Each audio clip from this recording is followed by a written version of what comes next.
Sure. So is there anything you want to communicate to the panelists before we start? No, I think Sonia will go ahead with it. Yeah, absolutely okay. Awesome. The session is for 50 minutes, so 20, right, 20. It is. Yeah, so possibly we start on time. Yeah. Let's hit the start button again. Okay. Okay, done. All the panelists requesting you to just quickly give me a heads up that y'all are on your system. Can y'all just turn on your cameras and switch it off once again so that I know everybody is live? Perfect. Merlin.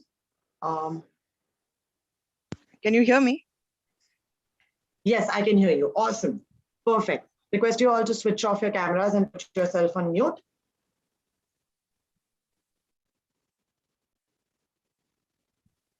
Okay, any cue from the back end?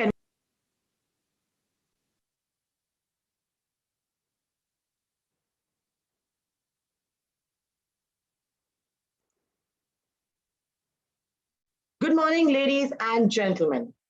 I am Agya, your host for today on behalf of Kamikaze B2B Media. Welcome to the second edition of the Women Influencer Summit 2021, hosted by UBS. This event is dedicated to celebrate the most influential women in the industry. It aims at bringing women at par with the speed at which technology is growing. This platform brings together an array of powerful women, leaders, and allies from across industries and startups as they share their experiences, elucidate the growth strategies, address key concerns, and discuss their drive to success.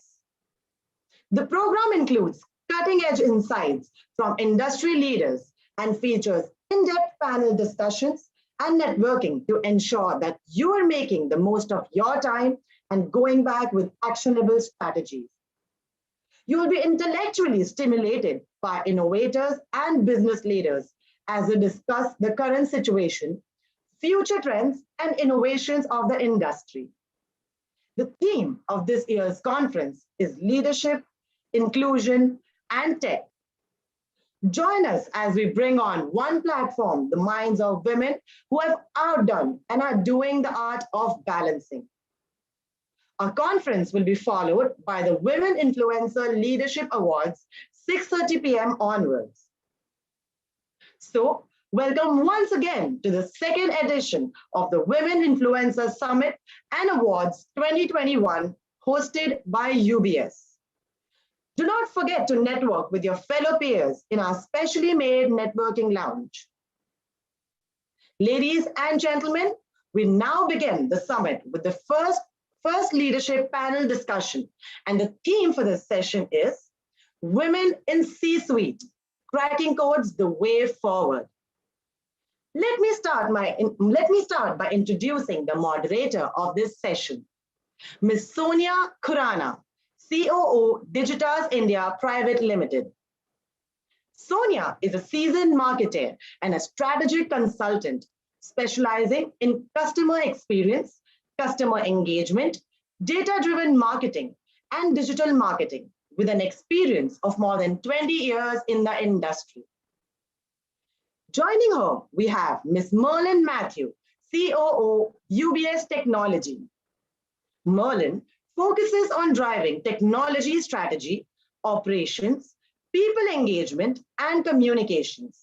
She has a career spanning 2 decades where she has led large global delivery teams, developed solutions across technology stacks, and led consulting assignments across industries. Our next speaker is Ms. Ipsita Das, Managing Director, Moe Hennessy LVMH. Ipsita, a business leader with more than 14 years of experience in commercial, operations, and general management. A visionary who has always puts customer first. She believes it's critical to continue to innovate and be market relevant in today's dynamic world where consumers are flooded with options. Joining them, we have Ms. Dipali Mahesh, Managing Director, India AdStream. Dipali comes with a strong background in media platforms, having led teams in marketing, sales, content, and technology. a trailblazer in all assignments thus far. Her entrepreneurial venture, Movie Match Studios, set up along with her husband, is in its ninth successful year. Joining them is Ms. Deepthi Ravula, CEO, WeHub, Government of Telangana. With an experience of more than 2 decades, Dipti is the founding CEO of India's first and only physical incubator by Government of Women Entrepreneurship, Government Affairs, Women Incubation, Economic Enablement, Organizational Development, and a lot more. I would now like to hand over to the moderator and the panelists.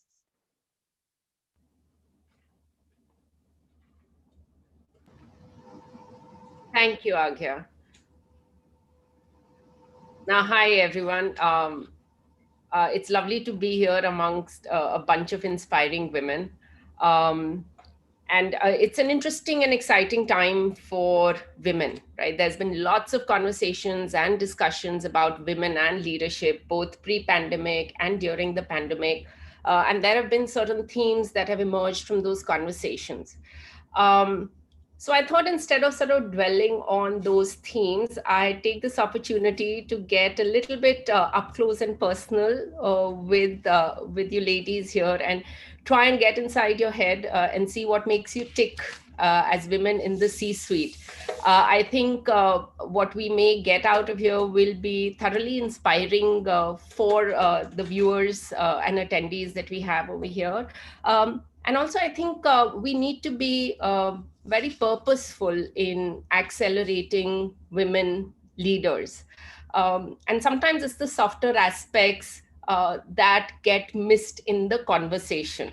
And at the end of the session, if there are 3 things that we can give to the people who are watching this, it'll be great. The 3 things being, understand sort of the headspace of successful women, what goes inside our heads. Some insight into, how we handle difficult situations when they come up. And I think the third part is sort of the inspiration that drives us forward. So without going on about this, I'll dive straight into the first question. All of us have got lots of advice as we have embarked on this journey. I've got plenty for sure. There are some pieces of advice that I've picked up, some I said, let it be. But I want to go around the room and see if there's one piece of advice that you can share that has stood you in good stead as you have embarked on your leadership journey. I'll start with Merlin, if you can share, and then we'll go around. Can't hear you, Merlin. Okay, technology challenges as always. First of all, I would like to thank my fellow women panelists for being here. I know we are all running, very, very tight schedule. So thank you for taking time off and sharing your experiences with us. So what's the one advice that has stood me in good stead? I think as women, we need other women to propel us. And in my life, it's always been my mother who's kind of been that force right from the beginning, right? So she's my Yoda. And one of the things that she's taught me and my sister, so we are a family of just 2 sisters, is that whatever you do, throw yourself 100% into it. That is something which I have tried to do both in my personal life and in my professional life, sometime at the peril of tiring myself out. And that's something that I have learned over the years, how to kind of manage the 100%, because there could be other people contributing to that 100%. And it's not only about you, right? So I think in the spirit of may the fourth be with you, it is do or do not. It cannot be let us just try. Wonderful, wonderful. On that note, let's find out, Ipsita, if there's a Yoda in your life.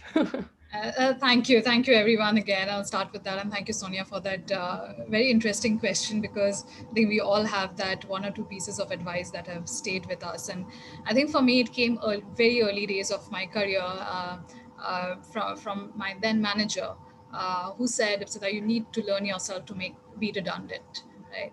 and always find the time to do something new and innovative, how much ever pressure you are in. And that is something you can only do when you are surrounded with good talent that's better than you. And I think I've carried that all along, and I think it has helped me not just focus on the big picture, but and not just in terms of planning succession as we move on to new roles in our career journey, but it has also helped me to grow myself. When you see talent around me being brighter than me, it's just continuous learning that's going on. And I think what the takeaway from all of this for me has been the unlearning is as important as learning, and that happens when I'm surrounded by good talent. Yeah. So yeah, I think that would be one advice that has stuck with me all along. Fabulous, fabulous. Deepti, you? Good morning, and it's a pleasure being here. So thank you for the very good question. The best piece of advice, actually, there are two. One is that this was when I was working, when I was just starting my career in the Valley, and I was working 16, 18 hours of the day, right? And then I was talking to my colleague who is an ex-Olympian, and I was telling him that it's so stressful, etc., etc. And I feel, all this work, and it's getting to me. He only told me one thing. So, you always treat your I mean, this is a little bit, I didn't understand it then, but he only told me that, focus on growing. And he told me one thing: always treat your current job as your future ex job. So keep yourself, preserve yourself and learn. What are you gaining every day? What are you learning every day? Something that you need to do. That is one amazing piece of advice, because after that, he also said, this is my wife is my future ex-wife, and they've been married for about 40 years already. So I kind of like, he put some humor in it. But the second thing advice, which is also very important, and that is something I carry with me every day, is that every morning, we all go to work. We are all career driven people. And the first question I've been told to ask myself is, why are you starting your day today? What are you going to do at work? So if I can find the answer to this why and what, and that actually drives me through the day. And I think it also gives some time for understanding where in our life we are. So these are the two things. And yeah, that I guess hope that. especially more so in these times, right? That piece of advice, the last piece of advice, gets you to think thoroughly through things. Yes, these are two things which are amazing in my life. And I mean, I always tell my new hires also that think of this current job as your future ex job, and they're like, what? So, but then yeah, so it's a little bit of an orientation.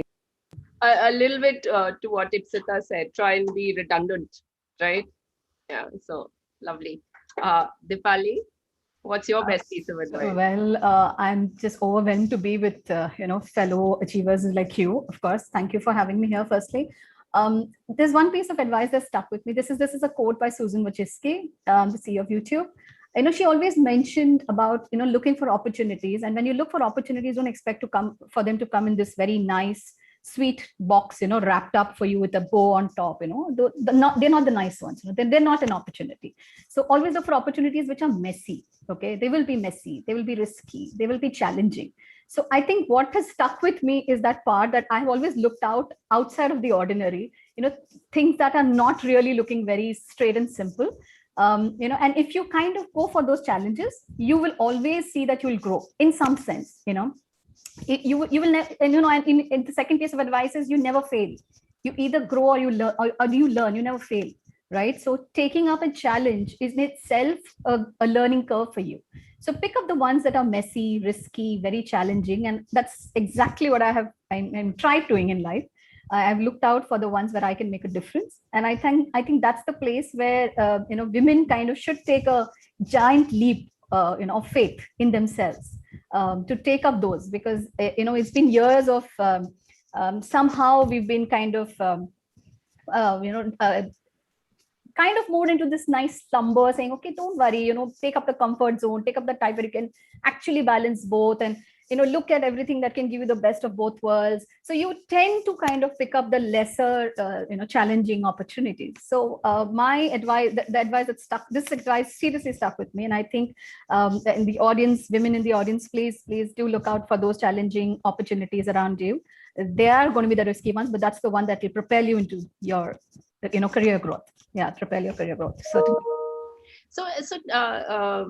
Dipali, talk to us about some of the risks that you've taken, some sort of highlights in your career. And, it doesn't come easy, like you said, right? So what are those? And, any advice on how one can become more comfortable taking those risks? Sure. I gave up my career to spend a year with my ailing mother. Okay, I was at the peak of my career in television, and my mother was, down with a fatal illness, and I just gave it up all because I just made a choice. All right. I thought maybe, after that I should, I could have gone back to corporate life, but I realized I was in Bangalore then, and I had fair amount of almost a decade and over a decade and a half kind of an experience with television, and I thought, I might just want to, but I realized that there was some sense of stagnancy in the corporate life. I didn't see myself growing. So my mother's and at the same time I was pregnant with my second baby, my son, and that very year we started our business. All right. Now it was a huge risk. It was absolutely a huge risk. We had to make a lot of changes. Me and my husband together, we kind of pulled in everything we had. Pulled in, it wasn't. I would not say. Of course, it was a calculated risk, but there are those sacrifices that need to be done. You're very nicely enjoying corporate life for over a decade and a half, and you're used to certain lifestyle, certain amount of freedom, and a certain amount of respect, and certain amount of networking, and etc. And then we started from scratch, right? So it was about building that business, and it was the first year I was a new mother. I mean, not exactly a new mother, but I was again a mother.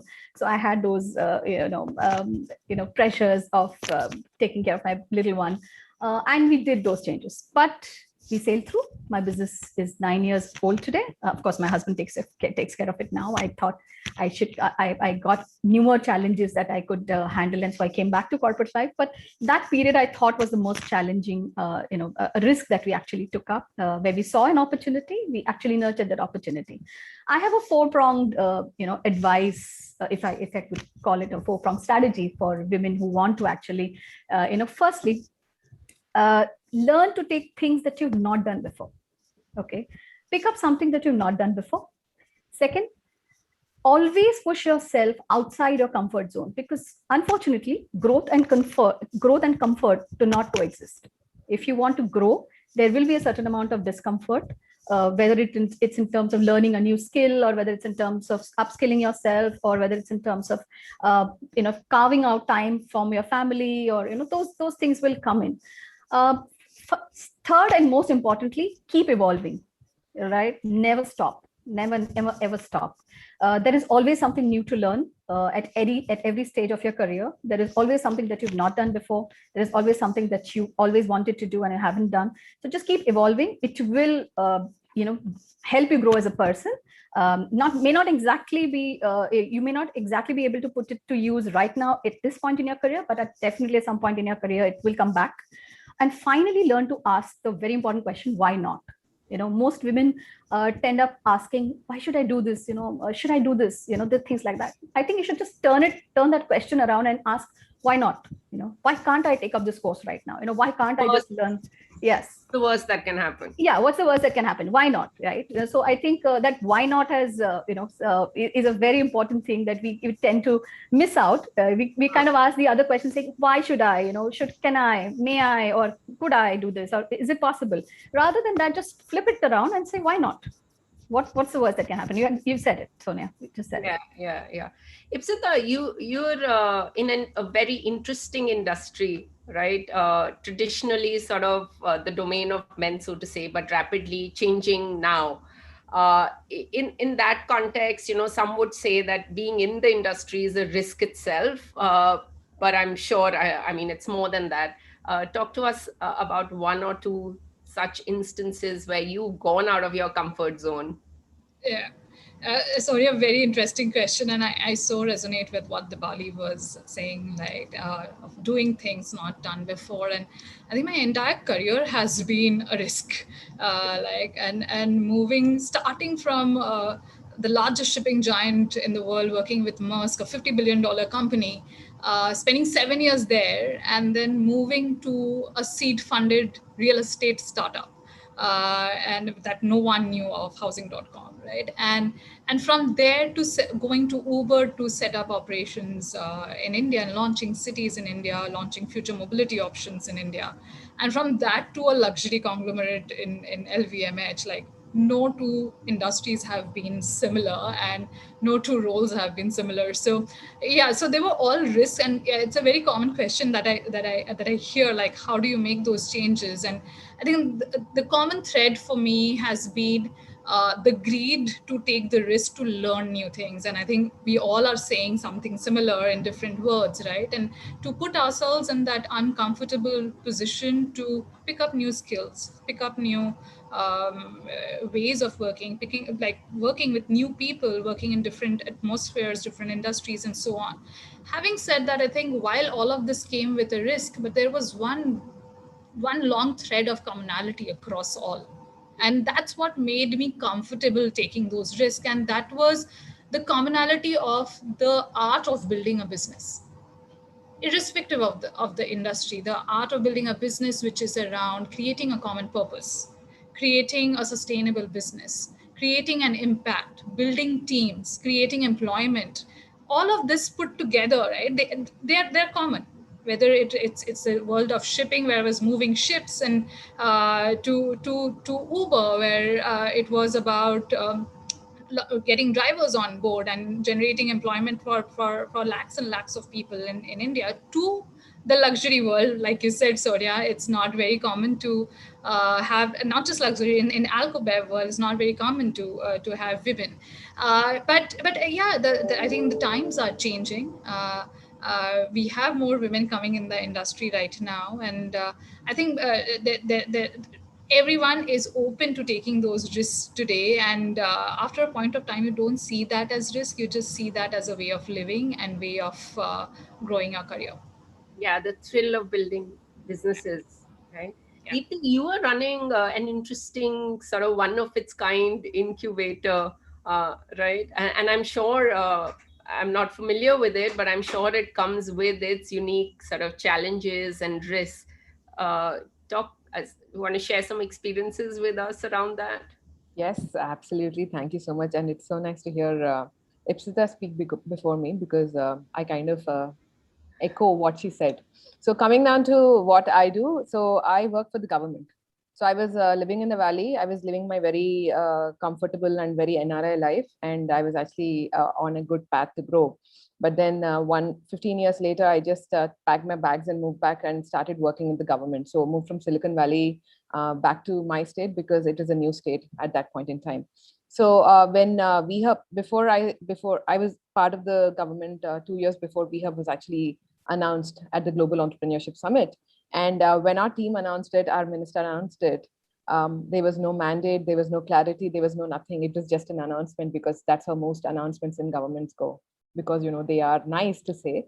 And it was a culmination of a 3-day event between the US government and the Indian government, and the president's advisors, and it was a big deal. Like the prime minister was there, of India was there, the president, everything was very big. And our minister made an announcement that we are launching VHub. And I was the first one in the row thinking, chuckling to myself that, what does a special platform for women actually do? What is a women incubator? And little did I know that 3 days later, I'll be called to head this initiative. And the first question I asked him is it because I'm a woman you're asking me to do this, because we have been women? And then he said, no, there is only one work that I want you to do, which is getting women entrepreneurs a seat at the policy making table. So that was a mandate that was given to me. So at that point, till that point, I had never worked with women. I'm not an entrepreneur myself. I've worked in a few startups, but I'm not an entrepreneur myself. And that was the day when I realized that, I have to unlearn everything that I knew for the past 15, 16 years. And then I had to start from scratch. That is number one. Second thing is, this career pivots and all that is something that we all do as we go through, as we grow farther in our career, because we keep learning new things. But the interesting thing that happened to me is that I stopped learning and started with a blank slate, where I actually met with 345 women across all socioeconomic strata for 2 months straight. I mean, all I did every day was just heard them. because I wanted to understand what women entrepreneurship meant to each of the women, right? Because when you talk about women entrepreneurship, it always means empowerment. When somebody does something for women, it is seen as empowerment, giving back, or charity, or my diversity and inclusion check. But we wanted to make sure that, VHub does not become a check mark. So in that aspect, after interacting with 345 women, we finally put one pen to paper. For 2 months, we had nothing. It was a startup of myself in the government with no money, no budgets, no people, no nothing, right? So from there, we started, and no team, right? So after I met with them, and I finally understood what we was supposed to do. It was supposed to democratize women entrepreneurship and make sure that any woman entrepreneur who wanted to set up a business does not come in or come out of a VHub saying that I'm a woman entrepreneur, I need a special preference. But she comes out as an entrepreneur saying that I have this killer product which can kill any other innovation in the market. And that is the way we are doing this. And I'm happy to share that in the past 3 years, we've worked with 3,497 women. Because one of the other things that we removed from any government paper that we put out is we will never write 300 plus, 250 plus, 10 plus, because plus doesn't mean anything. Plus can be infinity, plus can be anything. So we started to put an actual number and bring a more human face. So that is what we've been doing. And the challenges are hilarious. And I think I'm in a government. So every day, every hour is different and people never show up on time. So it has been a fun experience throughout. I hope that kind of answers. Yeah, sure. I'm noticing sort of themes emerging over here already. Unlearning is a big one that's coming through. Merlin, any experiences that you would like to share in your journey? Yeah, so I think, many of the panelists have spoken about unlearning, reaching out for something that you've not done. And that's pretty similar to what I have done. Worked as a developer, then went on to become leading large testing teams, doing transformation, uh, doing really large programs for, either services organizations or banks. And a year back is at the start of this pandemic is when I get a call out of the blue from UBS, asking me whether I'd like to consider myself for this role of a coup.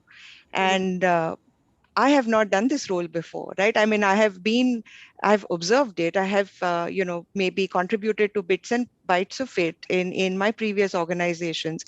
But from being known for transformation and transformation-led programs, large programs, a lot of automation and core technology work, I was wondering why would somebody want to look at me in the role of a coup? And the timing of it was really at the start of last year. So February 2020 is when I started this conversation. And, I wouldn't call it a risk really, but it was an opportunity, right? And by the time I had kind of gone through the entire software development lifecycle in all its shapes and forms and was really looking for something new. And when this calling came, I thought it was, it is something that I haven't done at scale. This is an organization which is set to grow in India. We are going to be the technology hub for UBS in the near future. So here's a chance for me to bring my technology skills. And in delivering technology, you do have execution skills, right? But not having done this as a core job and not grown through the rungs is something that I was looking forward to. So I think changing a job in a pandemic, getting onboarded completely. I've been to the office a couple of times. I've met with my peers, my leadership, but it's all been virtual, right? So I think how do you settle yourself into an organization which during a pandemic? It's a very different experience, and that too at the helm of it. But thanks to the culture of UBS, they made it quite easy. And the other bit that I'd like to kind of add in, since most of the other points have been covered, is really taking into confidence the people around you when you make some of these decisions, right? It could be if you're in a job and you are like changing projects or you're changing groups, you take into confidence the people who've helped you on the journey and take you there. And for me, it's always been I always pivot with my family. So in back in March of 2020, when this opportunity came my way, I was actually debating this, right? And I happen to have two young adults as children, and I asked them, what do you think about this? So they just gave me a thumbs up and they said, go for it, right? So at times when you want to take this next step, it's not about getting getting a feeling of comfort from those around you, but that's the little bit which kind of spurs you on beyond anything else, right? But I think, yeah, I mean, joining an organization in a pandemic and now having to lead it through a pandemic, the second wave is something. It's a huge challenge, a huge learning, and I'm really looking forward to it. It's just been 6 months with UBS for me. Oh, lovely. All right. So obviously, I mean, all of you have taken huge risks with the way you've progressed in your careers. And when you sort of zoom into everyday kind of work that you're doing, it's at the end of the day, we are working with people, right? And that Correct. comes with its own set of challenges. So Merlin, in your case, when you look at how you're doing, how you're sort of engaging every day, sometimes you may find that stuff that you had planned in a certain way goes derails for whatever reason, right? Challenging situations come Yeah. in, people, etc. How do you sort of go about dealing with those situations and navigating those so that it doesn't really impact negatively the outcomes in the workplace? Feel free to sort of give a couple of examples just to bring it alive for everyone. Yeah. So let me just maybe unwind to a story which was many years back, and I think that was also a pivotal moment for me in my career. Right. So this is not with respect to the current job; it's with respect to the many jobs before this. I was with Cognizant, and I had started to put together a large team for a UK based bank. And the organization, the bank, as well as Cognizant at that time, had not seen such a big ramp up. So we were going to be like 600-700 people. And this was in 2007, when I had just worked for about 10 years. And, at the helm of this, recruiting people, talking to the client, setting things up, so on and so forth. And we would get beaten up by the client in every review, every monthly review, saying this is not going right, that is not going right, so on and so forth, right? And having got beaten up in 3 reviews consecutively, I really decided to sit down and see what needs to be done about this, right? And while figuring out all the internal stuff, and speaking to my BU head and saying, we need more recruitment support, we need all of that, and here's an action plan. I also asked her, I said, I think we need to go and sit down with the client and really understand what he wants from us, because clearly we think we're doing our best, but it's not working out. And then she's like, so what stops you? Right. And so I found myself on a plane to UK, going and facing this person who was many years senior, seasoned person. I went and stood outside his office and I said, clearly this is something that we should talk about. And it's not going well in my mind. So what can we do about this? And then he just looked at me. He was a stern person. He just looked at me and said, you're the first person from your organization after 4 months who's actually asked me this question. And so he gave me an appointment the next day at 7:30 a.m. I mean, he didn't have any other slot. So I came in there at 7:15, waited outside his office. He didn't acknowledge me, but at 7:30 promptly, he let me in. So what I'm trying to build up over here is that, sometimes you have to ask upfront. You have to have that strength of courage to ask internally as well as externally. And that was a very pivoting moment for me to know that, once you ask and you have some clarity, you can obviously deliver. What followed was a good 1 hour whiteboarding session. We put down large milestones, and we went on, and that became one of the largest accounts for Cognizant. So it went on to become 2,000 people in Cognizant, right? So I think that was a very pivotal moment, that we can't be mind readers or oracles. While we can have a lot of plans in place, you do need to ask, and you do need to ask for help. You need to ask for help internally, and you need to ask your client or end client, what is it in their mind. Subsequently, I wouldn't say that we didn't get beaten at all in the subsequent reviews, but things did go from strength to strength. So I think setting that stuff up in the beginning was helpful.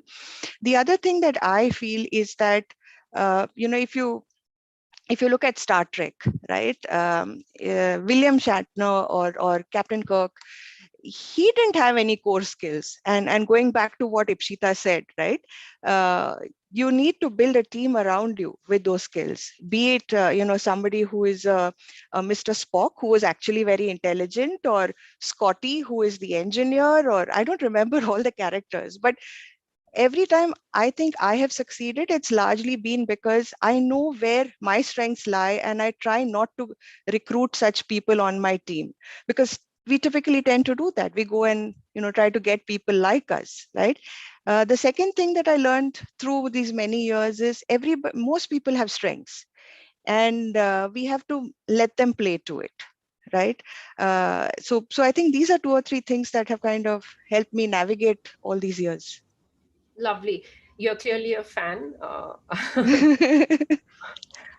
But so you've spoken about sort of your, going and asking, but also both you and Ipsita touched upon, building a team that can prop you up.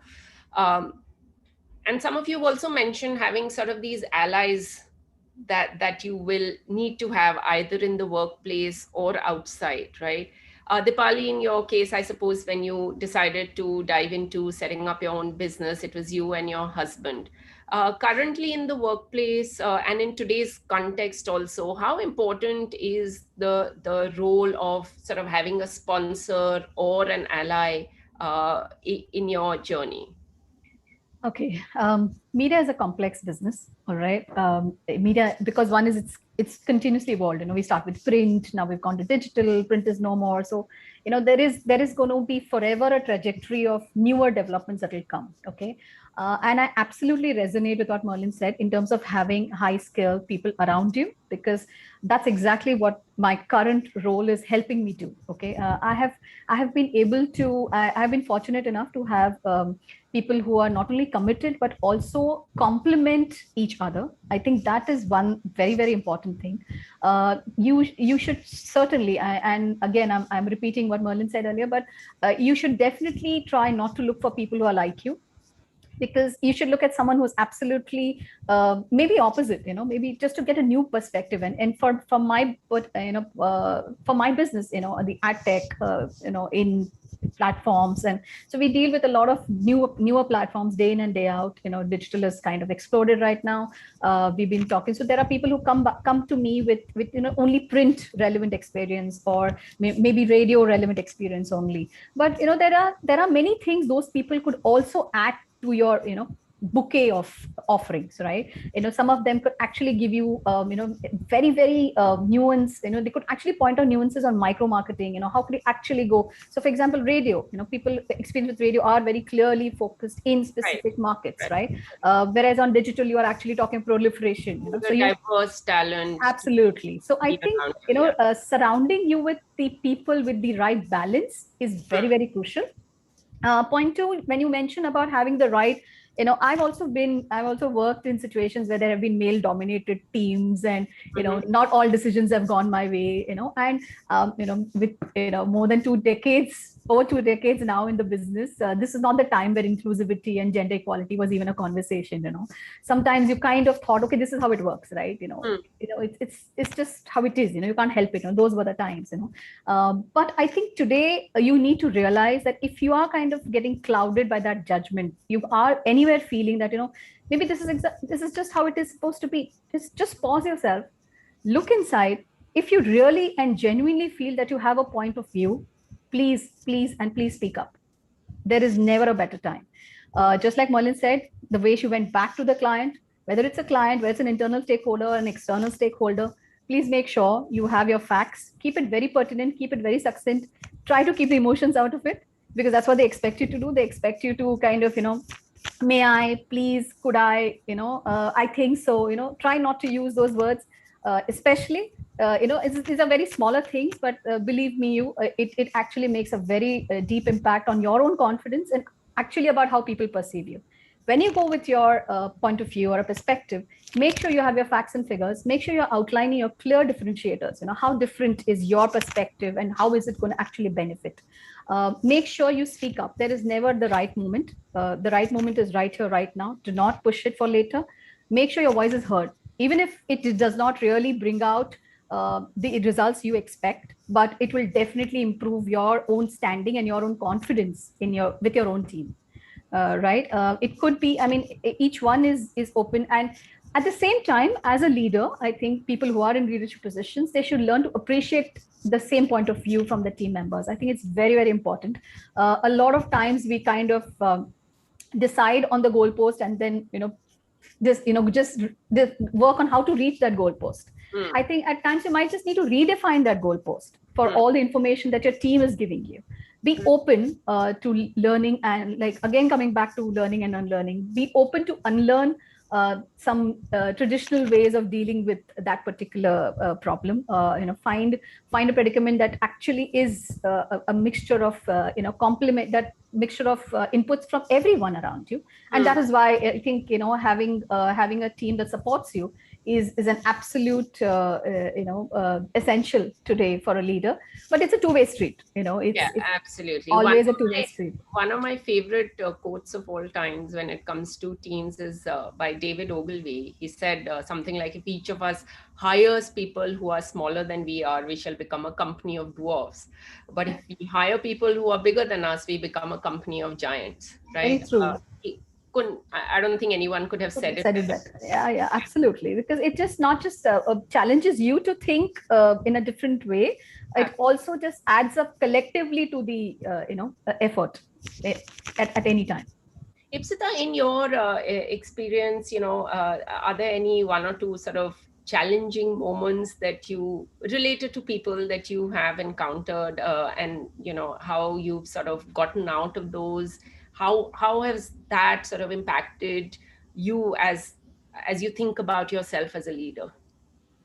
Yeah, so Sonia, I think the situation around us is packed with challenges, and whether it's at work, whether it's at home, and giving examples from my present work life and with COVID, obviously.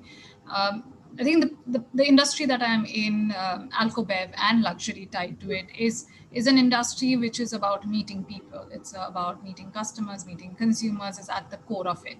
And it's been 14 months now that none of that is happening. To top that up, we had to shut down business for a few months last year. Business shut down again in April this year, because obviously we don't think alcohol is an essential commodity, and it shut down irrespective of what's happening outside, with queues lining up the day the retail shops open. Now, all of that put together puts a lot of pressure on the people, not just the leadership, even like everyone in the system, right? And it comes with a lot of anxiety, and managing that people anxiety, on balancing that up with delivering on business is a difficult or an impossible task. And I know, Sonia, you mentioned at the very beginning the word balance is key, right? And that's been, I think, one of the biggest challenge I have faced in today's date. And I think this challenge has led me to prioritize better and vocalize that as well, which has now become clear. It's people over business. Right? Over like last April, probably we were still thinking and we were in a dilemma. Last May was when we figured out there are no two ways. And I'll give you two examples on why that happened, right? And we all have those turning points in our lives. And I am personally a very, very business focused person, developed myself into a people focused person as I've developed in the leadership role. And so last May with COVID, we lost a team member, right? And it was obviously, everyone was filled with anxiety. There was a lot of inhibition on what just happened. But there were ways to deal with it. We obviously had to support the family. It was our responsibility to do that. We gave a job, the same job, to a family member of this team member of ours. We also tried to create a space that's where people feel cared for, people feel heard, people feel listened to.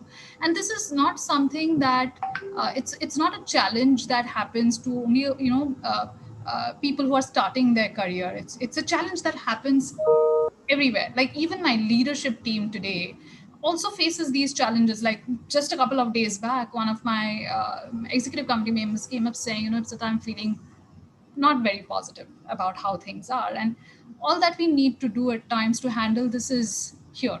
just listen it out. And those are some basic things we can do in today's date. And I think it's like, obviously with COVID, it's not just the workplace challenge. It's also the fact that work and personal life is not different anymore. It's become extremely blurred, right? And having that strong support system is extremely important, both at work and at home, right? On how you solve for those challenges, right? Whether you're hearing out a leadership member who's not feeling positive, or hearing out a team member who's feeling anxious because they lost their peer, or whether it's about, even actually, Sonia, going back to the question you mentioned to Dipali, right?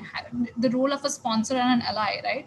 We all are sponsors or allies to everyone, and we all have those in some pockets. We might not term them with that title, but we have that, like it's our spouses, it's our family support system. It can be our, our parents, our in-laws.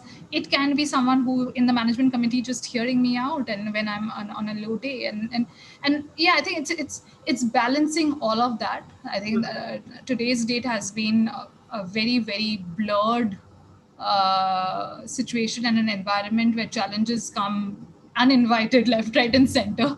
And I think people just listening to each other, people just giving that hearing ear, people just saying thank you, people just just Small showing that, yeah, things gratitude. These are small things that kind of make up go a the, long way. yeah. So I don't think there's one single key to solve that, but there are many small ways that we can help each other with. Yeah. Preeti, your experience may be unique from all of ours. So, any instance that you would like to reflect upon that has been particularly challenging for you to handle, but you've been able to navigate it? Um, yeah, so one of the unique things about the entity that I work for, or the people that we work in, is that we are a group of outsiders in the government who actually work with all the the upper echelons of, like, bureaucracy and everything else. But the other thing is that we always need to keep our perspective and eye on the ball, that we are here for a certain amount of time to create a visible impact, which is why we've been hired into government. So Hmm. one of the most unique challenges is that I face on a day-to-day basis is that I have a team of people who are extremely, they are all from the social sector. They are all people who have actually done, like, exceptional great work in a not-for-profit kind of a sector. They're all young kids who have just graduated from, like, the LSEs, and they're choosing to come back and work because they're passionate about, creating more impact, so to speak, in the women entrepreneurship space and in the country, work on policy. So one of the unique things that we deal with every day, and more so in the pandemic, is that we look around and we feel that what they do, they feel that it is very small. They look at, what a healthcare worker is doing, or somebody else is doing, or, like, a district head is doing, and they keep coming back into, like, this thing where, they feel that, is it really necessary what we are doing? Should we be doing bigger things? So Hmm. keeping their eye on the ball these days is one of the big challenges. And the second interesting challenge is that when nobody, sorry. Hmm. So, for you particularly, as you look at this, what's sort of challenging for you as the leader? So what is challenging is that when they lose perspective, one of the things that they don't realize is that we work with so many women entrepreneurs, right? These are all women who have actually gone through so many hurdles to actually create an enterprise, and they are facing a lot of issues due to the factors that Ipsita did mention, and all of them Hmm. actually spoke about. The business going down, revenues going down, the lockdowns, and their employee issues and all Hmm. that stuff. So when they come in with these issues, this is what I have to highlight, that we are not here for you and me. We are also, in a manner, I will Hmm. not say frontline workers, but we are also here to make sure that the 189 women-led startups that we work with are successful. So So it's this, sort of, and again, bringing in that outsider's yes, that has to be there. perspective. And more importantly, what you do is impact, because if you do not work with those entrepreneurs now in the sponsorship model, as you mentioned, those women may shut down business, and that is going to be a long-term disadvantage for them. So keeping the focus on who the end customer is. The end customer is not me. I'm the CEO. I'm just Is face of that the organization. difficult? Is that difficult to do Extremely. sometimes?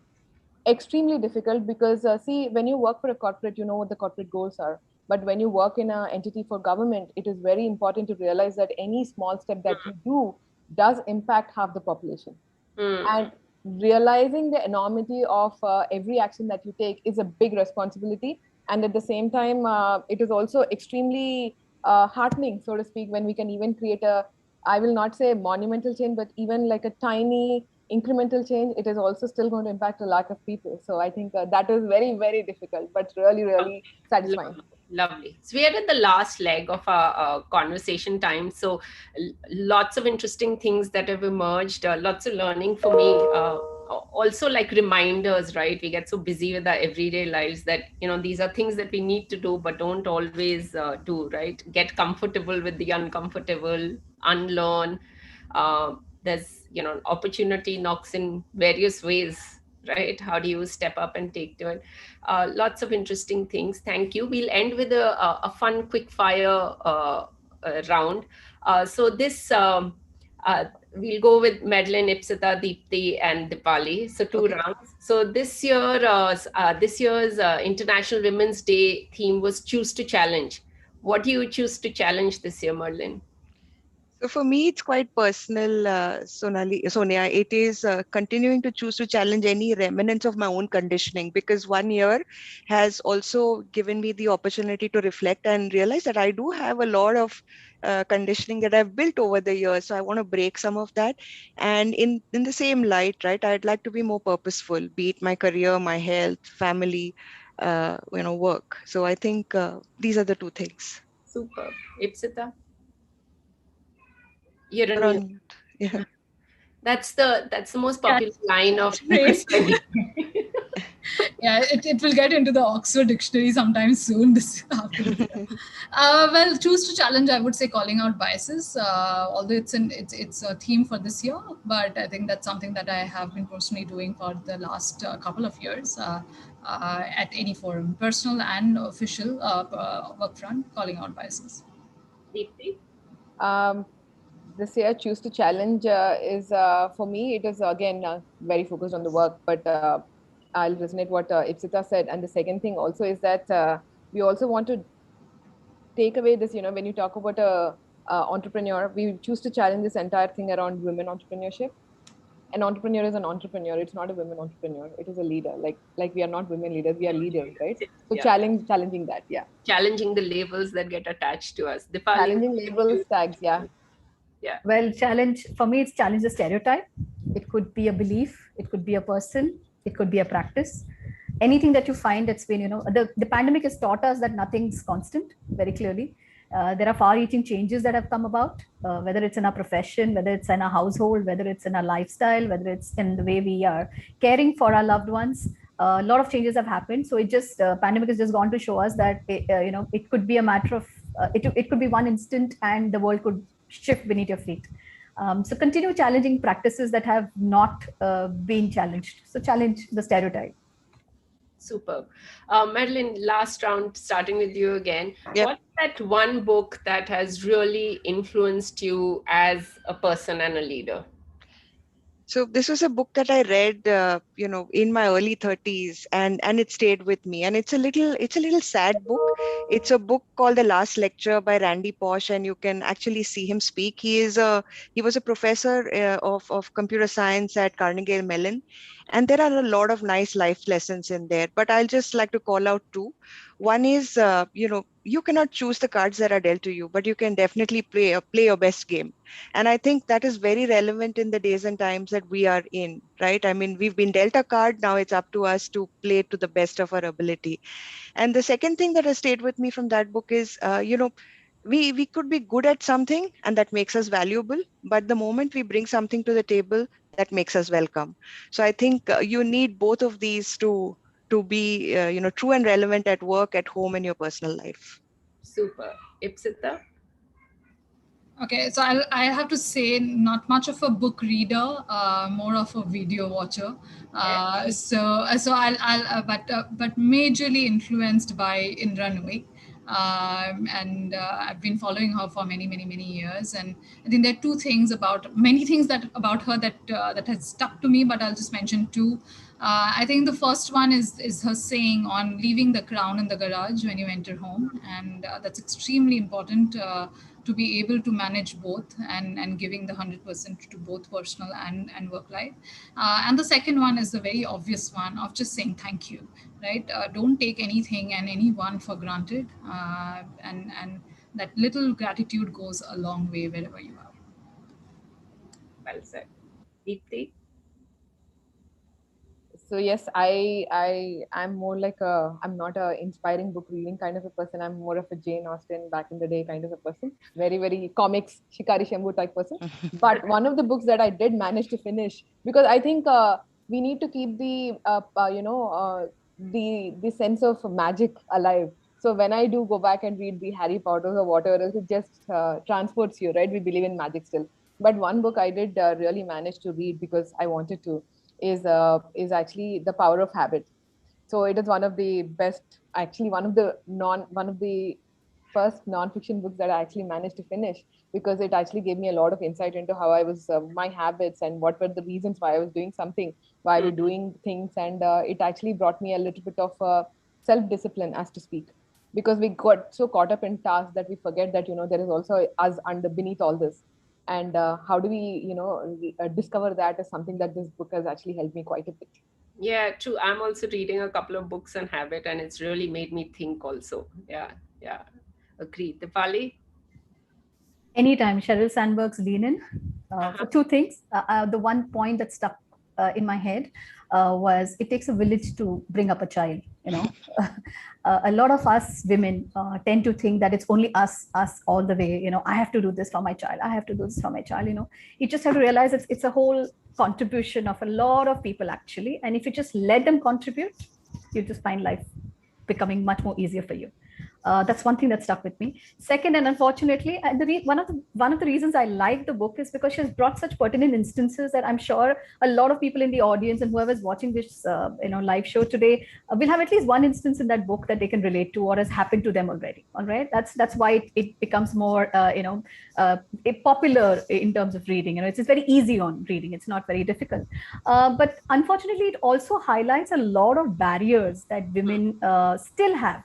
In this so-called developed society, the developed countries, the so-called developed countries actually, where women still have barriers, and a lot of those barriers actually stem from within. Okay, I like the way she tries to tell you that first get rid of your internal barriers, your internal inhibitions. Try to get out of them, break those, and you'll automatically see the rest of it just fits. Yeah, true. I think the book that Deepti was alluding to about habits and what you're, I think some of those techniques and things also help you understand sort of your sense of identity and what's coming in the way. So this is a wonderful selection. I'll end with mine. One of my all-time favorites is Brené Brown's Daring Greatly, which is all about how do you sort of accept your vulnerability and show up with it. It took me a long time to go through it, but it's really, really inspirational. So if you ever guys have a chance, give it a listen, audiobooks or read it. But on that note, thank you so much. It's been lovely, absolutely a pleasure talking to all of you. Thank you. Thank you, Thank you. Sonia, for being a Thank you. wonderful Thank you, and Sonia. patient moderator. Thank you so much, everybody else. Look forward to staying connected. Thanks, Forum, and thanks, everybody else at Kamikaze. Yeah, thank Over you. to you, Thank you, Agya. ladies. Thanks, Agya. Bye-bye. Agya, you're on mute. Thank you, panelists and moderators. It was indeed a pleasure to have you all. Thank you, Merlin, Ipshita, Dipali, Sonia, and Dipti. It was indeed an enlightening session.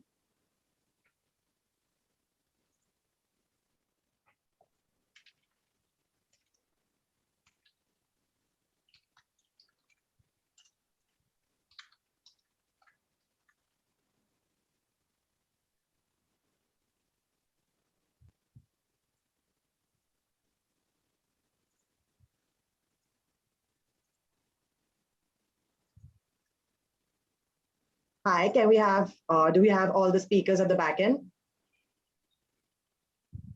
Agya, who all we have from the next session?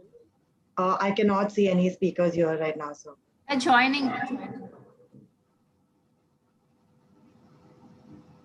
Ipshita, you can close your camera and your mic. Hi there, this is Madhumita. Hey, hi, Madhumita. Hi, Harish. Hello. Hi, Jasmine. Harish. Hi, how are you? Good, how are you? I'm good, how are you? Hi, Harish. This is Kanchana. I don't know if you can see me. Hi, Kanchana. Hi. Can you see me? I don't know if my camera is on. Oh, No, your Kanchana. camera is not on. Yeah. Yes, we can't. Yeah, your camera is not on, Kanchan. Hi, Madhumita. This is Ritu. Hi, Harish. Hi, Ritu. We can't see you. Hi. You can see me, Hi, right? everyone. Reema here. Hi. Hello. Hello, everybody. Hi, Harish. Hi, Ritu. I can see Reema and I can see Jasmine as well. Lovely. Do we still have Madhumita? Because she said she was when I saw her. I've joined. Oh, nice to see you. Awesome. I'm so unhappy not to have you. Thank you so much. I've joined very much. Super. Okay, awesome speakers. I'm Agya, your host for the day. Harisha, is there anything you would like to communicate to all our panelists and our moderator?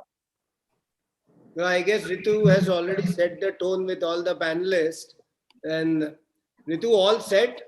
Yeah. Good to go. Good to go. So in case we have a couple of minutes, if you want to run through anything between them before we go live, please do so.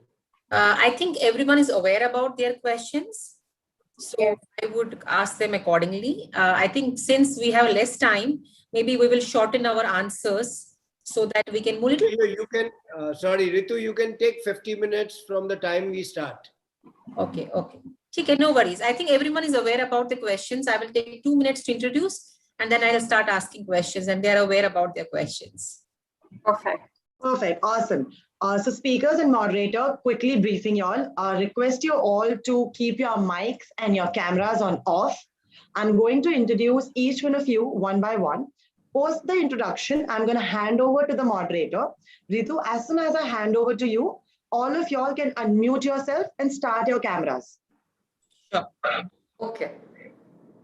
Request you So all right to now, put yourself on mute and switch off your cameras. Roger. Yeah, over to you, Ritu. Thanks, all panelists. Agya, you can go live in a couple of minutes, seconds. Thanks, Harish. Yeah. Kevin, we'll go live in 3, 2, 1. Next up is a panel discussion with a theme that we all are willing to fight and learn from: the world post-COVID-19, reimagining the future through purpose-driven inspiration. To moderate this session, we have Ms. Ritu Raina, CHRO, Quick Heal Technologies Limited. Ritu is a seasoned HR professional with over decades of experience. She has pioneered the concept of G-localized leadership. Her work on engaging Indian millennials has widely published. Joining her, we have Ms. Jasmine Gorimar, Group Technology, Digital Transformation and Group Engagement Lead, Mahindra Group. Jasmine has strategized and managed multiple international digital programs and distributed teams across the globe. She is highly experienced at mobilizing resources, both financial and people, as well as managing stakeholders. Our next speaker is Ms. Kavita Lakhani, Director, Operations, Weber Shadwick. Kavita is among India's most respected communication leaders with nearly 3 decades in PR and digital. She is known for her work positioning companies, CEOs, and senior management as leader and change makers in the era of disruption and accelerated transformation. Joining them, we have Ms. Kanchana Krishnan, Senior Director and Head, Office Leasing Advisory and Retail, Chennai Head Landlord, Representation JLL India. Kanchana is an experienced senior management professional with over 18 years of board-based hands-on experience across all asset classes of the real estate spectrum. She has been very successful from the early stages of her career in building teams, drive revenue growth, and making it profitable. Joining them is Ms. Madhumita Basu, Chief Strategy and Marketing Officer, Nuvoco Vistas Corp Limited. Madhumita brings wide experience in international, domestic, and rural markets over a 30-year career that includes extensive travel. She believes that a brand is a consumer experience and a clear 3-year strategy path is essential, with channel education and engagement and consistent communication. Last but not the least, we have Ms. Rima Kundanani, Board Advisor, Sell.Do and Kailas. Rima is a business leader with a cross-functional experience in the real estate and technology industry across India, Asia Pacific, and MEA.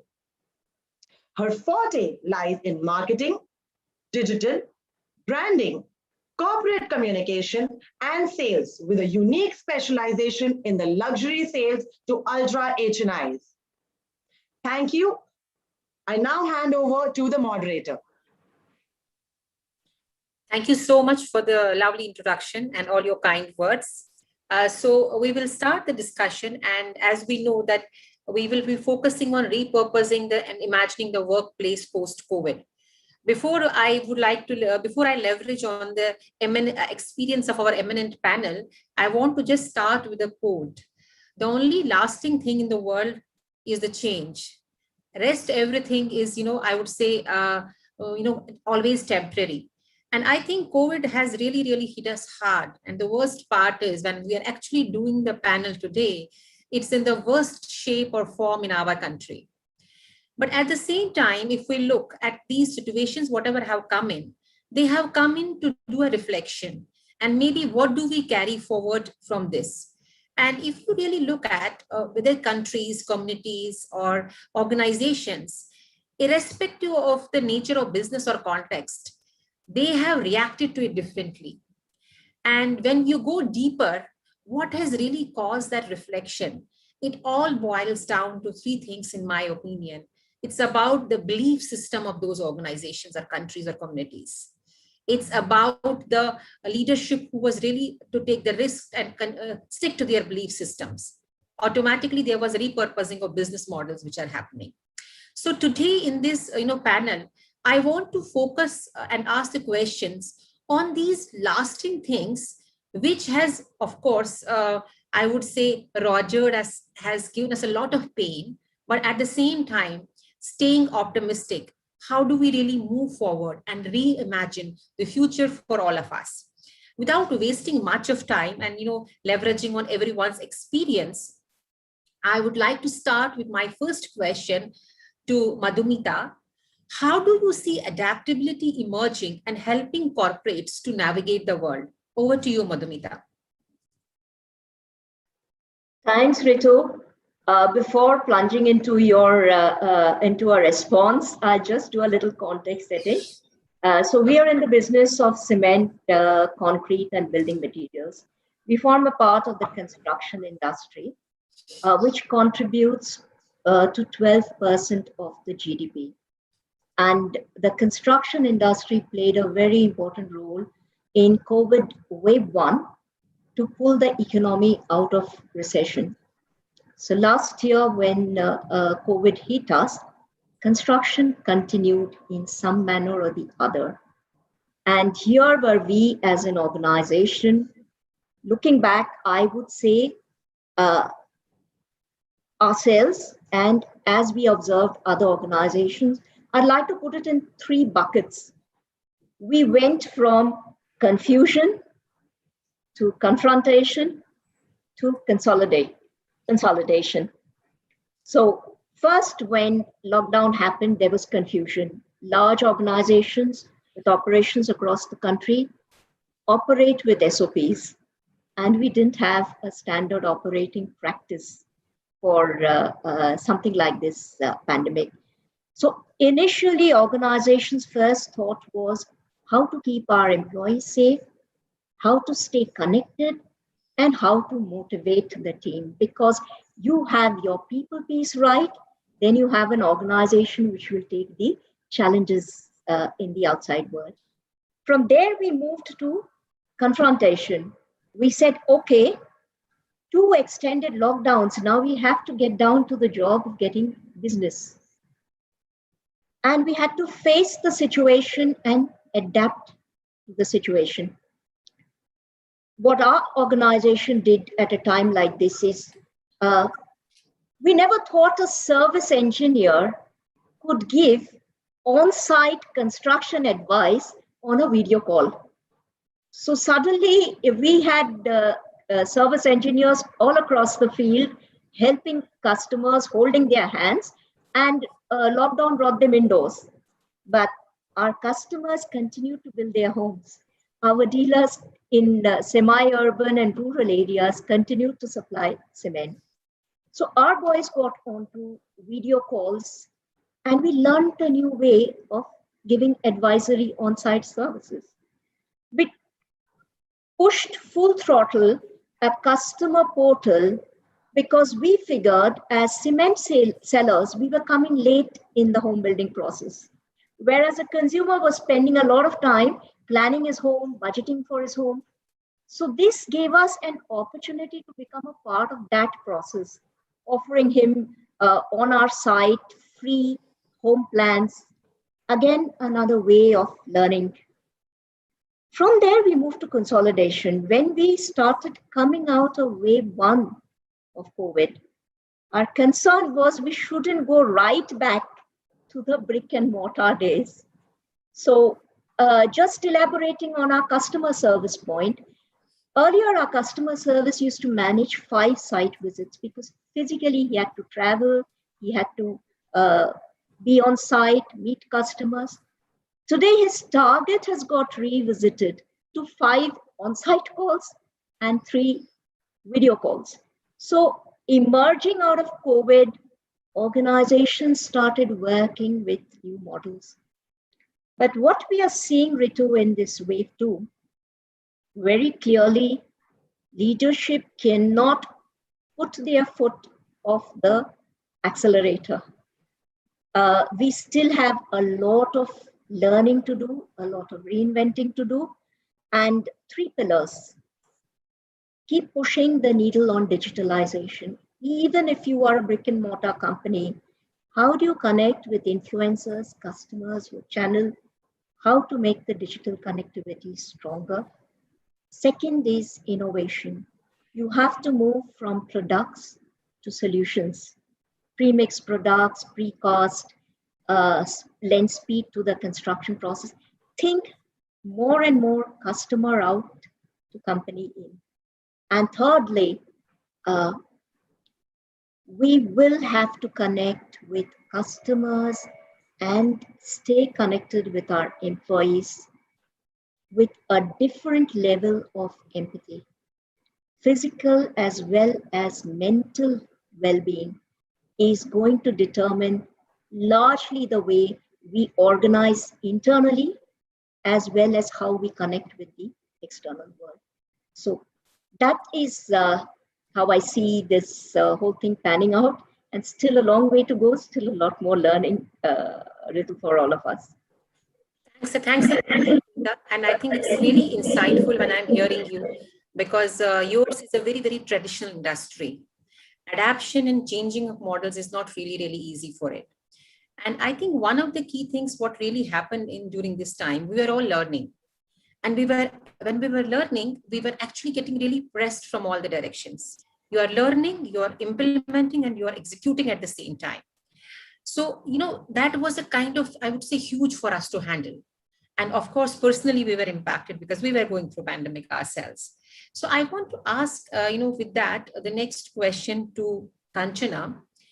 We felt at one point in time, our productivity has increased because people had no barriers to work, right? And they were working 24/7. But eventually, after a few months, we felt people were getting burnt out. They had mental stresses. Now, when you look at this post-COVID, and I hope and pray we get over this soon, and post that, it will have a huge mental impact on the people.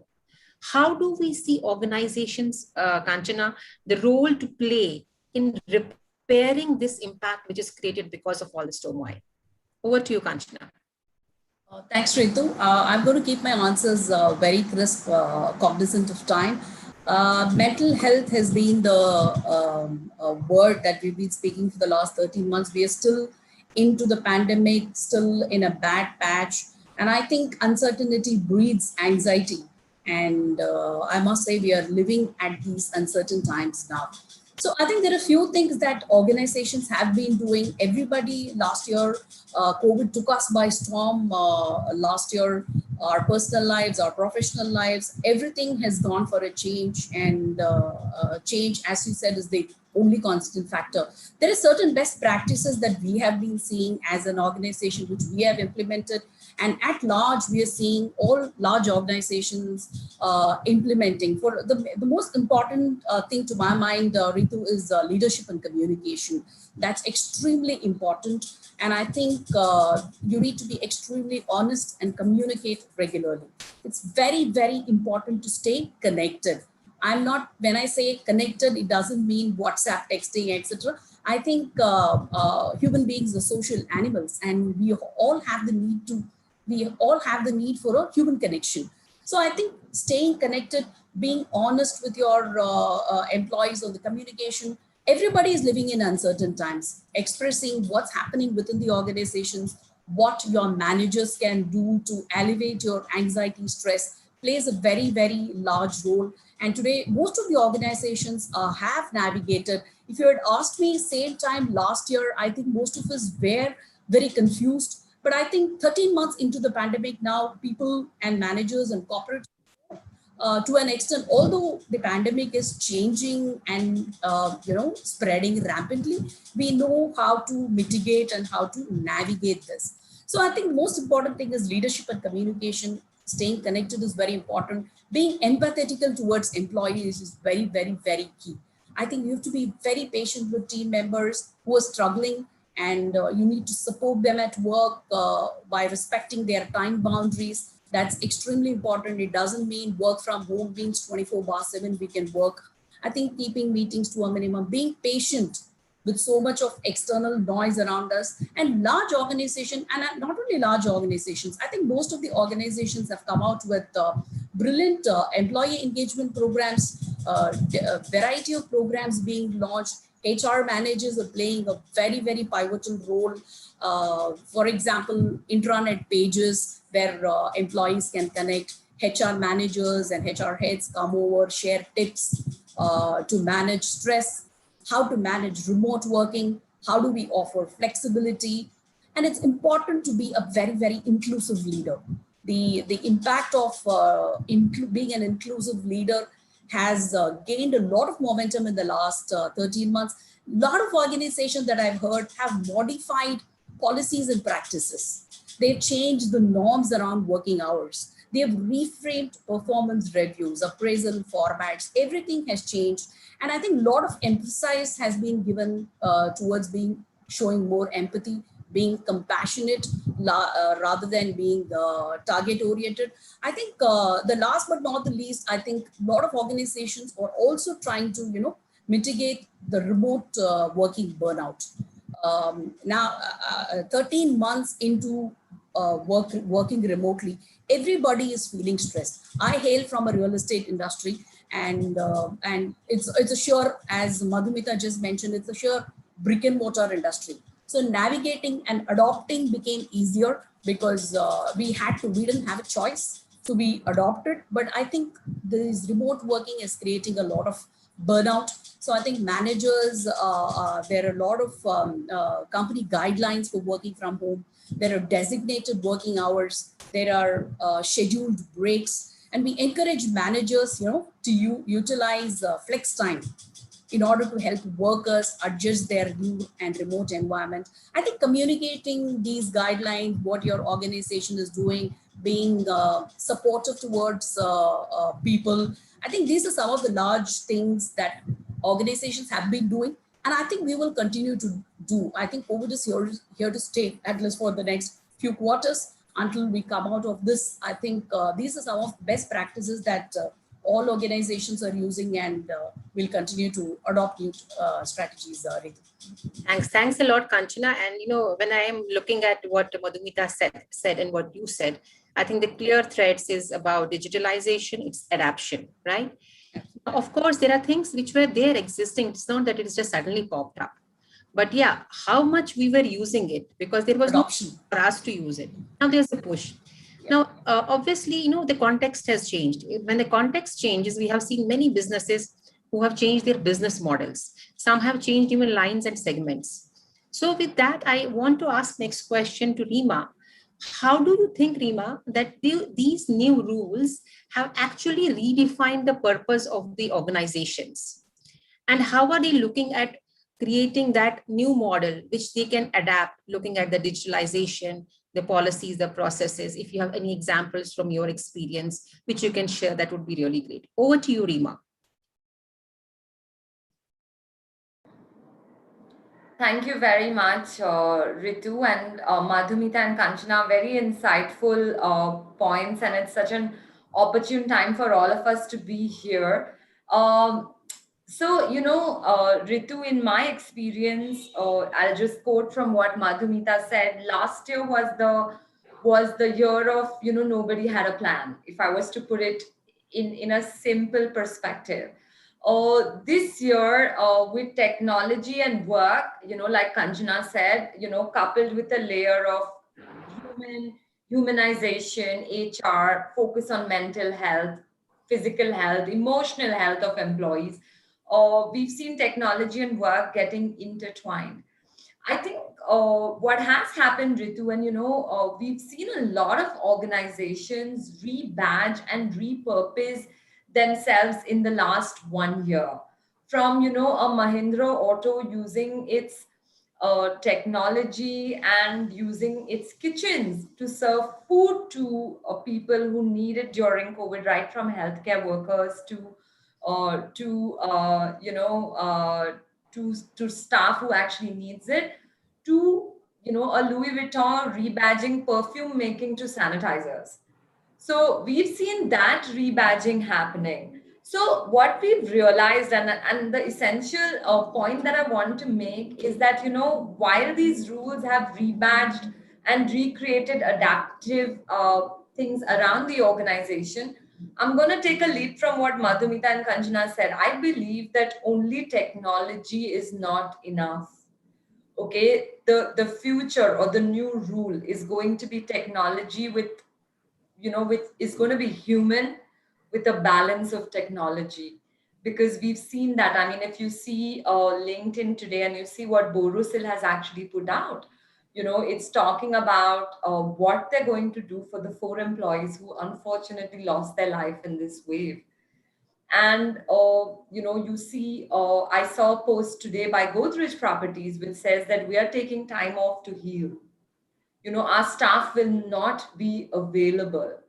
There's a third case in point I saw with Tata Click, which says that, do you really need these products? Do you really need these products? We are actually taking, a step back and telling our teams to not focus on productivity. So I think what the new rule or the new organization is going to have to play out as policy, as culture, as the way forward, whether it's purpose or vision, is that what takes precedence? Is it commerce? And at some points it will be commerce, or is it community? And when I say community, it's the employee community at large, or it's the customer community, or it's the society at large. What's going to take precedence? Is it community or is it commerce? And that is going to be a channel that they're going to have to constantly juggle with. So I see that as being, the way forward in terms of the rules ahead. Or if commerce takes precedence, then okay, let's go back on the drawing board, see what we are in the business of, and start doing that best. If community takes precedence, then rebadge people, rebadge plants, rebadge technology, rebadge manufacturing, rebadge all the resources that you have from money, time, and people to give back. right? Whether it's to the organization intrinsically or to the community or the world at large. So, that's where I'm going to see, I personally believe I see emerging. So largely, to encapsulate, I think that the rules of the future are uniquely human and then powered by technology and powered by disruption and powered by the uncertainties that lie ahead of us. Thanks a lot, Rima. And I think, this question was connected very well to what Madhumita's question in the beginning, which was about changing the business models. Of course, there are places where the models have changed drastically, but yes, there has been adaptations in the models the way she spoke. Now, one important thing is when we are adapting or changing ourselves, the key component for us to adapt or change is how do we as an organization learn and how do our people learn to make that change happen? Because if we will not do that, then we will not be able to successfully adapt and move forward. So I would like to ask next question to Jasmine. How do you see, Jasmine, that workplace is learning, which is a precursor for these new rules and adaptations? So over to you, Jasmine. Thank you so much, Ritu. I must say, very deep, insightful observations by Madhumita, Rima, and Kanchana being shared. Whilst I do believe that the human centricity will play a major role, and there's no doubt about it, how digital intervenes itself into the human centricity space is going to be extremely key in the upcoming years. And user experience, employee experience has never been more important. And the past 1.5 years has totally established that. People who would still write checks are now doing financial transactions online. People who would pay on delivery, pay cash on delivery for the Amazon box and services are today transacting online to avoid the cash transaction. So how digital plays a role in human centricity is what I want to also invariably address using, let's say, learning and development. Let's tie it down back to employee experience, digital workplace experience. Why would any human or any person want to learn and develop? Is it because he's passionate about a topic? Okay, maybe. But because he or she wants a career or an opportunity to grow within that area, right? That's the end result of all learning and development. Otherwise, nobody would typically want to learn except, pick up the news and just read it. It'll tell you enough anyways, right? So let's take a step back. What most systems and core HR systems don't do currently is capture the skills of the employee, not only from past experiences, but also what are they currently learning and developing in? What are their future aspirations? What does the organization expect them to deliver? Do they have those skills? Even within having a skill, for example, let's take something as simple as project management, right? It's kind of an outdated skill. Nobody wants project managers, right? We want to have product managers. We want to have UX managers, user experience managers, whether it's for employee experience or your customer experience. We want those skills in place, right? Where do you stand within those skills? Are you a beginner, you an intermediary skilled, or are you an expert in that area? So there's further classification happening within that space. And another very wrong perception that most companies have is, hey, this is the pandemic, everyone's working from home, let's bombard them. It's a good opportunity to bombard them with more learning, more digital learning. Absolutely wrong. What has changed? People's need to be skilled digitally has changed. What has changed? The physical trainings that used to happen, they've moved on to digital, right?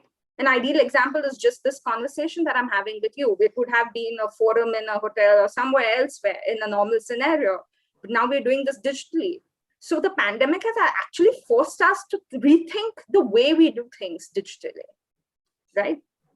So we need to understand that coming back to learning and development, unless we tie down our past skills, our past experiences, down to our performance of the employee, and hence determine what the employee needs to learn and develop on a periodic basis, and link that to outcomes saying future promotions or growth or future mobility across the organization, your whole talent management cycle is not complete. So this is not just a topic of learning and development, in my perspective. If you're looking at it from an employee, a human-centric point of view, let's take a step back. Let's not look at it as just digital learning and bombarding people with mandatory courses. That's not right. It's wrong. We should be looking at it from an end-to-end. Actually, a lot of organizations should be looking at it end-to-end. A lot of HRMS solutions or human resource management solutions like Success Factors, Darwin Box, and all need to look at it from a different perspective, end-to-end talent management perspective. And of course, needless to say, organizations need to have those capabilities, digital capabilities, to be able to run, motivate, and drive people end-to-end across the talent management cycle. Thank you very much. Thanks a lot, Jasmine. It was very, very insightful. And I think the key takeaway I took, it's not a touch at the skin. It's not a knee jerk. It's much more deeper. And, if it is deeper, then only it will sustain, and then only it will help us to move forward. Otherwise, pandemic is over. We are back to normal life, normal courses, blah, blah, blah. And we have seen that happening in Jan, Feb, and March, right? Not December, Jan, and Feb. People had started coming back to normal lives. They had started having a, I would say, scattered plan of coming to offices. Again, we never knew what is in store, and we are back to square one. I would say not square one, -1. Now, the important thing is that how do we take this situation for a reflection and reimagining the future? Now, that actually, when you said that taking it much more deeper, I want to move my next question to Kavita, that these changes or these adaptations, they brought positive things, they brought negative things. But what do you think, Kavita, in your mind, what are the positive changes which we as organizations, communities, or countries should think that they were not here for touch and go? They gave us some learning or a meaning which we need to take deeper. So over to you, Kavita, on the positive changes or adaptations which we should continue as we move forward in this next arena. Ritu, I never imagined that I would see something positive, considering all the doom and gloom that's right now around us, But interestingly, there are positives, And I would say one of the good things that has actually, really the good thing that has emerged from COVID is that it has accelerated the pace of innovation. I think we all agree there because, innovation by itself, if you look at it, it requires a risk appetite, a willingness to change, and a mindset to change, a mindset to take risks, And this incident or this happening in our life has come out of the blue, and it has made everybody a risk taker. No company has been, spared of actually this opportunity to take a risk because they were forced into it. It was a simple thing. And everyone has had to turn this disruption into a business opportunity. Otherwise, they ran the risk of actually dying. So most businesses have, they didn't have a choice. They needed to rise to the occasion. And I'd just like to cite some examples that all of us are actually experiencing around us, So for example, a very good example of product innovation or product development, I would say, innovation in product development is within the pharma industry. All of us have either taken a vaccine or are all set to take a vaccine. But do you know that the actual development time of a vaccine is nearly 10 years? 10 years. Only in this COVID period has it so happened that they have accelerated. The industry has gone into a pace of hyper innovation. And I think there's been experimentation in therapy development, clinical trials, while ensuring that there's no compromise on, efficacy, accuracy, and patient safety, which is the most important, Now, if I were to go towards, product distribution or something that, Madhumita talked about a little earlier on in the discussion, So companies that were brick and mortar, or were very heavily leveraged in a physical retail distribution model. Now, they didn't have a choice either. They've had to experiment and move into a hybrid e-com model or a physical and an e-com model, so digital model. And once again, because they didn't have a choice, this was the only way they could connect with their customers, because of the social distancing norms and the fact that also in some cases, we were so used to buying products, at the retail stores, but we couldn't go out and buy anything. So now we, like how Jasmine was saying, I'm a classic, I would go and use cash to buy things at the shop. But now I'm actually ordering things online and rather happily. I have an 80-year-old mother who is very now conversant on, Amazon and bigbasket.com. So, our lives have changed, they've completely changed, And then Kanchana and I think Reema touched a lot on, how talent management or human centricity has kind of really come, it's taken center stage. We used to all think that, or rather global organizations used to think that work from home and, all that would lead to a loss in productivity, loss in motivation. Just look at all of us. I mean, we are all working from home for the last, 13 months, And I think the good part is that all of this is here to stay. And it's going to hugely benefit a section of society, women or caregivers or people from smaller towns, who could not actually have the opportunity, because a lot of organizations are considering a hybrid model, and that's really fantastic, I mean, so I would think all these are the positives, and a lot of the others, technology and all, Jasmine is the expert there, so I'm not even gonna go in that direction. But so many good things have also emerged in this period, So I think it's a win-win for all, and we will come out much better out of all of this. Absolutely. So thanks a lot, Kavita. And it's on purpose that we want to think about what is positive which has happened, because as a human species and as communities or countries, if we have to move forward, what is important is that we don't freeze. If we don't have to freeze, we have to be hopeful and we have to move. And to create that hope, we have to also think, it's like a lab or a simulation for us. Unfortunately, not a great simulation, not a great lab. But at the same time, adversities have always brought best in humanity. So how do we look at that best and move forward? Thanks a lot, Kavita.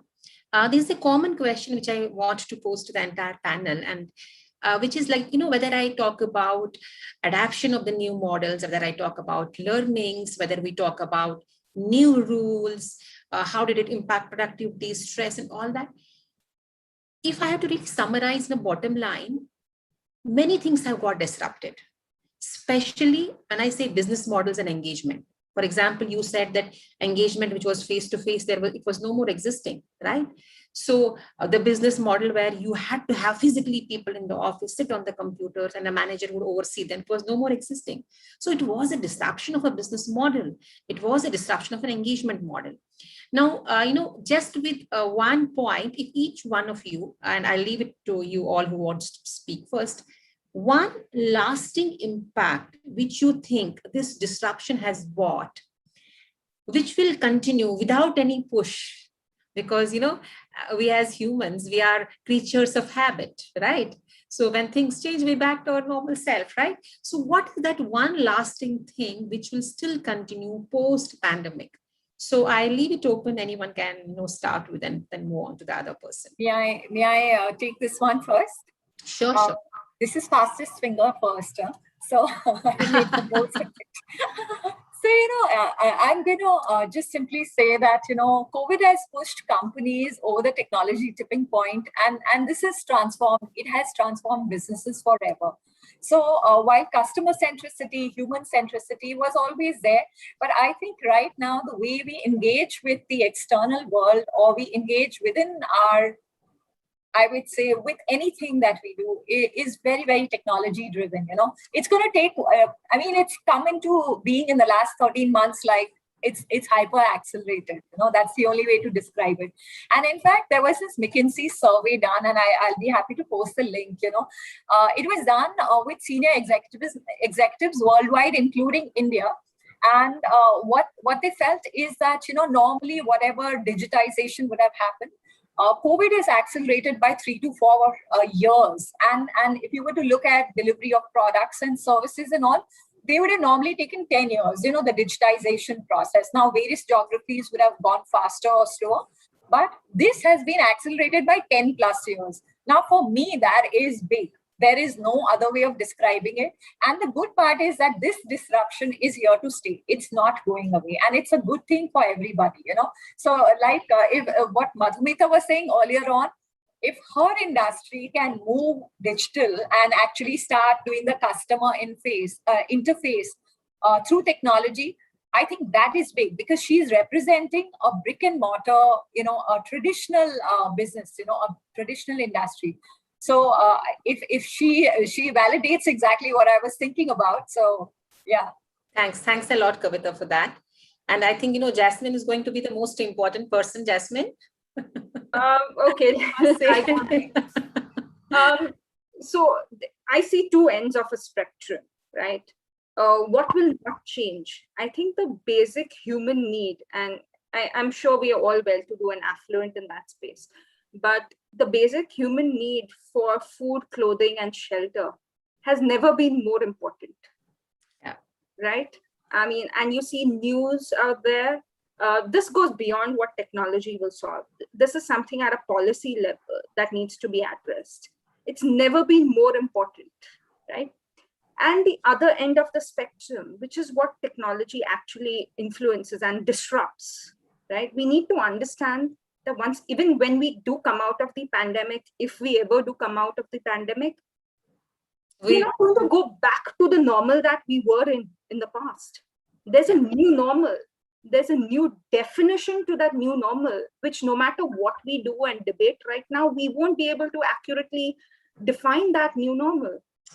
We need to go with the flow. We need to make the best. We need to make the right policies and decisions at a very humane level. If you're talking about the human touch, technology can solve, ease, expedite, resolve as much as possible, but it's still dependent on the policies that the masses have nominated leaders to create. And I think that is where that's the other end of the whole spectrum, which will never change. Policy making and decision. Absolutely.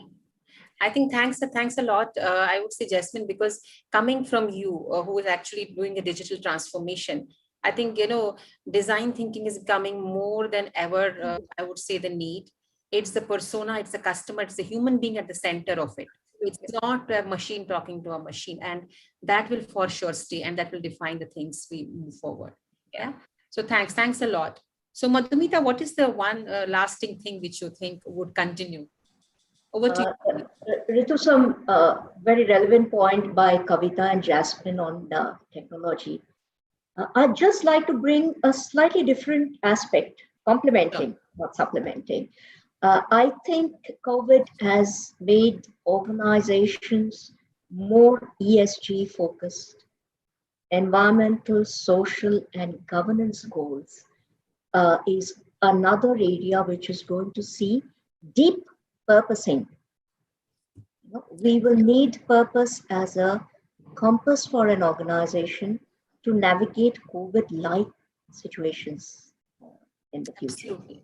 So that I see is another very important change that's going to get embedded by this. I completely agree with you, because it has made us think in the directions which we might have neglected for years. Suddenly, when we are in this situation, we started realizing what could be the possible causes, and causes are many. And I'm sure, in the first wave, we saw nature breathing. The simple reason was that we had overloaded, we had exhausted it. And if we have to sustain as a humanity, as a race, we can't afford to let it go. Thanks a lot, Madhumita. Anyone else who wants to have a comment on the lasting impact or the things which will continue with COVID? So, Ritu, I'll just add to what Jasmine, Kavita, and Madhumita said. Purpose will include human, technology, sustainability, all of that is lifelong goals. I think at a deeper level, whether it is personal, whether it is organizational, it's individual or groups, I think what COVID has taught us is that we cannot be complacent. We can't take anything that we have for granted. And that is true both at an individual level, whether it is our homes and, the need for food, shelter, safety, having domestic staff come in and actually help us with our work, or as organizations that, we are above it and COVID's not going to hit us, right? So I think that the need that you cannot stay complacent anymore has actually driven innovation, has driven change, has driven adaptive model. So I think that need to stay complacent and take anything for granted is going to be a permanent change which will drive innovation both at home and at an organization level and at the society at large. So absolutely, absolutely. I completely agree with you, Reema. Ritu, I'll add a final point to summarize everyone's thought here. I think with COVID, everything has changed.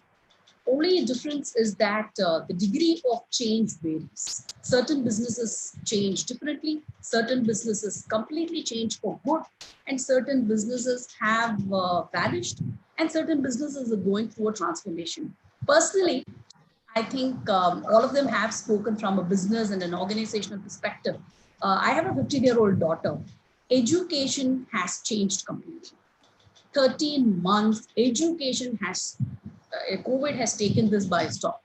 It has resulted globally over 1.3 billion children are out of classroom today. That's the recent statistics. And as a result, I think education has changed dramatically. Distinctive rise of e-learning, whereby obviously everybody is doing remote learning, digital platforms. Is it good, bad, ugly? That's step two. But this is completely transformed. And I think I must say, even before COVID, I think high growth and adoption on educational technology did exist. And I think there was already investments were accelerating. I think a recent data which suggested EdTech investments were during 2019 was at 19 billion USD. And today, as we speak, by 2025, a recent data suggests that the overall market share for online education will touch about $350 billion. And this is mind-boggling. I can't even put a mind to think what kind of change is that. So I think as adults, when we are transforming and navigating and adjusting, children are adjusting. There are a lot of difficulties. There are a lot of challenges that we are facing. But I think overall education will take a hybrid model, which is, in my opinion, is going to be a very lasting change in future generation. Thanks a lot, Kanchana, for your points. Absolutely, we are all seeing, we have kids and we have seen how the education is changing around us. And, I would like to just give a summary of what all we have spoken, because that would help participants to take concrete takeaways from this discussion. And when, I was just making my notes, what all you were speaking, I think before I get into the summary of the discussion, I think it's a crisis. And crisis asks for a response. And response is for survival. And survival asks for adoption. Because if I don't adapt, I will vanish. I think that's what most of us have, experienced. But looking at the plus points of that adaptation, it has been digitalization, it has been learning, it has been customer centricity. Again, digitalization with human centricity. It has been not touch and go deeper. It's not about wishy-washy stuff. And I think more than anything else, it's a major correction. When I look at things, when Madhumita spoke about the environment, the societies, the government, you spoke about education, Jasmine spoke about digitalization and deeper learning, Kavita spoke about customer and human centricity, and Reema spoke about how things are changing the business models. All this is a correction. And correction can happen only if I reflect. And unfortunately, in crisis, our ability to reflect becomes lesser because we want to survive, we want to live and continue living. At the same time, as leaders, people who take courage to take a pause, isolate and reflect and take next step, they become really, really successful. And that is the role which we have in our organizations, in our communities, just to take a pause, reflect and move forward, so that any such disaster unfortunately ever comes, we are more prepared for it. Thank you all, lovely ladies. I really enjoyed this conversation.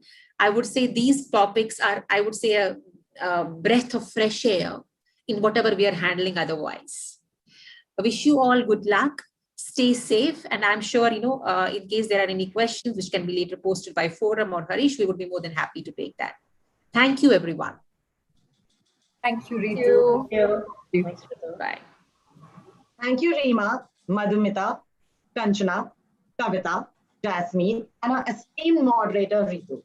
Thank you for those insights. It has been really, really a good talk. Ladies and gentlemen, now we head to a short 20-minute lunch break. Go on and have your power meals, because we are set up for some powerful experiential workplace diversity and inclusion sessions on their way. A gentle reminder for everyone attending the summit to visit the networking lounge.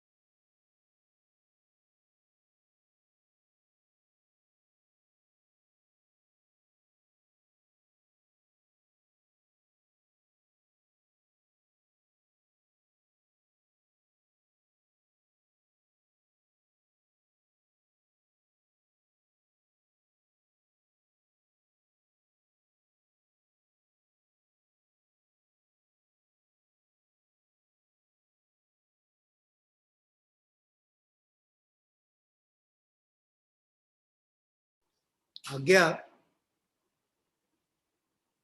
Yes, Harish, sir. how much time break you have given?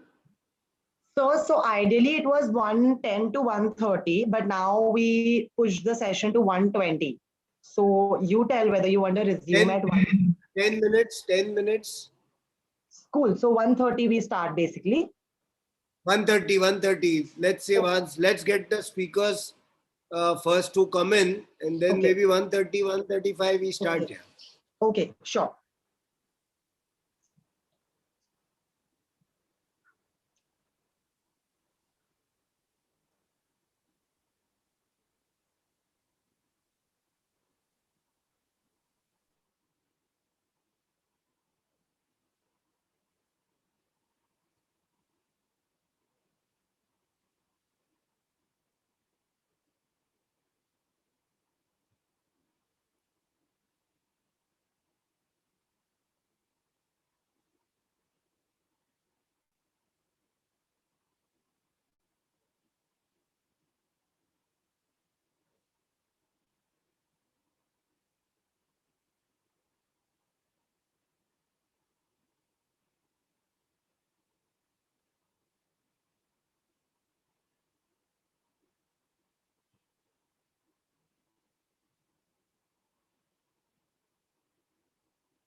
Hi, good afternoon, everyone. Good afternoon. Hi, good afternoon, Nivedita. Hi. Good afternoon, everyone. Good afternoon, Rati. Good afternoon, Mohua. Good afternoon. Mohua, did I pronounce your name right? Mohua? Perfectly. Awesome. That's a beautiful name, by the way. Yeah. Thank you.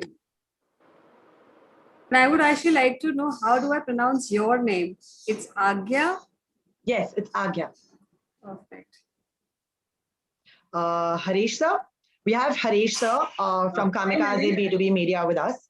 Would you like to communicate anything to the panelists? Hi, Harish.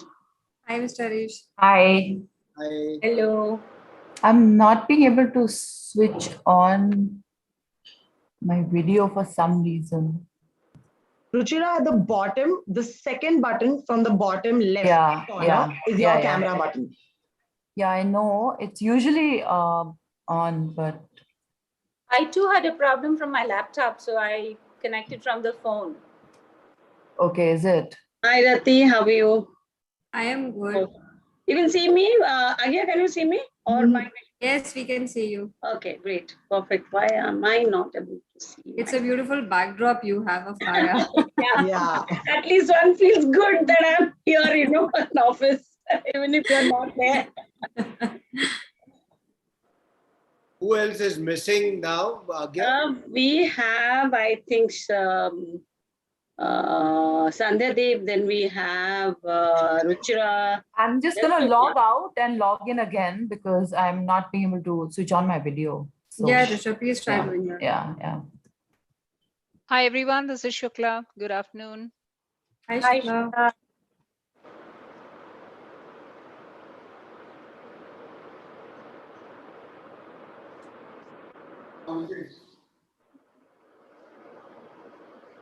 Shukla, we can't see you. 1 second. Give me 1 second. I'm trying out something. I think Sandhya Deep hasn't joined us yet, right? If I'm not wrong. Just ask Forum to give a call because we had that session yesterday. She missed it. So ask Forum to give a call. Sure, I will do that. Yeah. Forum, just check immediately.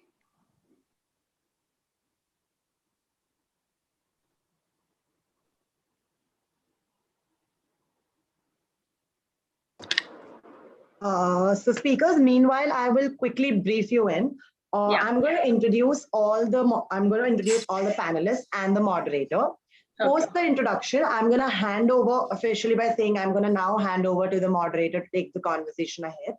As soon as I say that, you guys will all have to unmute yourself and start your camera. Okay. So when we start, I will request you all to put your camera off and on mute. The moment I hand over is when you turn both of them on and take over the session. Okay. So are we on time? Yeah, Nivedita, we are on time. We'll start around 1:30, 1:32. You have anything for the speakers, the panelists? I just wanted to speak to Sandhya Dev. I don't know whether... We are following up on that, Nivedita. Okay. Ms. Sandhya Deep will join in a few minutes. Okay, perfect. That's fine. So we'll just switch off the video right now, okay? Yes, you can do that. Yeah, unmute.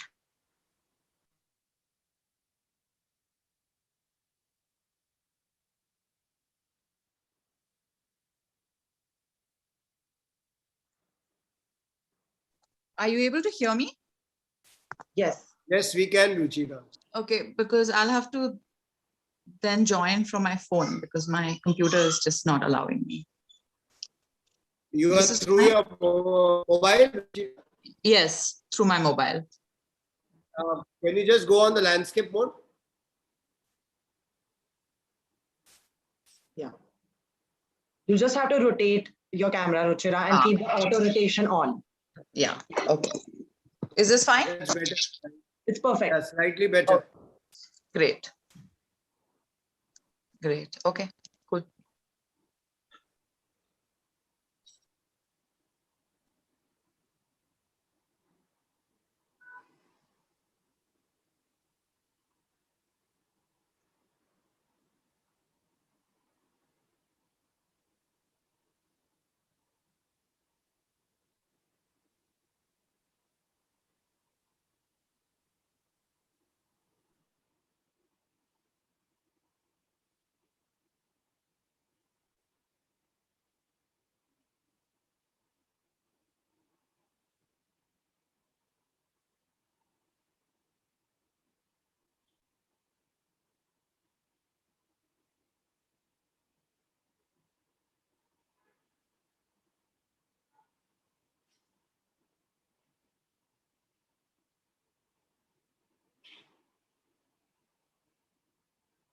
Forum, how much time has she said she needs to join in? When I spoke to her, she was just logging in. So I think she will be here in 2 minutes.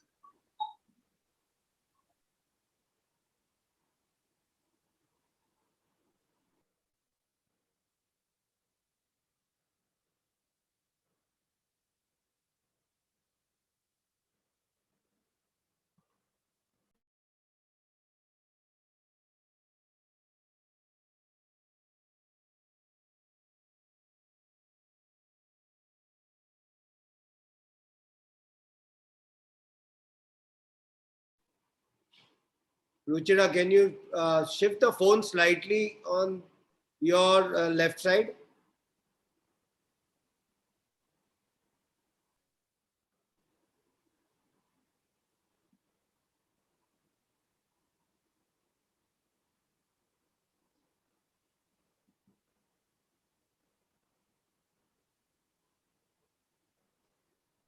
Request you to switch off the camera, Ruchira, please. Sandeep joined. Sandeep is in. Let's okay. check a video. Hi, Sandeep. We can see you.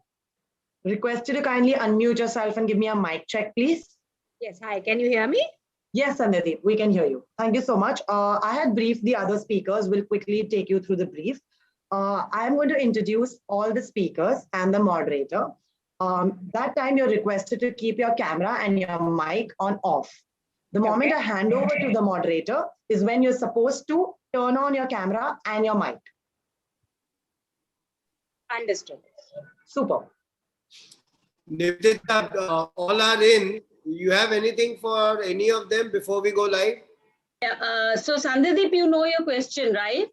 I had sent you the brief. Sandeep is in mute? Yes, she's on mute as of now. Okay. I'm sure she will. So what I was suggesting earlier, that when you're introducing, let people switch on their camera, no? Because otherwise, that's right. Yeah, so when you're introducing people, they should switch on the camera so that audience will know this is what Mohal looks like or Sandeep looks like. Yeah, Agya, that's perfect. Fair enough. We can do that. Okay, perfect. All right. Okay. So we'll keep our cameras on in which case. Yeah. Nivedita, unmute in case you want to just pop up what query you had. All the ladies are quite, they'll be able to. Yeah, Nivedita, I'll address the question. I haven't seen it, but I don't think it will be anything that I can't handle. Absolutely. Okay, let's go live, Agya. Let's go. Okay. Awesome, ladies. Request you all to kindly put your cameras and your mic on mute. Kevin, let's take the session live in 3, 2, 1. Welcome back, everyone, once again to the second edition of the Women Influencer Summit and Awards 2021, hosted by UBS. Ladies, a gentle reminder to visit the UBS stall. Let's get started with our next session, Diversity and Inclusion, debunking myths and orbiting towards a gender-neutral perspective.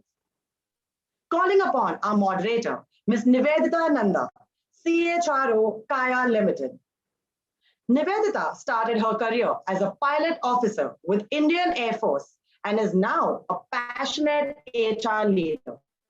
With versatile experience in establishing new greenfield ventures, significant mergers and acquisitions, and amalgamation of public and private enterprises.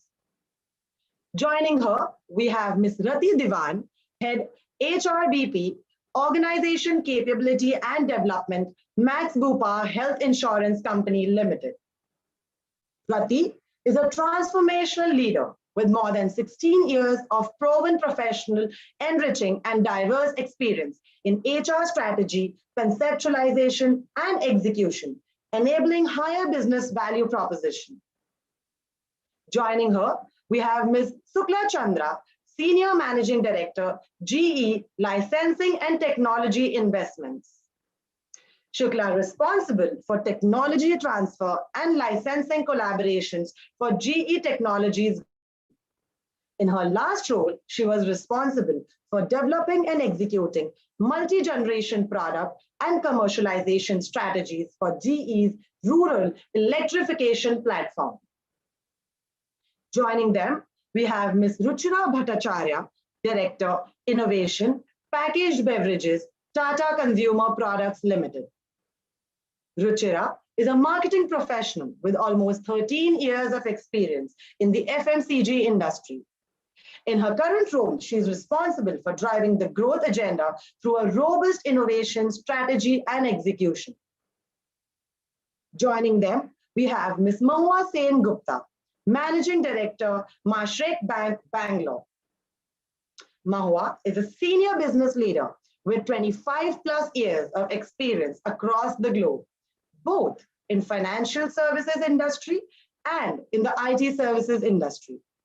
She is also extremely passionate about people issues, including that of women. Joining them, we have Ms. Sandhya Deep Puri, Chief People Officer, Sapphire Foods, Pizza Hut, and KFC. Sandhya Deep, with an experience of more than 2 decades, has a vivid exposure of handling all major functions of HRD, including leadership development, coaching, corporate governance, and many more.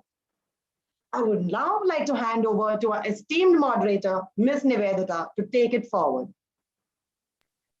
Hey, thanks a lot, Agya. So I think I'm privileged to lead this team today and moderate the beautiful topic, which all of us are passionate.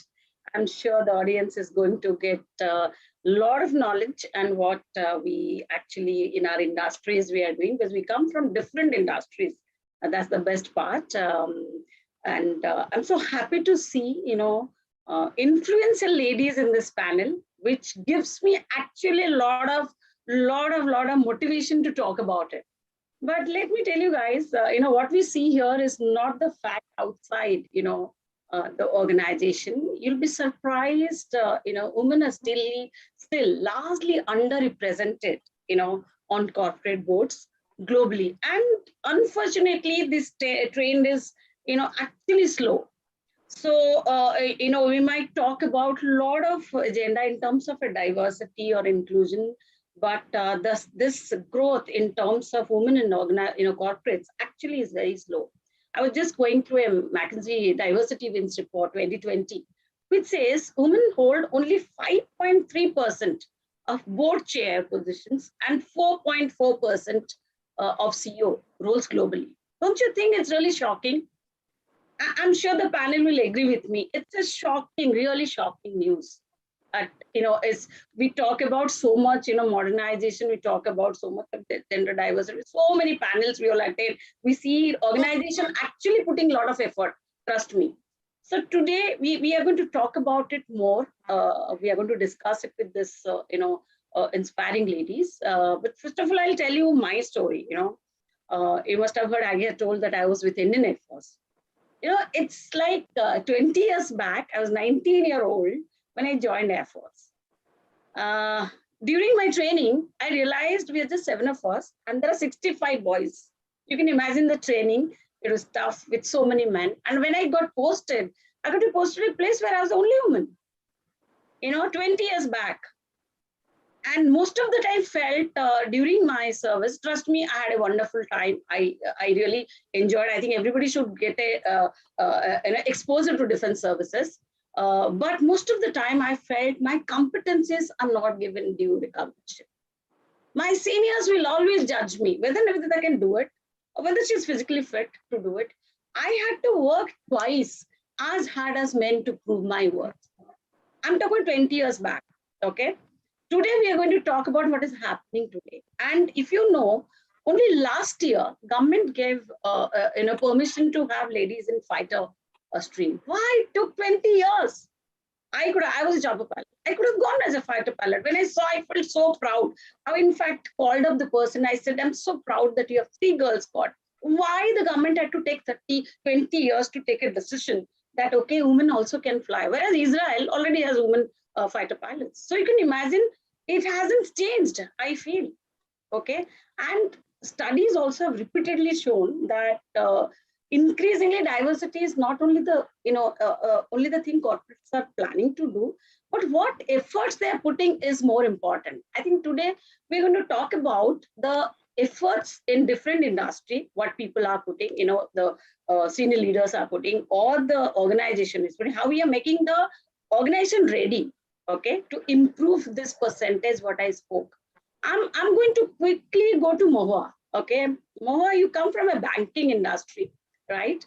Do you of course, banking industry, one sees a lot of ladies. One can see that, of course, Sandhya will talk about retail, which, it's at 19% or 18%, but banking still sees, a certain amount of ladies in the industry. But do you think, moving towards a world where the focus is on skill, on accomplishment, instead of a gender, and also, do you believe that it is all about ethics, or actually, gives you a bottom line, it improves your bottom line, or it's just a morality, we should have ladies in the organization? What do you think, Moa? Well, ethics and morality are extremely important in the business world, but I do think it's all about the bottom line. And this has been proven time and again. Multiple empirical studies have been done by organizations like Forbes or McKinsey, which has proven that diversity actually brings in improvement in the bottom line. And why does it do that? Because, see, we bring in multiple diverse set of people, bring in multiple different thinking, different ideas. So the solutions to any business problem come out much better because there are multiple. Whereas if it is a single type of individuals in the company, you kind of get into group thinking, and it's not, you don't get the best of ideas. But does diversity necessarily mean bottom line impact? That's where the challenge is. If diversity is seen by an organization as a number target, then it doesn't. Because many organizations today, and it's true that almost every organization has diversity as an agenda, but some are following it as a number target where it's a checkbox, that 50% at the initial level, then 30% in middle management, 20% in senior. I don't think that actually improves the bottom line. Bottom line improvement happens only when the diverse voices are heard. Many organizations have women in their leadership, women in their middle management, but they're not heard. Even in meetings, I've heard many a times, many organizations, because I'm also into theater, and we also have something in the theater-based behavioral learning where unconscious bias and diversity and inclusion is a big thing. When we talk to the corporate women, we hear many a times that, yeah, I'm here, but when there is a group meeting happening, my boss doesn't hear me. Whatever I try to say, it gets completely, he just doesn't pay any attention to it. So if that is the kind of situation, then diversity will not impact the bottom line. So change management, awareness about diversity and inclusion, all of that, if it can be done and diverse voices can be heard, then diversity will definitely bring in bottom line impact. That's what I think. I'm sure, Moa, this is, I agree with you that it cannot be an agenda or a number. It has to be really cultural change. So what has happened is many organizations now, I remember one of the company, I was an IT company, I was heading HR. There's huge attrition, okay? I said, no, we need to have, so consciously I told the regional HR, guys, you need to have ladies in the, software developers, those days I'm talking about, 15 years back, very few. Today, if you see, actually the many software developers are women. But I saw a huge attrition, getting checked. And we saw, as you rightly said, a culture. And definitely when the attrition is low, your bottom line will definitely get impacted, right? So I think it helps. But some of the organizations have actually come up with a lot of good practices, which I would like to hear from the team here. Shukla comes from GE, one of the best organizations we know for HR practices for years. GE is known globally. So I'm sure, Shukla, do you have any good practices you can share wherein, gender diversity is taken not an agenda or, actually truly in true sense to create that culture where people feel comfortable? Do you have any good practices you can share? Sure, Nivedita. First of all, thanks for inviting me to this panel. Very, very happy to be here. And I couldn't agree with you, Mahua, more that, it's not a number game. if whoever is treating is a number game, that that's not going to work, and you're not going to get the full impact of it if it's just a number game. But also we have to remember that all voices need to be heard, but first the voices need to be in the system, and then they need to be heard. So there has to be a holistic approach. So what we look at in GE globally, and there are multiple regions, GE has 200,000 employees across the globe, about 160 countries. And so every country, every region, and we are a conglomerate of many businesses. And although mainly we work in industrial space, we call ourselves a digital industrial company, because digital is making such a huge impact in whichever machines we are manufacturing, whichever product we are delivering to our customers. So, every region, every business has their unique challenge, but something which is across all businesses, which is a horizontal, first of all, is leadership buy-in. In the sense, like, it is something, inclusion and diversity. And I said inclusion first and diversity second, because unless we believe the broad word of inclusion, diversity is just remains as another word. So when we look at inclusion and diversity across all businesses, across all regions for GE, the first thing is the leadership has to be bought in understanding and believing that the culture of the organization needs to shift. And when I say culture, having when we look at the lifetime of an employee comes on board, joins a company like GE or any other organization, learn and grow. So there are different phases of an employee in an organization. So we look at every step from the way, when we look at, who we are hiring, from where we are hiring, all of that. First thing, our goal is that whoever comes on board as an employee should be free to feel, free to be who they are. Gender, doesn't matter where they come from, their background, their education, who they are, what they believe in. They need to be who they are once they are on board. And that's the environment, we try to give, because we have seen an environment where they feel safe, they feel they can learn and grow. Their productivity goes, really way up. And that's what it starts impacting the bottom line. So one is hiring the right set of employees and going through the process. And we do have a process to hire gender diversity. But when I say that, we need to be very conscious of the fact that, a woman doesn't want to hear ever in her career that you got this job because you're a woman. Exactly. You don't want to hear that. You got the job because you deserved it. Now, you may lack some of the stuff you need to have the next job, but that's the organization where they can help you to get there so that you can get the job. And when you get the job, everybody agrees that you are the best person for the job. So there is a lot of stuff we are doing for hiring from directly from colleges and also experienced people. We are building a pipeline for all our businesses, which is GE Power, GE Aviation, renewables, healthcare. And these are the spaces, a lot of, manufacturing, supply chain, commercial, which are traditionally not really a very rich space for women to be in. So we are actively working with our talent acquisition team, external consultant, to make sure that every business have a very rich pipeline of women. Doesn't matter whether we hire them today or tomorrow, but the pipeline is very important.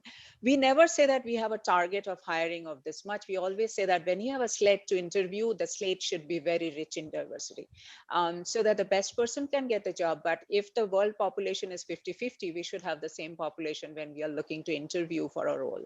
So that's one. Now, when they are on board, there are various programs which is in place to make sure that the women actually learn and grow. They feel safe, and they have mentors, they have sponsors, they have buddies. We also focus a lot on women. We have seen, and I'm sure all of you may have seen in other organizations, that we lose a lot of women in the mid-career. When they start having, responsibility of families, children, we lose a lot of women. So we have a lot of things in policy for women who are expecting children. We have policies for the men, because, without men, women cannot thrive. So everybody needs to be in it together. So how to make sure that we have the support system ready, and support system can come from other women, other men, your leaders, your HR team, all of it. So there are a lot of policies and processes in place for that. We have daycare, we have support groups for working moms, all of that. And then how do we make sure these women actually feel empowered to take more and more responsibility and expanded role? So our people processes or promotion, how do we select people for trainings, which are very important? A very, very intentional focus is there to make sure that we do not lose out on developing a woman who deserves it. So, and also we are very, very careful of the fact that we do not want it to come out as that we only want women to go forward, because that's not the kind of perception we want to give. We also have a program where we bring in people who are restarting their career after taking a gap. We really encourage that, because that's very important. So in a nutshell, those are different phases of an employee where we have a lot of processes in place. I'm not saying we are perfect. We do have a lot of training for our frontline leaders to remove unconscious bias. I heard the term used by Mahua, and I'm sure that will come up in the discussion as we go forward. We do have a lot of effort going behind that, so the culture of the organization really become rich. So I'll stop here. I'm sure Absolutely. I think very well said. I think G has a lot of programs. I think it's really one can people actually copy from G, this kind of interventions. But I agree with you, to become a gender diverse organization, it has to be driven equally with all the levels. Everybody has to put some effort. In fact, you mentioned something, women, coming back after maternity, that career break. Sandhya, I'll come to you, because you come from retail. We all know in retail, we don't get store managers, women, right? It's very difficult. You are, because that's the age people go, the ladies go for their maternity break. So it becomes very difficult for any retail HR to get, even if the business says, I would like to have a woman, it's difficult. Sandhya, I'm sure you'll agree with me. But how do we get the entire company, entire organization, or maybe our leadership team on board with this diversity and inclusion initiative?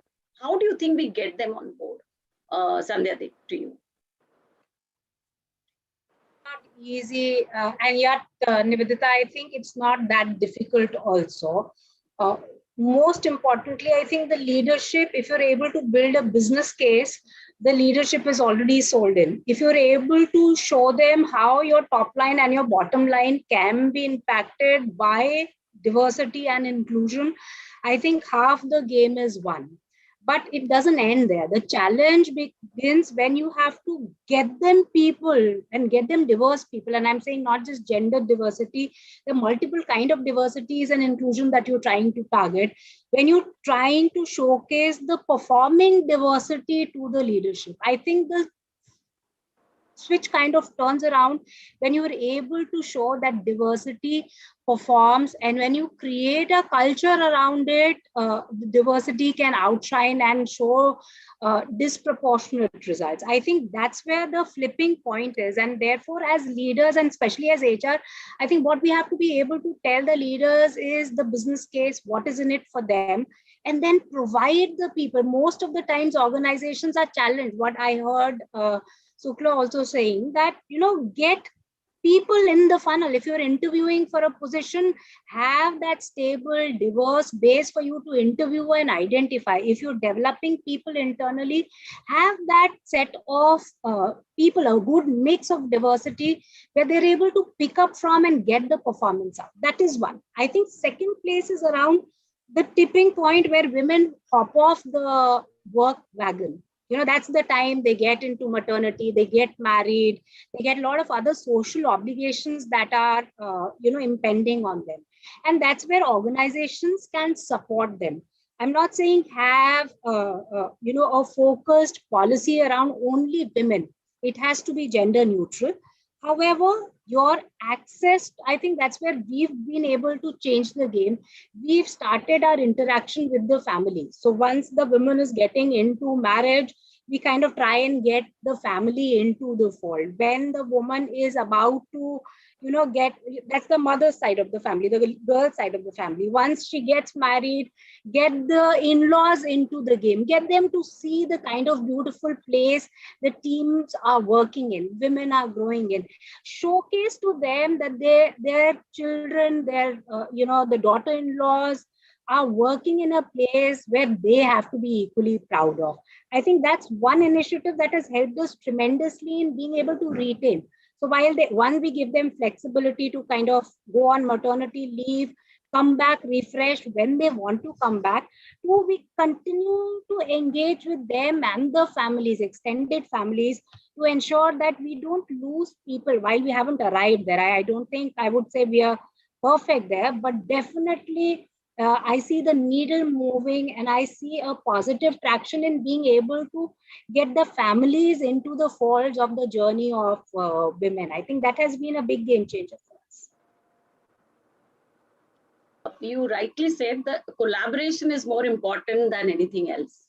Collaboration inside the team and with external, that is families. I think that is a good mixture of, putting that effort wholeheartedly, getting the ladies back to the work. I go to Ruchira. Ruchira, you come from a consumer background, right? All of us agree, that as ladies, we have the, that sixth sense when it comes to understanding a consumer, right? So do you see in your area, you have more ladies working, or you have to put an effort, or your HR puts effort? How is it in your work area? So I'm a market. So thanks, Nivedita. I think some great insights coming in today. But I'm a marketeer by profession. Yeah. I spent the last 13 years, working in marketing, and I think in my field of work, the female to male ratio is fairly healthy, both Absolutely. from an organization and an industry standpoint.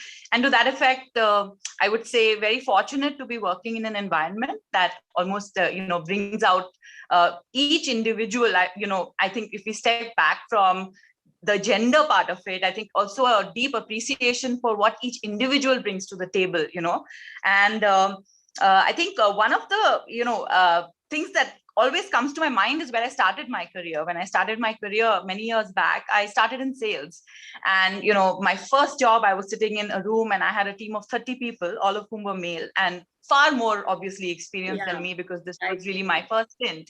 And my intuitive reaction was to step out of who I naturally was as a persona and step into the persona of this person who I felt would be the success template, of a team manager handling 30 people, experienced people. And therefore I let go of my real self in a sense. And a few months down the line, working with my team, I realized that actually what really matters to them is whether their leader is authentic, whether their leader is capable of delivering to a vision of growth, both for the team and the business, and whether their leader has their best interests in mind, each one of them. And when I realized that, I think things became much simpler in terms of what part of myself do I want to bring to my work? And the answer to that was that I need to bring my authentic self to my workplace, because there is no other way. And I think authenticity, the point of authenticity is really what goes back to making a gender neutral workplace. So, the starting point of what is gender neutrality, it's not saying that both the genders are equal. It's not, because they are very different from one another. And, each one has different responsibilities. There is a domestic part of the equation. There is a family part of the equation. So really coming back to gender neutrality, I think the second we identify that each one is special, to really create an environment where each one can thrive, grow, and contribute. I think that's the first step, to understand that it's not about saying I'm a woman, I can do as much as a man, but I'm a woman and these are my strengths. And that is what I bring to the table. And therefore, working in an environment which appreciates those traits in me is something that's very valuable. And I work in an industry that values these traits, diversity, whether it is on gender or whether it is on any other, today there's also work diversity, the kind of profiles that experience that people bring to the table are so different. That's the starting point. I think the second one is a lot of flexibility from an organization standpoint, to be able to, really embrace a woman in different parts of her life cycle. You need to have flexibility. So, small things like having, a core number of working hours, or not maybe scheduling meetings very late into the night, or scheduling meetings at a time when you know that perhaps a female member of your team is not going to be easily available. And I think COVID has played a great role in instilling a sense of, while it's been a very hard time for all of us, but it's forced us to, take a way of working that is far more flexible. And I think at the fundamental of that is having trust, having trust in each employee and having the empathy. And in that sense, I think working for an organization like Tata Consumer, there is a lot of emphasis on both trust and empathy at an individual level. And lastly, I completely agree when you said earlier that gender neutrality or even gender diversity is not the task. It's not a task, right? It's a mindset, it's a culture. And to that extent, like any other culture or like any other mindset, it needs to be driven from the top, yes, but it equally needs to be owned by everyone. And when I say owned by everyone, there are certain kinds of behaviors that need to be appreciated. There are certain policies that go a long way in sending out the right message. And I think on a day-to-day basis, a lot more openness, appreciation, and creating an environment where everyone is able to function to the best of their abilities. More specific to my industry, we are lucky we have a lot of great women leaders in the boardrooms, in the meeting rooms, and also in our teams. So yeah. Great. I think, Ruchira, you just said one good thing is all about first, what you are. There is nobody's going to look at you, a woman. I remember a long time back used to say, a defense officer is different. Why a lady officer? First thing I said, let's be called an officer. That's it. Why you have to say me? You don't talk about a male officer. Why a lady officer? The officer is from the front, and maybe it is a woman or a man. How does that matter? I think I agree with you fully on this. I'm also going to talk about, I was with Reliance Energy those days. I had gone to a campus recruitment, Kurukshetra, those days. It was called Regional Engineering College. There's a girl, I was hiring the electrical engineers basically. Suddenly one girl comes and meets me. She says, ma'am, can I come for the interview? I said, what happened? She's a civil engineer. Okay, no company was ready to hire her because they thought a lady, lady who can she stand in the, construction areas, because she'll be surrounded by workers. And so she was not getting a job in her core area. Very, very sad, At that point of time, I told her, you such a smart girl. Do you think you'll come and work with me in electrical engineering, or I'll get you in a BI team? Because so I wanted to hire her. I just thought I'll just help her. But just imagine, I thought of helping her because I couldn't give her a job which she required at that point of time. And many construction companies going to the campus and not hiring a woman. It's very sad. That's the reason I think the companies should have some kind of program, or there has to be someone who should be accountable, to get this agenda rolling. All the leaders have their top line to look at. HR has their hiring look at. So, Rati, I'll come to you. Do you think there is a role for this diversity and inclusion, or maybe we call it officer? There are many companies who have this. And do you think this person who's day and night only, goes saying that how do I get the gender neutrality in place? And do you think the person can make it a success, Rati? Coming from an insurance company, I'm sure you must be hiring a lot of, you'll have people who must be selling, the sales force. Do you think it will help this role?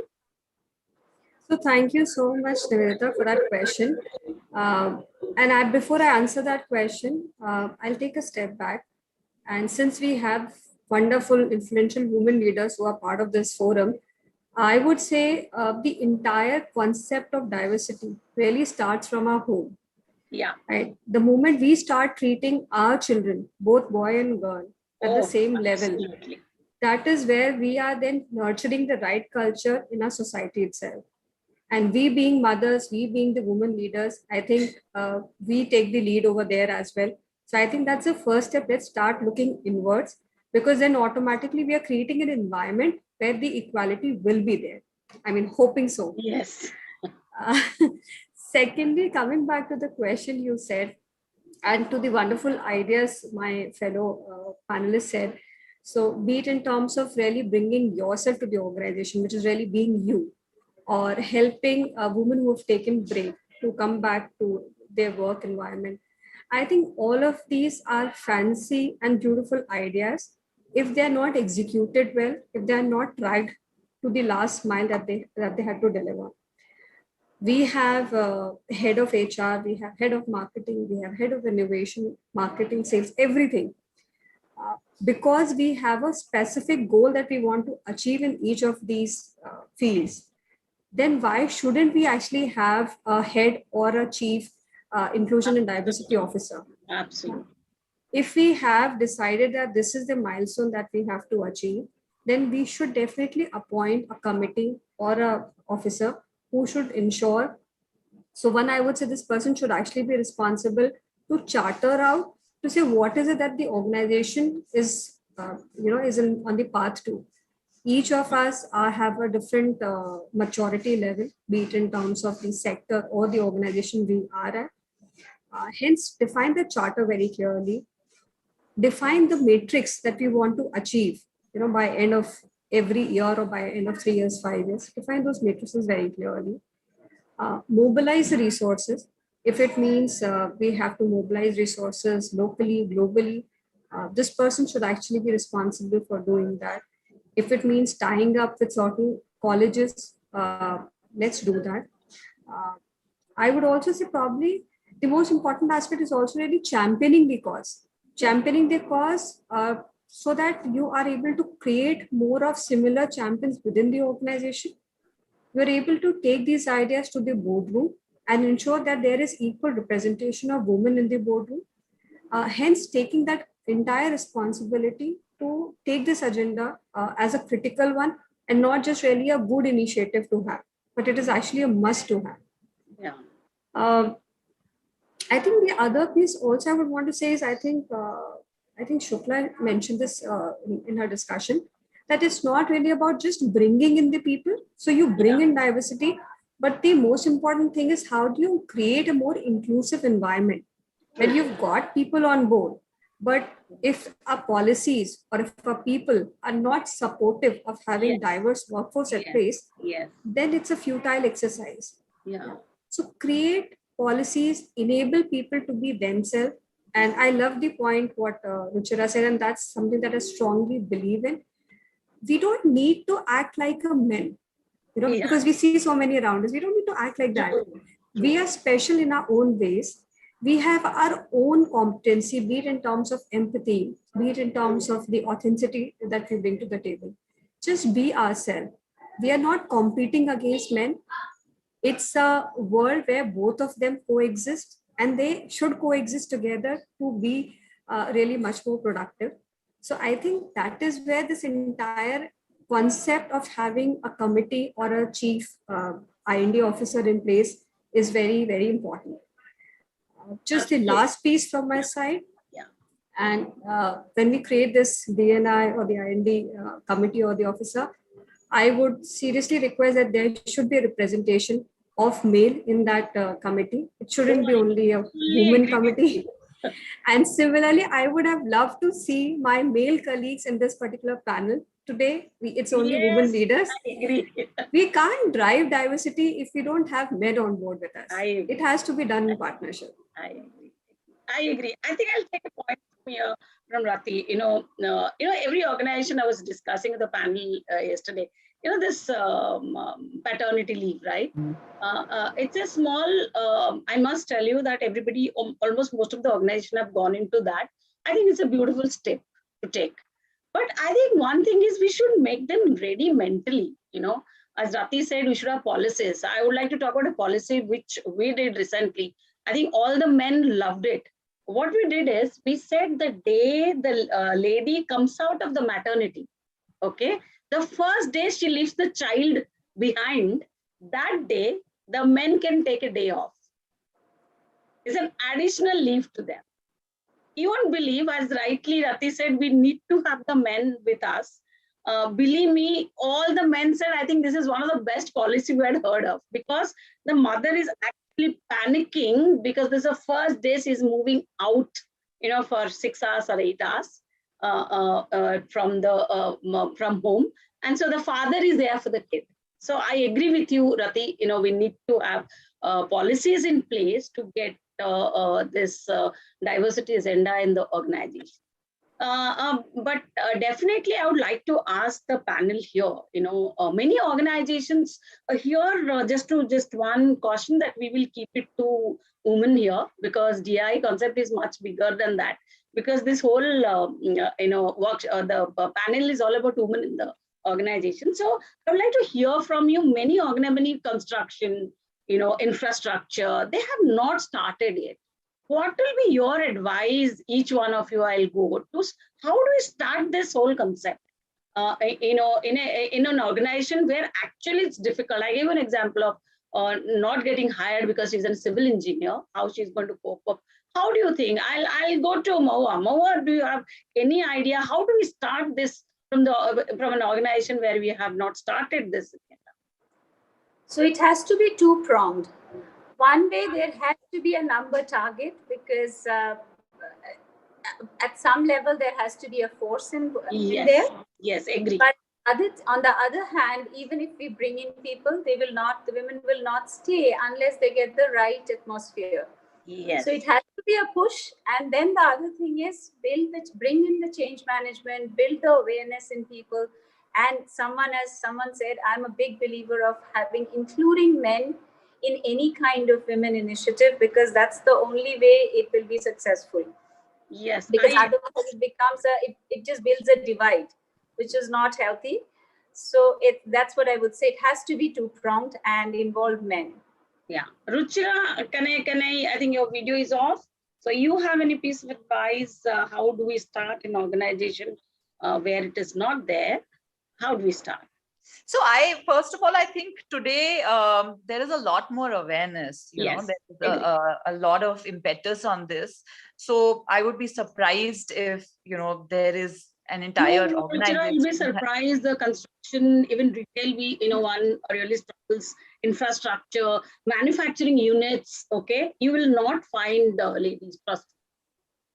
Okay, so for me, any change, any cultural change really starts at the top. So there has to be someone from the inside who's passionate about driving this.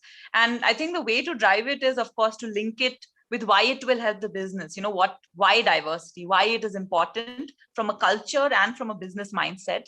And then, the person who really owns this then needs to drive it from within.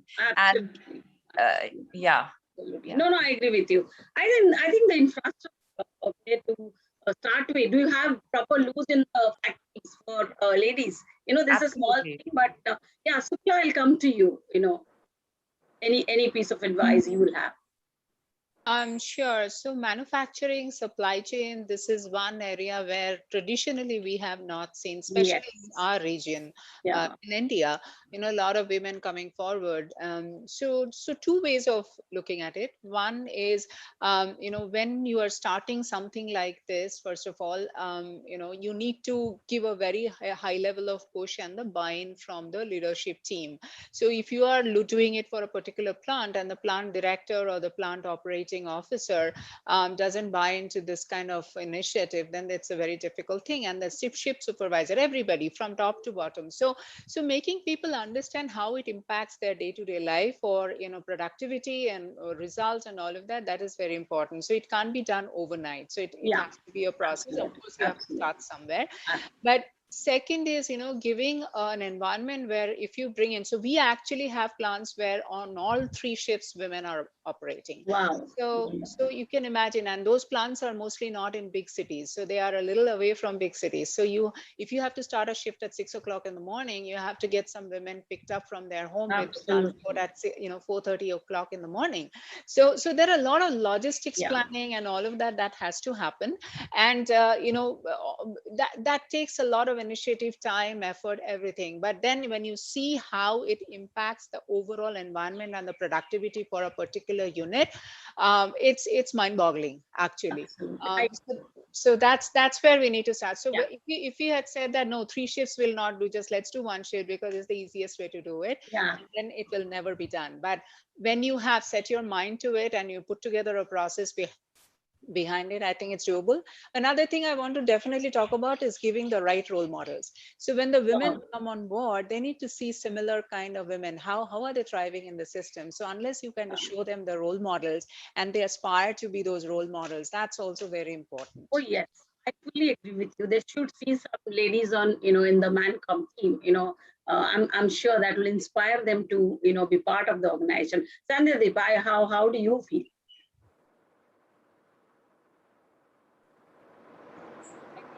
All of us summed it very well. It has to be, if it's in an uninitiated sector, it has to be top driven. There have to be mandates around which people work. So you work on, so leadership has to be aligned. If the leadership is not aligned, might as well not get into it, because that's going to create more of issues than facilitate the entire process. So that is one. Two, once the leadership is aligned, I think the leadership needs to talk more and more and more of the expectations that they have out of diversity. And sometimes people need to be pushed and nudged towards it.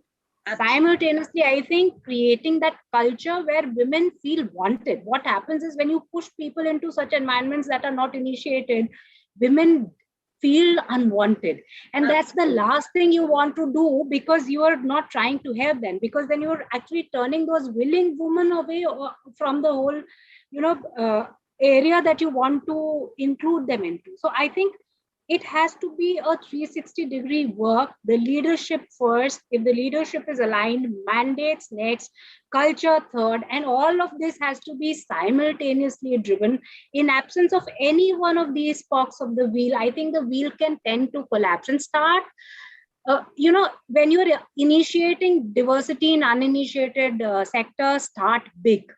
Create a lot of marketing hula around it, so that it is accepted as a process that is new, and there is certain amount of, so there will be a push from non-initiated, but they will still know that this is something that the management is testing. We need to align, abide.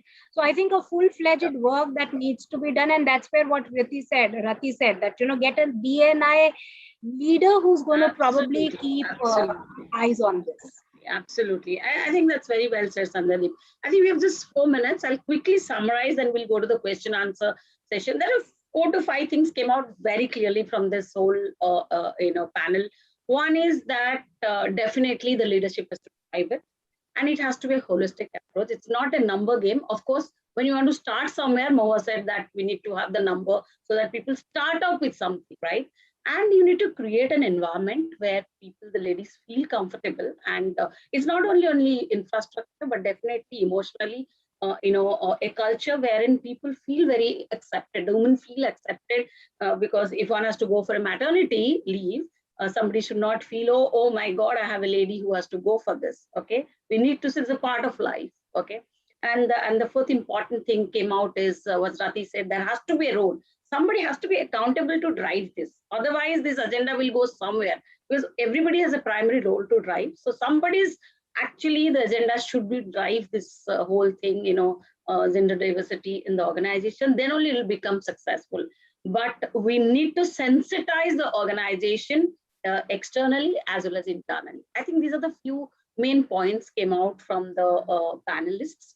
I'll now open it up for the audience. If you have any question for any panelist, we'll take it forward. This is open. Agya, do you think you can help us to coordinate this? Any questions? Otherwise, we are right on time. I've just given 2-3 minutes for the questions. Sure, yes. We'll just have a look if we have any questions from the audience. Yeah. What is beautiful about diversity is that if it rides on inclusion, the leader should be willing to have that inclusive mindset. Even if there is one woman across, include her in the relevant places. I think that just speaks volumes of the initiatives. I think my whole focus is on inclusion. Obviously diversity is a fallout of it, but have that inclusive workforce that makes it, I think, more beautiful, Nivedita. Yeah, absolutely. That's the focus. You have just said it. Yeah. Awesome. I think it's open. We all are, people are open to asking you questions on chat or in the networking area. So no questions as of now. Perfect, perfect. I think wonderful ladies. I think I enjoyed speaking to all of you. I'm sure you all had a great time. The panelists must thank you. The audience to hearing us. Thanks a lot, ladies. Anybody else was to thank the audience? You're welcome, panelists. Thank you. Thank you, everyone. Thank you. Stay Thank you so safe. much. Thanks, Agya. All of you be safe. Bye-bye. Take care. Thank you so much, Sandhya, Mahua, Ruchira, Shukla, Rati, and Nivedita for those amazing thoughts and insights. Thank you so much. Bye-bye. You take care.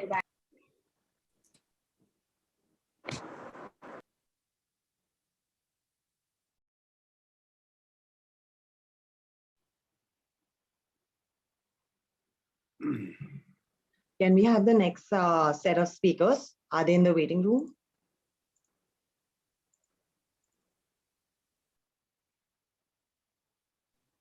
They're just joining Agya.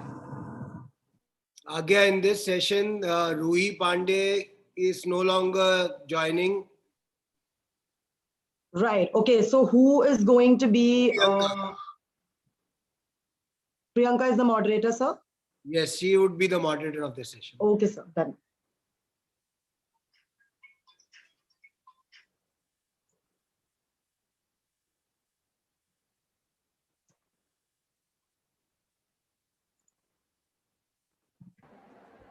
Okay, can you guys hear me?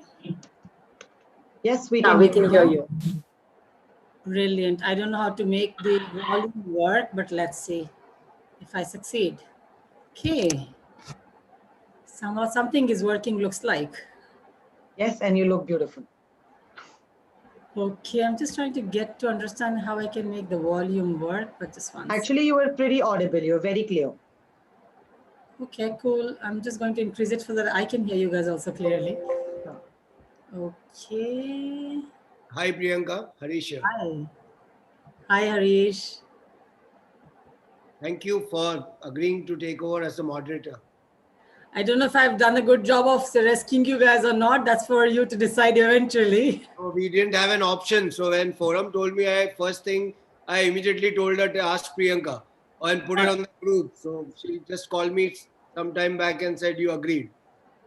Yes, I did. Of course, it's in the team spirit, right? All of us have to help each other, Harish. So that's the least we can do to rescue her. So I think I'll try and get going because I've been running between meetings. So as long as we are in a good shape with me helping you out, it's great. And again, I'm hoping others will also try to chime in if there's stuff that I need help on. So let's get going now. Yeah. Who else is joined in, Agya? We have Uma, we have Dia. These are the, and just Himangini, Priyanka. Hi, Himangini. I think is pending only. One missing now. Premita, I think is missing. No, Uma, no? No, Uma is here. I can see I see Himangini. So those are the two names that sound familiar to me. The call we had on Sunday, guys, right? So I think and Rui is not there anyhow. So it's. So I think it's going to be the 5 of us, right? Yeah. Hi, everyone. Uma here. Hi, Uma. Hi, Uma. Hi. Hi, Uma. Hi, Dia. Hi. Hi, Harish. Hi, Harish. Hi, Himangini. So is there anything you would like to communicate to our speakers? Yeah, as you all know, Rui is just dropped out. She's not feeling great. Priyanka would be now moderating this session. Priyanka, in case you have anything to run through between all three of them, please do so before we go live. Brilliant. Again, I think the way I'll run it, again, I'm also a rookie moderator, guys, so bear with it. I wouldn't call out people who need to respond because we have names highlighted in the WhatsApp group, right? I'll just open up a question. And the one that we have in the WhatsApp chat should be the one who starts speaking and the others chime in. I think we have enough time for people to bring in their perspectives. And I'll also try and speak, amongst all of you. So we just take turns. If you've spent enough time on the question, then we just move on. So I think let's time ourselves 5 to 7 minutes per question. Should be good enough. Gives us a good spread of 40 minutes between 5 questions, 5 minutes per question, or 10. I think will be good enough, right? That's my view. but it's We are just on time. 5 of us now. So I just think, yes, all of us can give our snippets to each of these questions and we can keep moving. We are on time, Priyanka. So we can, once we start maybe at 2:25, you still have around 45 minutes. Brilliant.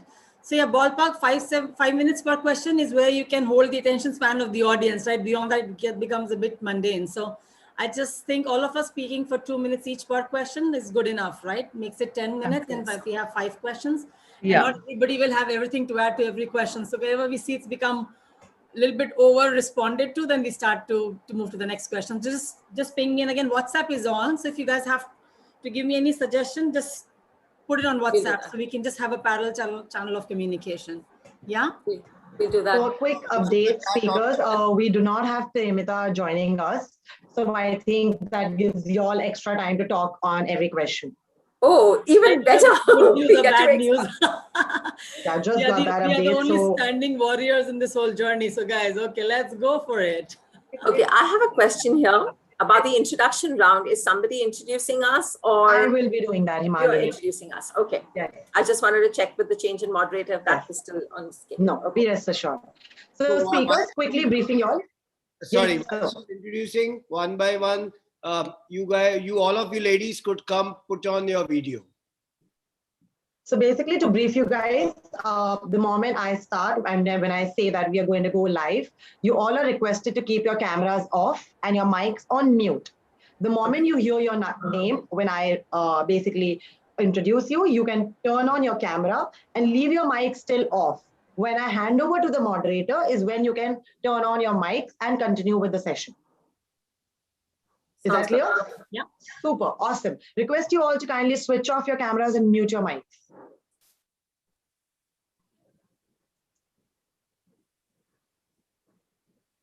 Kevin, we can go live in 3, 2, 1. Let's get going with all the energy to our next session.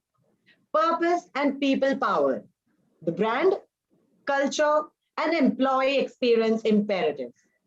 Moderating this session, we have Ms. Priyanka Anand, VP and Head of Human Resources, Southeast Asia, Oceania, and India, Ericsson. Priyanka brings to the position a vast experience from her 19-year career, of which more than 7 years have been with Ericsson. In her current role, she is leading an HR team of 60 resources spread over more than 10 countries and driving the HR strategy across the geography. Joining her, we have Ms. Dia Suri, Director, People Resources, McDonald's. Dia is an experienced talent management consultant with a demonstrated history of working in the retail industry. With an experience of more than 20 years, she is a strong human resource professional skilled in talent management, coaching, employee engagement, and much more. Joining them is Ms. Himangini Jayant, Vice President, People and Culture, Dr. Oetker, India. Himangini, with 20 plus years of cross-industry experience as a consultant, internal HR, and coach. The breadth of experience, having worked on assignments with clients such as ICA Motors, GPI, Dabur, amongst others, has ensured a well-developed understanding of business needs. Joining them, we have Ms. Uma Rao, VP Human Resources, Ashok Leyland. Uma is an HR professional with well-rounded HR experience of more than 25 years in multiple sectors. She has worked very closely with business in managing mission-critical projects and assignments and provided a strategic perspective to businesses. Over to you, Priyanka. Great, thanks. And again, it was a good round of introduction for me, and I'm assuming for the others as well. And glad to be here to share our perspectives. And like I said, it's a session where we are going to share our perspectives, but also keen to hear what you have experienced, in your own spots, in your own spaces, and how do we really bring value to this conversation really is that we look at how purpose and people-powered approach towards building the brand, culture, and employee experience is imperative, right? And this entire session is about each one of us sharing our experiences. It will also give us an option to, again, hear your perspectives and views, but share how we have seen things work towards strength to strength when we have implemented some of these examples or those experiences into our day-to-day work life. So with that, I think I'll make a quick start and then pick up the question and answers that are important for us to rally through, right? So first of all, I think I'm opening it up for the panel now to give their expert views on how important do we believe is the purpose of an organization. And again, how important is it to connect with employees, the purpose, and also for stakeholders and customers. And then again, it'll be good to have perspectives from each one of you. So I'm opening it up for the participants to chime in.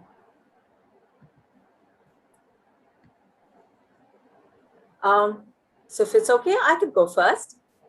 Thanks, Sure, Priyanka, go ahead. and good to be here today.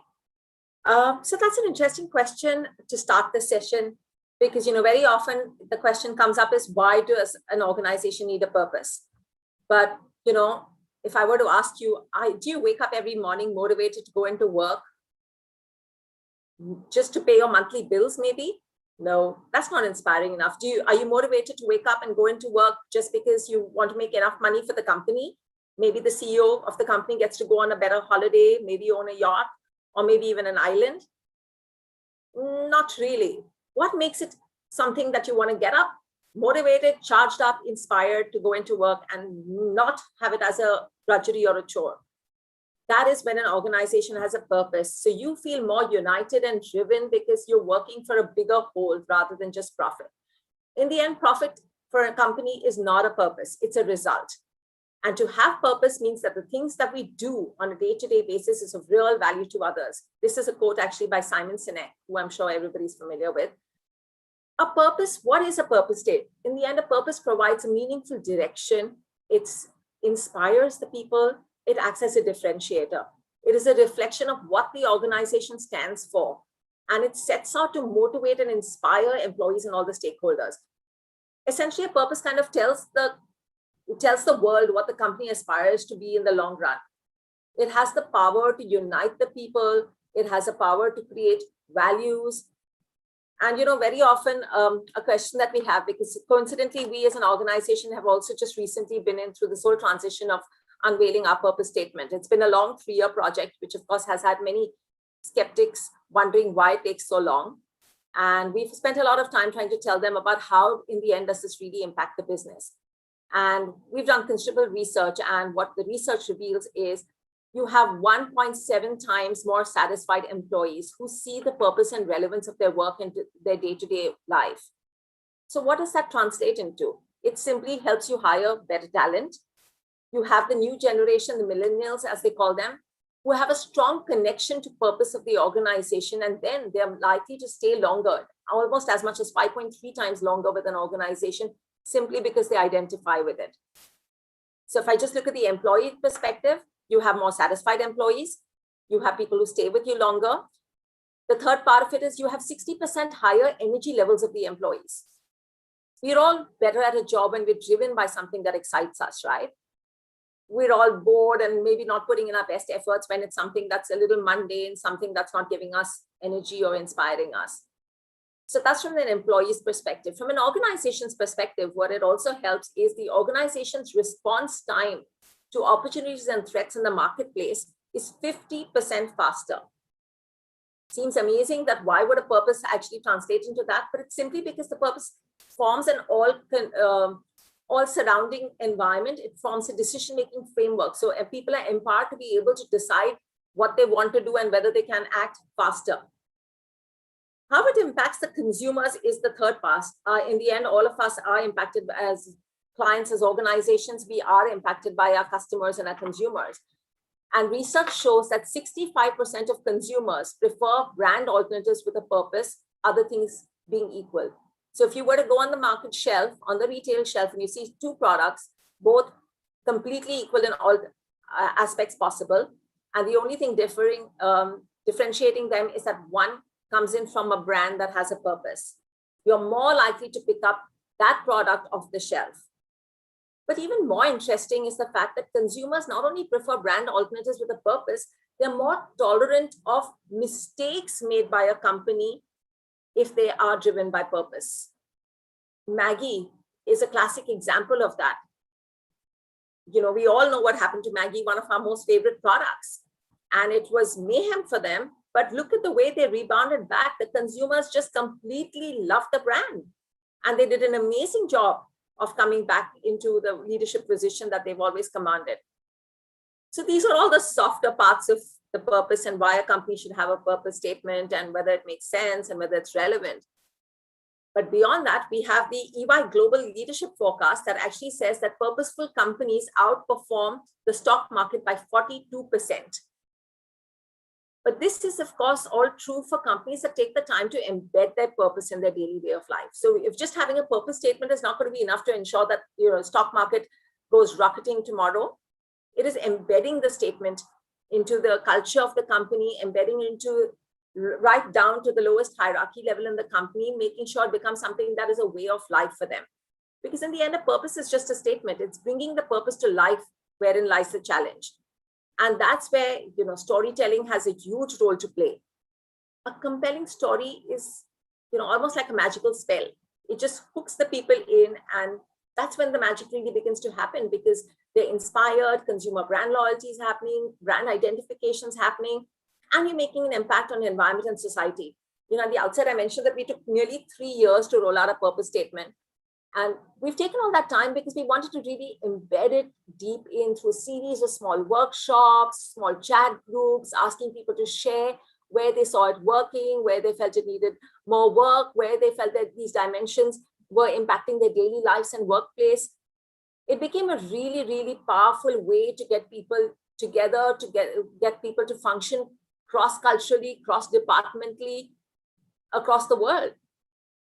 And the benefits of purpose and principles when embedded in an organization are considerable. But I think one thing that we also spent a little bit of time talking about internally is that our stakeholders, our employees, our customers don't like false promises.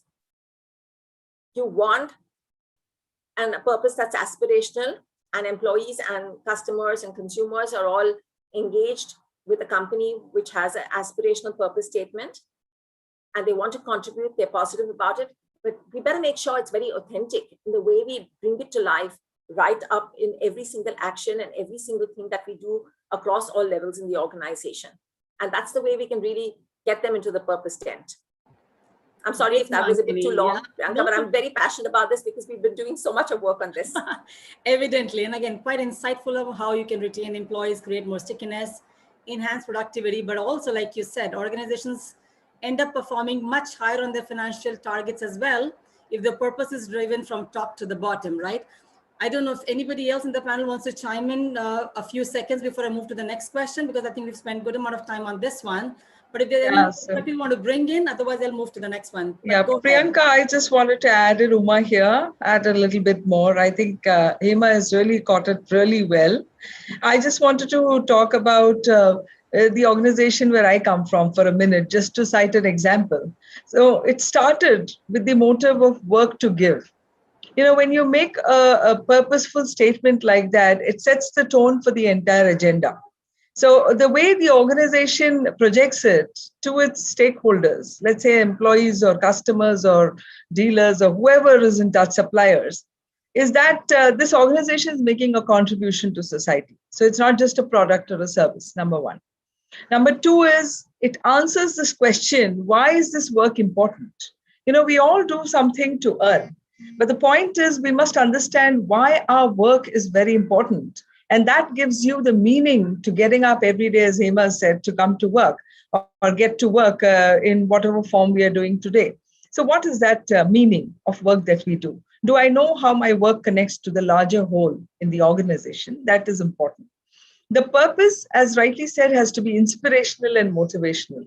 And that's why when you have a lot of cross-functional teams and team purposes formed, it's purely because you want to create that kind of a momentum within the team to inspire people towards a particular project, outcome of the project. That is something which is very important. So it's got to be inspirational and motivational.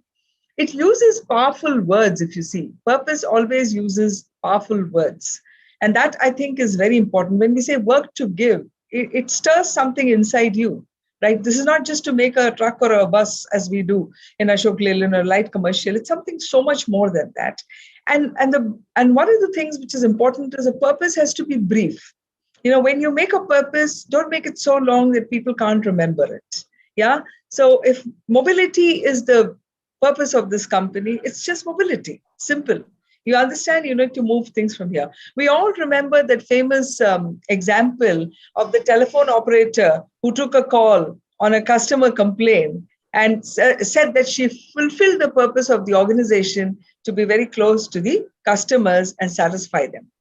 So when your purpose is clear, your structures and your processes fall in place to provide the right kind of environment, culture, as Hima said, and the empowerment to the people down the line to be able to do the right thing in fulfillment of the purpose. So that's something I just wanted to add to this. Yeah. Very well added, Hima. And I think, like you said, it creates the right ecosystem, right? It gives you a safety net as an employee to bring your full self to work beyond just doing the transactional bit of it.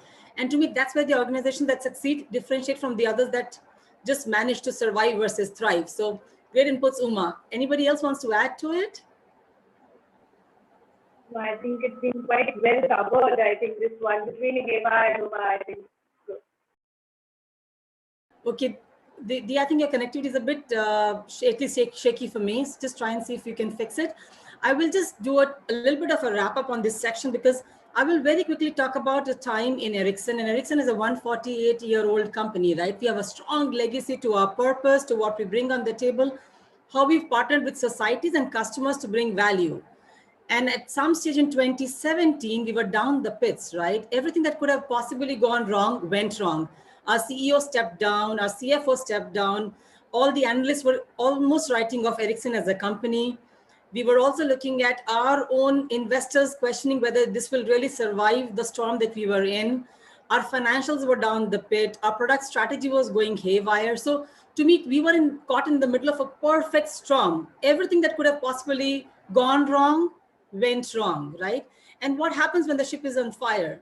The best of the ones jump off the ship the first. That's the experience that you have.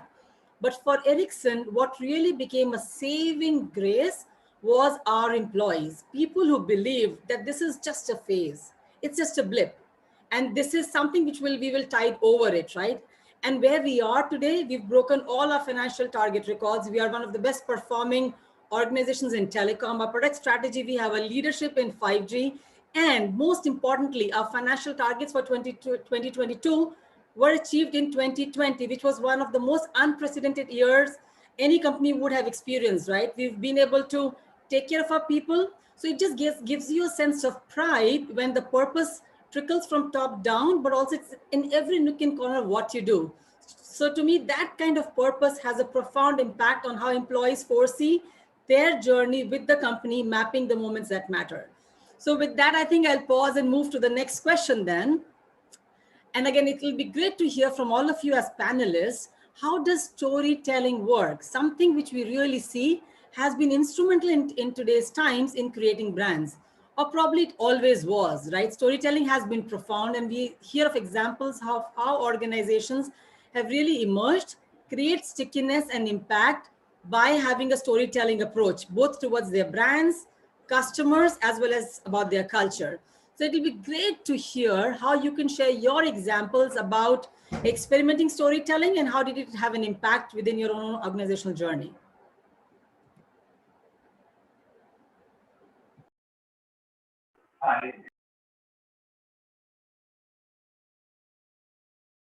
Do you want to go for it, Uma, then? Yeah, if somebody's starting, fine. Otherwise, I could just take it. Is that okay? Let's start with you. Yeah. Yeah, so storytelling, I think in India, and I'm really passionate about this topic because, India is, for example, a nation of stories, right? Storytelling, stories, heroes, fights. So it's a very important folklore for our country. And stories have a power because they have these mega characters in it who are supposed to salvage a lot of people. In India, it assumes a wider importance because the power distance has been very high from the beginning, right? And so the leaders or the heroes are up there on the pedestal, and then there are the rest of the people who are down. And therefore, a lot of the leadership stories create a huge impact on the organization because of this whole ethos that we have in our country. Now, why does it matter to have stories? Because stories are reason to believe that something can happen, because you actually create a whole situation and say that, it happened like this and then it happened like that. And, these are the narrations, and therefore we accomplished what we did at that time. So there's a reason to believe, because many times when tough decisions are made, tough tasks are taken up, the reason to believe is very low, right? Because you haven't done it, you're always worried whether it will happen. But when you tell stories, the piece on culture, the piece on achievement, the piece on being together, the piece on collaboration, everything comes in to tell you of the ingredients that help to make the story very interesting. And therefore, if organizations leverage the power of storytelling, it is the best way to do it. I'll give you a small example. Commercial vehicle industry is cyclical in nature. So every 6-7 years, it kind of takes a dip, pretty bad one, and then it comes back. Now, one of the times that we had it, some of our competitors, one in particular, an MNC, went out to say that we're going to muzzle them under our foot. And that's the kind of statement that was made, saying that we can easily overcome them, we'll muzzle them under our foot. And believe me, the organization used this piece very well to tell why we can't be muzzled. What are some great things that we have done over the last 70 years? What are the number of firsts that we brought in here? What are the kind of innovations that we have done? And then, at the end, it's like a call for action in people saying that, guys, do you think that we'll really be muzzled with the kind of history that we have? And suddenly you will see a euphoria in people to say, no way, we're not going to allow this company to go down. So this is the kind of positive channelization of something that you get in the form of a story, which has to be repeated again with all the people. You should not have a different story every time. You must repeat the same story to them so that it goes down to the last person. So after that, the kind of upturn that we had was unprecedented. Same set of people, everything the same. All the issues in the market continued, but they just rose like a phoenix. Yeah. But one caution here, and I'm going to stop after that, is one caution to this is, you can use this for the wrong things as well. So power of storytelling can be used in a very negative way as well. It is for us to decide what kind of a story we want to tell and what kind of a game you want to play in the market. So there have been many ad campaigns that we are aware of where they have actually run down their opponent in a not a very nice way. I'm not talking about Benz or a BMW having a fight. They do it in style. Actually, it just makes the other aim for more. If you can do it, do that way. But if you do any other way, I think it goes back to your purpose and culture. So stories have to be told to bring the positive side of it more than the negative.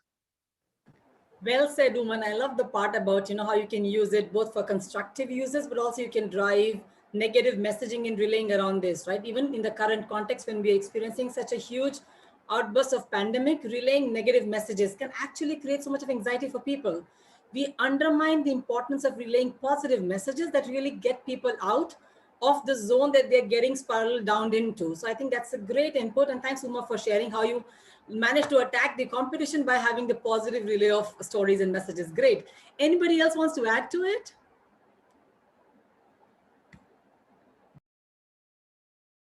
So I think over here, I'd just like to add, Uma, I think it's a very well made point over there. So I think absolutely, storytelling has the power to decide what's the emotion you want to evoke, be it with your, internal customers or your external customers, and in the right hands. And I think all of us would have experienced it, within our own brands over the last year, the feeling of anxiety being dealt with, the feeling of staying real and sharing the actual obstacles or exactly what you're solving for, in these unprecedented times. So, I think that's the emotion you want to evoke. You want them to believe that you can, surmount the current times. And I think if that's used powerfully with the right intent, it's a beautiful tool. Completely agree. So I don't know if anybody wants to add, but I can just talk about our Ericsson experience. Like I said, a lot of things are difficult when you drive it across an organization with 100,000 plus people, right? And for us, it's also about the legacy we want to preserve, while try to take the next leap into the future we want to build ourselves. So we are always ready to take the next leap into the new chapter of our journey. And to us, we had something very, very, I would say, close to our heart that we embarked upon, the whole culture transformation journey that we called as Ericsson on the move. And we called it a move because you never arrive when it comes to transformation. You're always moving around, right? And one thing that we thought was extremely profound was we made a big investment of flying around 10,000 people, leaders across the company into some locations that we earmarked as locations to drive this culture transformation workshops, right? And the whole intent of this workshop was not to cascade down canned messages, but create collaborating forums where employees could share their own experiences. So we called it storytelling, but more about storytelling of my own experiences. And what we realized was when the employees were talking about their own experiences, it created huge amount of awareness of how small ripples can really drive a momentum or emotion. And secondly, people could connect, right? That yes, I have done things, I can steal with pride, I can share on how I'm transforming. So our cultural behaviors came to life much easier than we had ever done in the past. So our 5 behaviors were really about empathy and humanness, about speak up, about collaboration and cooperation, or again, fact-based decisions or speedy execution. So these 5 behaviors became so evident in whatever we did because of the profound impact of people being able to connect to these 5 behaviors. And it only happened because people were sharing their stories. So to me, that creates a huge amount of momentum without big investments, right? Of course, there's an investment in flying around people, but because of this whole pandemic, we moved it to a virtual setup. And again, the same momentum continued. So to us, storytelling became a profound way of getting through this. And even externally, we've always struggled with this concept of employee value proposition, right? You always think, how do you create that value for the external audience and internal employees? And we created our people story. Again, the whole people story was a narrative on how we would create a deal between employees and between the company, saying, this is what we expect the employees to do to make Ericsson successful. At the same time, this is what Ericsson commits to in terms of how do we create career transitions, career development, competence, and again, fair and reward and recognition strategy. So how do we create enablers for employees to succeed in Ericsson? So that deal became so impactful that we had employees come out and really recognize the efforts that their organization was making. And we became clearer about what we had to do to create that stickiness. So some of those examples towards employees did have a big impact and outreach when we look at stickiness of messages. And again, reaching out to employees' heart and soul. So that would be my few cents. If anybody wants to add, please go ahead. Otherwise, I'll move to the next question then. Priyanka, I just had one dimension to touch on. I agree with all the points you've made, in fact, and all 3 of you actually, because it resonates completely with what we're doing. So at Dr. Otka, our purpose statement finally is creating a taste of home. We are also a 130 odd year company, and we are of course into food products. So creating a taste of home for us means bringing our own taste and making every consumer feel this is their own taste of home and maa ke haath ka khana, which we all identify with. And of course, for the employees, it should feel like their home because we spend more hours there. But the one part that I wanted to touch upon in this particular dimension of storytelling, so storytelling, like Uma said, has been there through the ages, and it still continues to be one of the most powerful tools of communication. But the medium of storytelling has changed dramatically from the times of where we used to read long, tedious books, maybe like the Mahabharata and all, which used to be inspirational to us growing up. Today, an average person does not have the time to listen to such a long story. You need to find quicker hooks. And now it's become a lot more of, one was the video approach, and now with the Instagram, etc., it's actually a story through pictures. And organizations who master that art, because you get that little bit of attention only, and making that little bit of attention count and getting the maximum message that you want to make and getting it right across in that brief moment of time that you have is becoming even more critical in storytelling. That's the only point I wanted to Brilliant. Because I think, we've been using that so was many a techniques on this part. good way to wrap up this point again, Himagri. Very good inputs from you. And again, I think, like you said, we have to be able to create, what narrative works for the audience in which period of time. In today's era, being indistractable is the biggest, I would say, competence a person can really possess, because there's so much of things that can distract you. So unless you have a powerful story and you leverage all possible mediums to reach out to your audience, the stickiness will always be questioned. So I completely agree with what the three of you said. But just moving on, I think it's also important to see one of the biggest tenets of how we make an impact in the current times, and always have historically as well, is having courageous leaders, right? And how are courageous leaders now experimenting in your organizations and in your own purview with storytelling towards, either building brands, building cultures, building customer connects. It will be great to hear your perspectives on leaders' role and how are they experimenting with it. I think I'd love to take that one. Sure, Dia, please go ahead. I think storytelling has always been around. I think that's something we are all echoing, and it's just that the mediums today that one can leverage. I think there are multiple options out there, and with digitization, we are scrambling, to ensure that we have made a point and made it really loud and clear.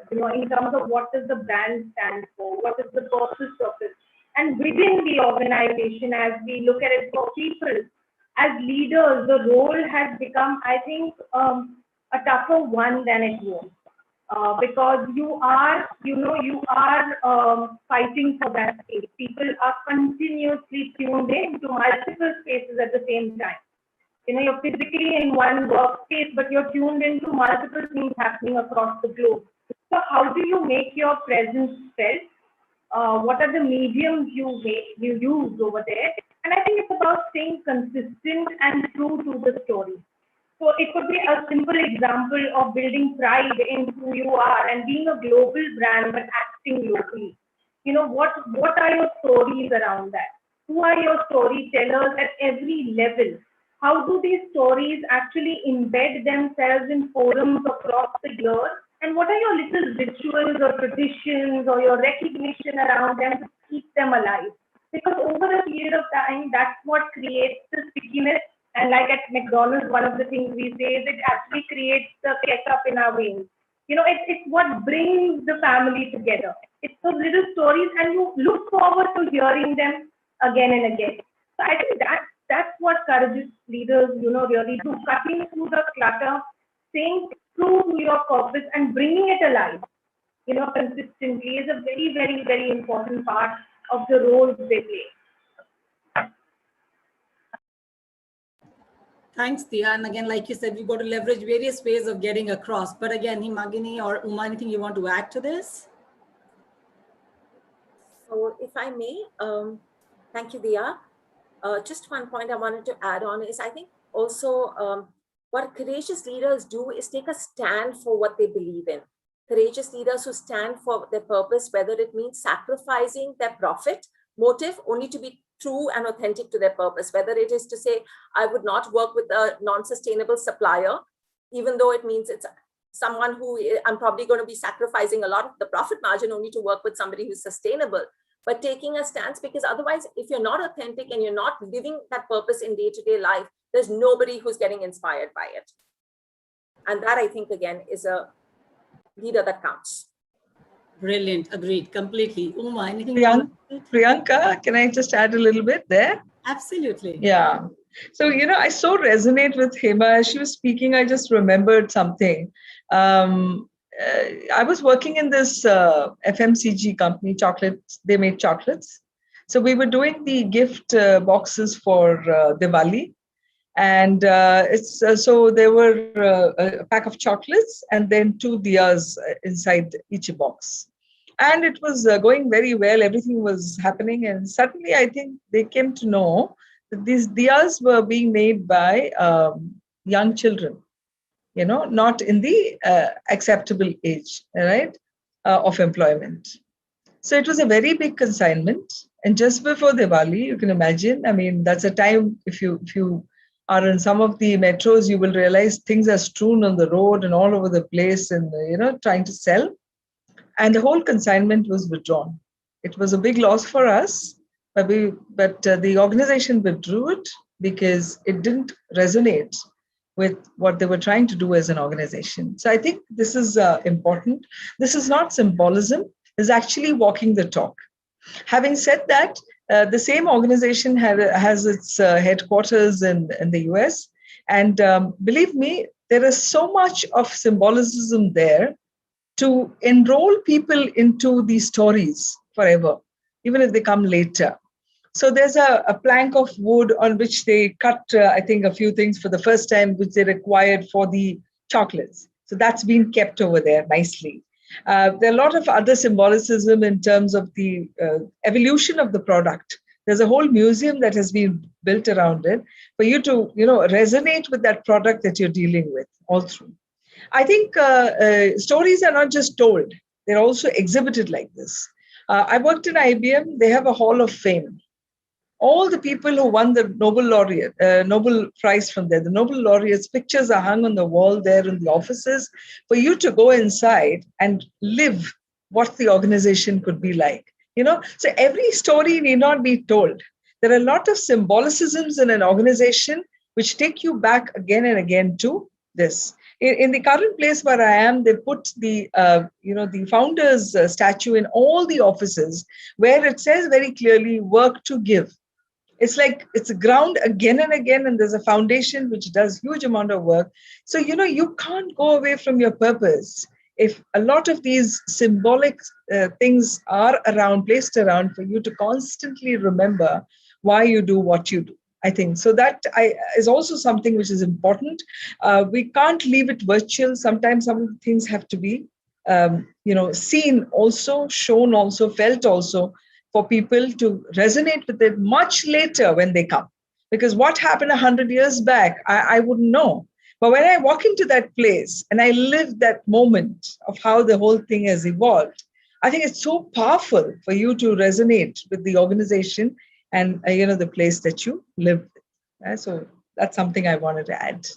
Uma, brilliant examples from IBM to the whole chocolate experience to the whole being bold about the whole diyas being pulled back. I think that's where you show authenticity behind your purpose, right? Because all words, no action leave employees a little high and dry, but taking them back again and again and reckoning to how we've evolved as a company builds a lot of confidence, confidence in people. And I still remember reading some of the studies where when candidates choose organizations to work for, it's the purpose, the ethics, and the ethos that really tops the charts beyond money, salary, designation, because they do come up among the top 10, but they aren't the top 2 or 3. The top 2 or 3 really is about like what you said. And look at you working through those organizations, you still remember them so profoundly, which means it leaves an impact in the heart of the people, right?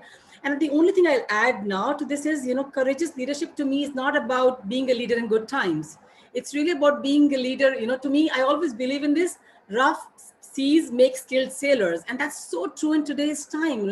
When I look at when the pandemic outburst happened, first we went a little bit in a denial mode. But the moment it became evident that we are in for a bigger haul or longer haul, we took a decision that overnight 85,000 people will start working remotely, which was unprecedented. Now becomes a little bit like a way of life today, right? But to me, what really worked as 2 of our biggest strengths was having a growth mindset, which clearly meant leaders had to look at the situation as an opportunity versus something like which is a disaster or a catastrophe. It is though, but it's the whole mindset that makes a huge difference. And to me, leaders make a huge impact by connecting with people, creating more speak up forums, being more empathetic, being more human, understanding how we're touching people and making the right safety net available to them. But more importantly, like you said, we've got to walk the talk was important, but how do we talk the walk now? How do we open up and talk about our own challenges with balancing? How do we talk about things that we believe are important to our purpose? How do we talk about behaviors that we believe are important to our culture? When we talk the walk, we create an environment where people can also come out, speak up, and also listen up. So to me, those create the right momentum in our environment. And as leaders, that does leave employees much better positioned versus in stress and anxiety, either because if your financial position is probably at stake, or it's the whole situation with the pandemic at stake. So I think those are few cents.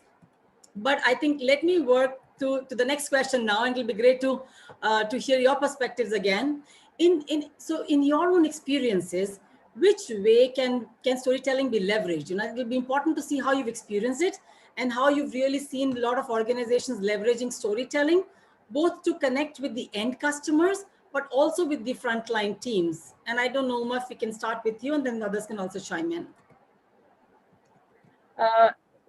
Yeah, so, typically, Priyanka, it has its use in every situation where you want to, align people towards a big objective, right? So storytelling is not used for small things generally. It is used in a situation where you need to make a big impact. And you need to have a lot of people coming into it. That's when, it really becomes powerful. Otherwise, even at individual level, there are some master storytellers who can bring you from the dumps back in terms of motivation, who can pull you out of a bad patch. There are a lot of people who have gifted, in the way they do it. So it's something for all seasons and all times. But from the organization's point of view, to use it as a technique of management, if I may say, of leadership, I think it is more to bring something big out, a big change that you're trying to drive, a big, amalgamation of companies that has happened, and you want to bring people together. Or, you are in a position where you're not able to continue and you have to wind up your operations. All these are times where storytelling becomes very important and can be powerful as a technique, I would say. Now, with regard to customers, yes, of course. To give you an illustration, we do a lot of expos, auto expos, right? So you can do an auto expo by having all the new models displayed, and people can come and have a look, and they can make inquiries, etc. Another way of doing it is you actually call some of these big customers and dealers onto the podium and ask them to talk. And instantly you will get to hear that when my father started 60 years back, when somebody started 70 years back, the stories invariably become the way of connecting to the organization today. And in that moment, what happens is the story also tells you how the company has changed and how they are benefiting from the company over the years. It's a classic testimony for an organization as to how they have evolved and still remained relevant to the customer. So I think one of the ways in which you can actually take it to the customer is actually have the customer come and talk to you about it. And they come back with a lot of stories. And those stories are emotional, because if they remember it 70 years or 60 years hence, it's supposed to be very emotional. It's emotional. It connects to the last person. Suddenly there is a pride in association with an organization, which becomes much higher than before. Now, you can convert these stories in a million ways. So when we had a 70-year celebration, we created a coffee book. And we took the stories of a lot of people who are associated with this organization, be suppliers, customers, employees, past union leaders, so many people, because a story is multidimensional. Remember that. It's the truth for everybody who sees us the way they see. So I think this was a beautiful coffee table with 100 stories printed and put over there for posterity to know, and the emotion that came with it. So again, I feel that, if you want to reach to the customers, you have to connect with them and get them to speak to you to understand whether you're really reaching. Because you don't need to create story selling sessions in that sense. Things that you recollect and do become part of the folklore over a period of time.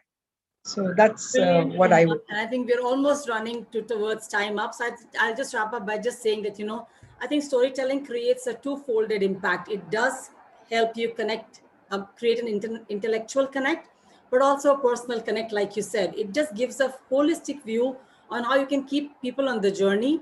And it's not just about the story of what the content is, how it's delivered and who delivers it also makes a huge impact. Customers talking about their stories, of their experiences with us as an organization, creates a much higher impact. But of course, employees talking about their experiences, to me, employees are the biggest brand ambassador that a company can have, and their stories have the highest degree of stickiness. So with that, Hema and Dia, I think we have final 1 more second to wrap up. So if you have a minute to add something, go ahead. Otherwise, we'll just wrap up and give it back to the organizers then.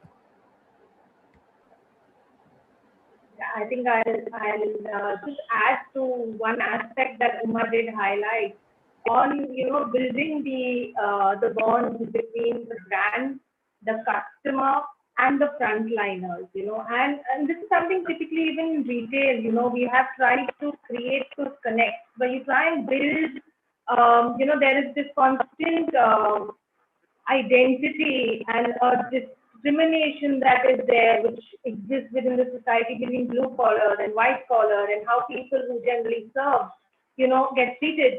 And bringing in the humane aspect through storytelling on their journeys, their lives, and them being real people who are making careers. So that's been a very important part of embedding these people and allowing them to continue with their jobs and lives with pride.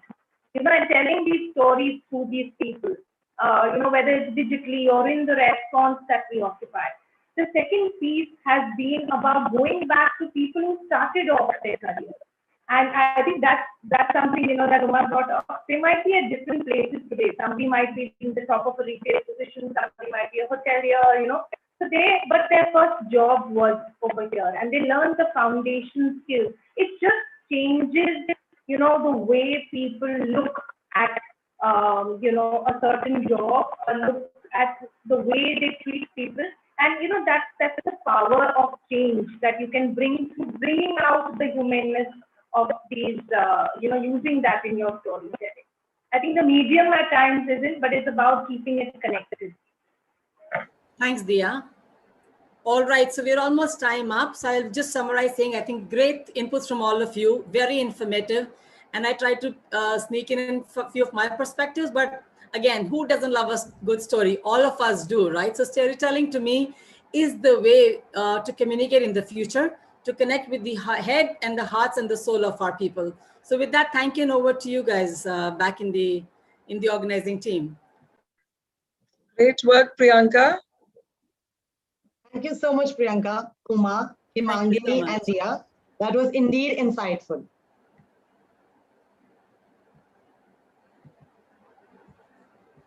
Before we head on to our next insightful session on Technology 4.0, let's all gear up with some coffee, as this session will surely refresh all the know-how on technology advancements. Gentle reminder to everyone to visit the networking area and the UBS place during the break.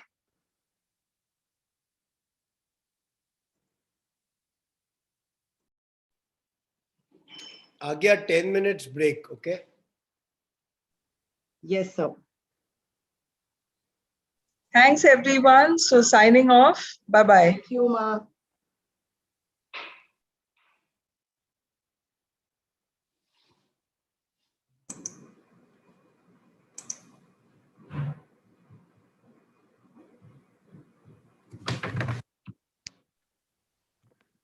Hi, Kakul. Hello. Hi. Hi, Rajashri. Good afternoon. Hi. Can you hear me all right? Yes, I can hear you, Rajashri. Hi, Sonal. Hi, Sudha. Hello. Sonal, request you to move your camera screen a little down. We can only see your face. It's getting cut. Yes, I think this is perfect. This is good? Okay. Yes. Awesome. Speakers, we have Mr. Harish Bhatia with us. Sir, would you like to say anything to our panelists and the moderator? Everybody's in?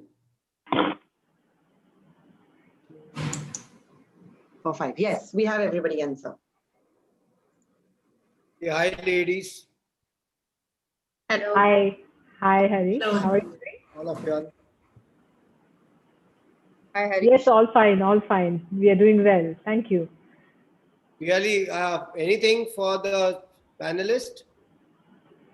Yeah, I think so. We had an understanding in terms of the key themes that each one will be comfortable. So that has been kind of set in. So we'll follow the same process. We'll set the context. I'll be asking a few questions to them, and then we open it for audience questions and have concluding comments. So yes, I think we have clarity on that. In case anybody has any questions, I'm happy to address. Alka is in? We have a dropout of Alka, sir. There's one more. No? Sonal is in. Is Sonal? We have 5 total speakers. I'm here, Harish. Sonal is here. Yeah. Sonal is there. Rajshri is there. Yali is there. Yeah. Kakul is there and Rajashri is there. We have 5 speakers, sir. Okay. Okay. So Alka is not joining in, right? Okay. Yes. Okay. Okay. If you could just make a note of that, Piali. Yes, I will. Super. So we have a break of around 10 minutes. We go live around 2:30. 3:20.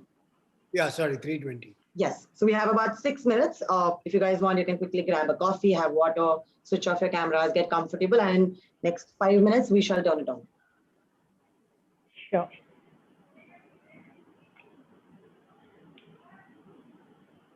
Hey, Sudha, Sunil and I were exchanging notes. So we go back a long way. I know. Lovely to be part of the women event. It was very nice of you to take up this thing. Wonderful. So while I think around 2 hours back, he messaged me. Right.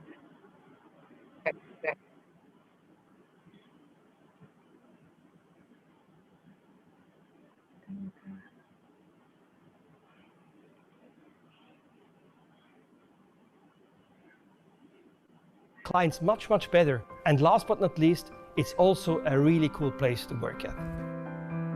In my team, which has a diverse education profile, each brainstorming session gets input from a mathematician, statistician, and people from economics. I find this congregation of knowledge invaluable. So can I just one request to all? We can have our videos on too, but probably I'll be, asking the question, routing the questions to individuals, and that time the person can unmute herself and talk instead of having unmuted through and through, so that we have less disturbance. Chance for me to travel. Yali, do you have like a sequence in mind? Would you be going by the themes that were listed? So So I have so in the sense I'll probably set the context initially, and so the first point I'm going to start with Kakul on the personalization point on personalization, and I'll also get views from Sonal on the same point. Then I'll probably move to. A lot of big shots had come from recruitment. Yeah, I think then I'll move to you, Rajeshri. We'll be talking about we'll be talking on the 4th point, which is on cloud, AI, robotics, automation, and the newer technologies which are transforming, and we'll be talking about that. I'll also be checking with Sudha. I'll talk to you, Sudha, on the same point. Since Alka has dropped out, so I'll probably skip the point on predictive analysis, analytics, and then I'll come back to you. I'll come back to. Basically, there will be 2 rounds of questions that will get asked. For the second round, I'll come back to Kakul again for point number 3, where we will be talking about real time, basic. Yeah, 24/7 real time. The point number 3, the sub-theme 3. Once again, are we through with the time? Okay. Yeah, sub-theme. So I'll be coming back to Kakul, and then I'll come back to Alka again. Alka is not there. So I'll come back to Sonal for point number 6, which is about wizards of technology. And then I'll come to Rajeshri and then Sudha for point number 7, which is technology. Is the fastest changing in my team, which has industry. A diverse education profile. And then we have concluding.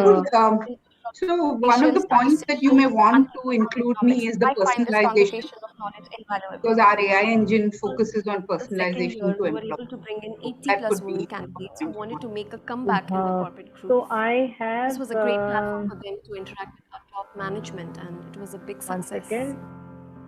3 years So back, Sudha, are you not comfortable talking about point number 4, which is on cloud, AI, robotics, and point number 7?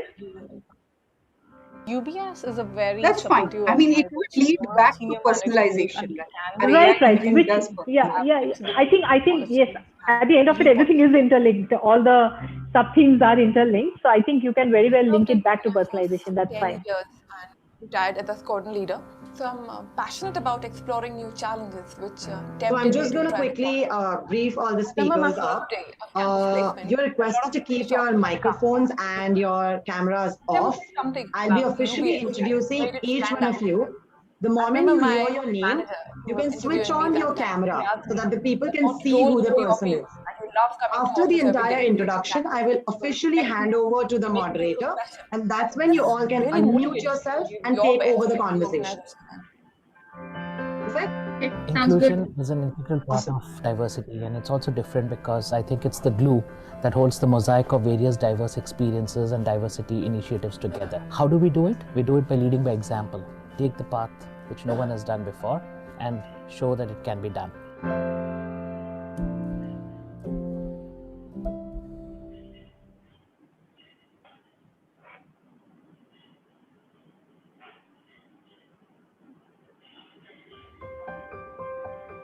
Diversity and inclusion is not just doing the right thing, it's also hiring and retaining the best talent. Diverse perspectives creates a lot of innovation, helps us to serve our clients much, much better. And last but not least, it's also a really cool place to work at.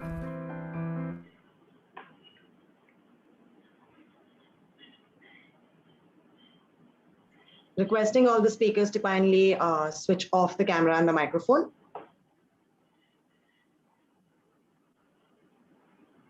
Piali, you can switch off your camera and put yourself on mute. Yes.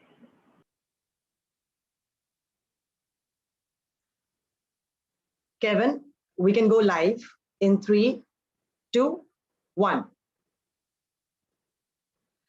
Let's kickstart our sessions for the second edition of the Women Influencer Summit 2021, hosted by UBS Business Solutions India Private Limited. On Technology 4.0, starting with the discussion on leveraging the new normal and creating exponential value through adaptive and personalized technologies. Calling upon our moderator for the session, Ms. Piali Chatterjee, Senior VP, CX Head, Hansa Research.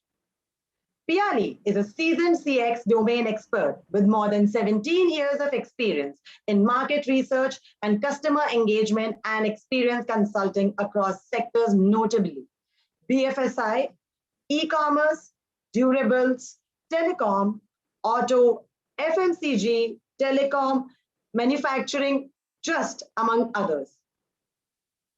Joining her, we have Ms. Sudha Bhamidipati, co-founder Worksogo. As a women co-founder of Worksogo, an award-winning AI company, her knowledge of CRM, sales improvement, and large-scale transformation serve her in good stead in managing Worksogo's 40+ major enterprise customers. Joining them, we have Dr. Sonal Sushil Modi, Vice President, Enterprise Technology Learning and Insights Team, MasterCard. Sonal has more than 22 years of industry experience with diversified spectrum of work portfolios from technology development and digital transformation implementation to building learning organizations. Joining them, we have Ms. Kakul Paul, Vice President, Analytics, Accenture Analytics. Kakul is a transformational leader with 16+ years of experience in providing consultative strategic guidance to clients through a data-driven approach and in setting up high-performing offshore analytics, COE, for delivering the same. Our next speaker is Ms. Rajshri Chawla, Director, IT SAP and Legacy Systems, Eaton Corporation. Rajshri is an established global IT industry leader with 21+ years of experience in managing diverse geographical teams focused on delivering high-quality results aligned to the business needs of the organization. Over to you, Piali. Request you to unmute yourself, Piali. Thank you so much for the lovely introduction and good afternoon to all the lovely ladies. I'm really excited and honored to moderate this session today and looking forward to some enriching knowledge sharing in the next 45 minutes. So we will be having a discussion with the panelists, and then towards the end of the session, we will open it up for some audience questions, and then we will have a concluding speech post that. So just to set a context before we hear from our panelists speak, so today consumer behavior is changing on a dime in a new and frankly unpredictable ways. The new normal, especially the post-COVID world, has catapulted organizations to becoming virtual, digital-centric, and agile. And to do it all at all organizations to become virtual, digital, and agile, and to do it all at a lightning fast speed. This has been possible due to the increasing technology advancements powered by both established and emerging technologies. We are now in a human technology co-evolution stage where technologies like AI will be integrated in most parts of our lives, producing new efficiencies and enhancing human capabilities. Frankly speaking, today we have moved to an era of mass personalization, from mass personalization to individual personalization. So from our survey data that we see at Hansa Research, 3 out of 5 customers are actually okay to give an access to their personal data, provided they get personalized services. And there are a lot of digital powerful tools which are being used to make this happen, whether it's big data, artificial intelligence, chatbots, virtual call centers, and many more. The last year has seen us leverage various frontier technologies such as AI, IoT, big data, blockchain, 5G, 3D printing, robotics, drones, gene editing, and many more. So what is important to note that these are increasingly interrelated and they often expand each other's functionalities. Example, key applications of AI include personalization and chatbots. And we have seen the difference between companies who have invested in the digital versus who have not. So clearly these technologies are what helps you as a business to become closer to the psychology of your consumer. So in today's session, we will highlight specifically on how each of these technologies are being applied to the highest degree to create exponential value, and also we'll talk about leading concerns resulting from digitization and automation. So given the context, Kakul, I would like to start with you. And given that personalization has become so impactful and powerful, as a matter of fact, it is one of the key differentiators for companies today. And reacting and adapting is crucial. So the key is to infer behavior from patterns in the data and make educated guesses through data and machine learning. So what I would like to know from you is how is personalization being used to the highest degree with the usage of newer technology? If you can throw some light on that. Sure. Thanks, for that context as well. Very helpful. I think I'll not just talk about how personalization is helping. I think something that is very close to a lot of people, right? And it's touching us in various ways, but also in terms of what lies ahead and what's basically the next horizon as we talk about the growth of personalization. We are receiving text messages, WhatsApp messages, emails from various places, be it credit card, and other services that kind of support us in terms of getting to us the best offers available, right? What I see as the next phase of personalization, one is being able to input not just a point data about a customer, but more journey-based personalization, right? So if you're going to reach out to me maybe after 15 days or 30 days, there is incremental data that you have got, which is going to add in terms of viewing me as a customer much better and being able to interact with me. I think we are kind of getting there, but we still have a long journey. And obviously that means a lot in terms of technology backend, the infra to kind of support that massive data, being able to kind of, in a way, real time, even if it's not like every second, every minute, be able to process and be able to kind of communicate with me a lot better. And that's where you're able to empathize me. You know what happened with me last week, or maybe even as late as yesterday, what I'm going through, right? That's one. The second is in terms of driving personalized customer support, right? I personally feel that's a big gap. While I think all the personalization right now in the industry is focused on customer acquisition, what we are kind of missing out is the support part, retaining customers. You know, where are we talking about the leaky bucket, right? A lot of companies have moved completely from voice support to text and chat AI support models, right? We do not even have a call center to call them back and talk actually to a human, talk about, you know, what are our issues. So I think that while this has changed, and yes, that's good because, you know, you're kind of optimizing it, the personalization aspect on the support aspect, right, is still missing, right? Am I able to kind of communicate, you know, whether it is chatbot or whatever other agents that I have, be able to communicate very well in terms of what the customer's issues are. If I'm having issues with a grocery pickup or drop, right, instead of starting from scratch and asking what was your last order, what was the issue that you're facing, can I customize? Can I learn a little bit about this customer a little better and be able to predict what possibly is the problem that they're coming back to me with, right? So that I believe is the second area that, you know, we have as a big area to kind of focus on, because eventually all companies will be moving. They would have addressed their customer acquisition strategy, the personalization efforts over there, and then it'll be about fixing the customers that you have and keeping them alive. The third aspect is about the whole bit where, you know, your data privacy, encroaching somebody's privacy comes into play, which is subtle versus overt personalization, right? There are rule books, playbooks being written in terms of coaching agents, right? Coaching automated chatbots in terms of identifying where you stop and, you know, what kind of conversations that you have with the agents. That's the third aspect. The fourth one, and I think that's where the massive scope is, about moving personalization from the current digital scope. I think most of our personalization right now is limited on the digital or the, you know, the online world side of it.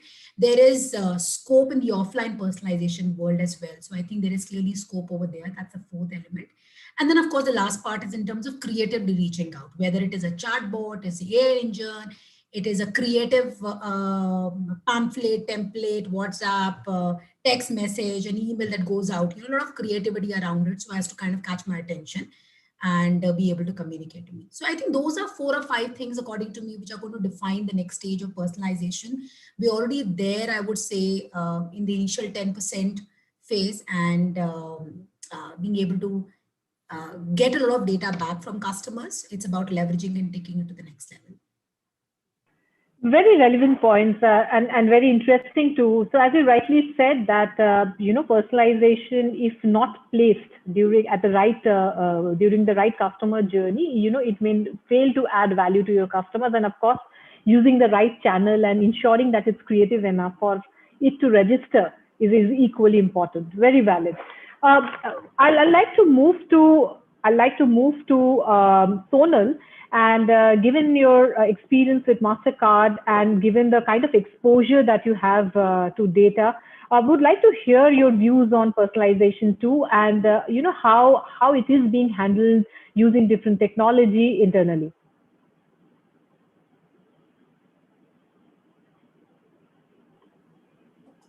Yeah, thank you, PLE, for for asking that question, and I would like to definitely build on what Kapil just mentioned. Personalization actually keeps a very sharp laser focus on customer experience and engagement, as she rightly mentioned, right? And customer interaction is ever evolved. Gone are the days when we actually want to run behind the customer, but we want to ensure that we retain them, and we retain them in the best of interest, giving them a great experience. Technologies such as the AI, the big data, the bots, deliver a very tailored and optimal customer experience at scale in real time today. And that's an advantage that they clearly bring in. They can deliver advanced levels of service over the conventional customer service at a fraction of cost. So a couple of things that they bring as merit.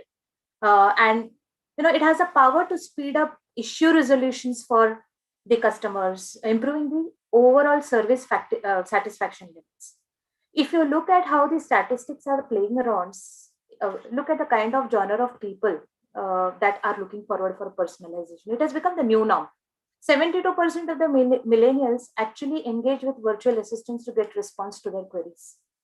60 to 80% of outsourced call centers powered by humans is kind of replaced, and it is actually showing cost saving. Classic examples of personalization used today are in the scheme of things of learning, upskilling. If somebody really wants to learn something, if somebody wants to upskill themselves through a very designed kind of learning paths, how does the AI help you to navigate through that kind of personalization is an example that we see, which is the thing that is happening in the industry today. The best part is, as we are moving in this particular innovative areas of leveraging tools like AI, bots, and big data, the latest in the field is AI drive-through that comes at fast food joints going for personalization. And picking up on the point that Kakul just mentioned, it's not only about digital platforms, but offline also. How do fast food joints have started looking into this kind of technology innovation, wherein looking at the license plates of the customer or the number of visits or some data that is being churned out through these powerful technologies will help them to personalize the orders that are placed. So that's something which is evolving, and there are multiple things that are happening. Clearly, there are benefits to this area. Of course, there are disadvantages, as any technology brings in. The creep factor, which is unwarranted intrusion, is a challenge, needs to be addressed appropriately through cybersecurity and rest of the things. Ransom attacks, threats continue to happen, and there is a lot of work that is happening. But it is the way forward, and there is a lot of advancement that's happening in this space.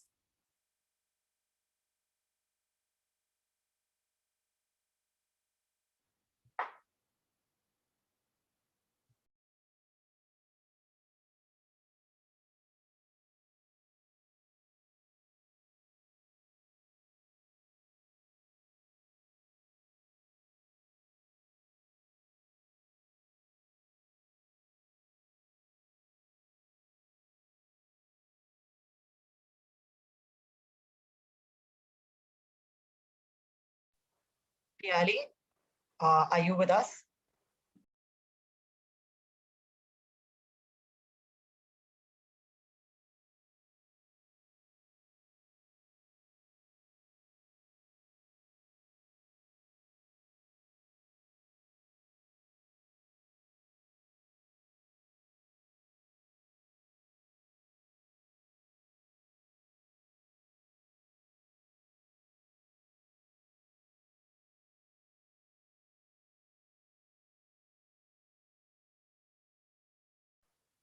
You can give us 2 minutes. Meanwhile, we'll try to get Piali in.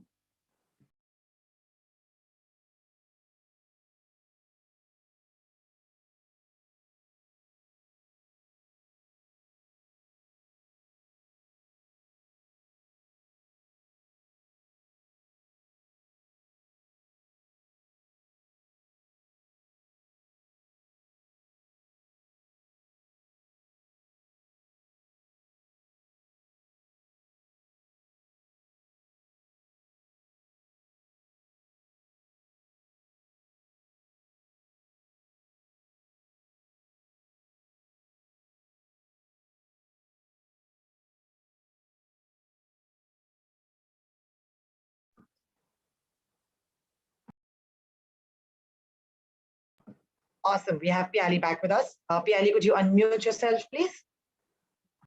Yes, I'm sorry for that. I guess there was some network. Yes, can you hear me clearly? Yeah, can you hear me clearly? Yes, we can. Yes, we can. Yeah. Okay, great. Okay. So I would like, okay, thank you, Sonal. I'll just move to Rajeshri, I'll just come to you. And today we see that there are a lot of new technologies which are being leveraged in various sectors, like be it in healthcare, for example, AI-enabled frontier technologies are being used to save lives, diagnosis diseases, extend life expectancy, and so on. Similarly, in education, virtual learning environments, distance learning, technology is being used. So similarly, would like to hear from you, like how are new technologies transforming the durable and resilient assets to more useful resources? Sure, Piali, thank you for that question. And as I talk about new technologies, let me give a very quick background about where I come from. I work for a company called Eaton Corporation. It's primarily a manufacturing company that specializes in power management technologies and services. So the reason I mention that is because we're a large global company, 95,000 employees across the globe, a lot of manufacturing facilities, internal functions, etc. So the extent of this kind of structure within the company, when we are trying to adopt new technologies, what is our thought process, right? Because there's, as we've been hearing for the past 15 minutes, there's a lot of new technologies out there in the market. Technologies change constantly. We've seen the advent of SMAC in the early 2011. But how does one really adopt a digital journey, a digital transformation that makes sense for the organization? And I think that comes from defining, first of all, a larger strategy for your digital transformation. What is relevant to our organization? Looking at all of the technologies that are out there and doing the technology surveillance, right? What is out there that's relevant to our company that's going to be beneficial to us? So Eaton per se, I can tell you that we embarked on a digital transformation journey a couple of years back. And we started top down by defining an overall strategy, overall approach that covered a wide range of stakeholders, right? We are finally answerable to our shareholders, our customers, our employees. And how do we do this? Digitally, a lot of these technologies that we're talking about finally achieve an objective. And the objective that we are trying to achieve here is, how do we find new sources of revenues using data and its insights? How do we do business with our customers in a completely digital manner, digital e-commerce, and improving the productivity of our employees, right? At the end of the day, that is equally important, improving the operational efficiencies with the growing pressures that we have on revenues and doing more with same or doing more with less. So few of the things that we have incorporated in terms of technologies, and I'll probably start with data, right? Data is a huge, powerful asset today. We've seen that with all of the wars that are going on with the tech giants. Now, if we use data ethically, if you use data in the right manner, being compliant with norms such as the GDPR, DFARS, so on and so forth, you can use data to unlock new sources of revenue, right? So Eaton has something called as Bright Layer. That's our technology. It's core heart of our technology, where all of our products out there in the market have sensing capabilities. These products gather data from the customer, from the market, feed it into Bright Layer, where the data science and analytics work on them. And those analytics or insights can be provided as a service, or we can provide outcome as a service.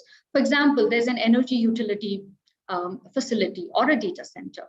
The outcome could be that the manager or the person responsible for that business wants you to increase their uptime or reduce their costs, energy costs, and the interconnected devices. So now I'm connecting technologies, the IoT, IoB, Internet of Behaviors, as well as data science and analytics, all put together make sense to give a meaningful solution to your customers.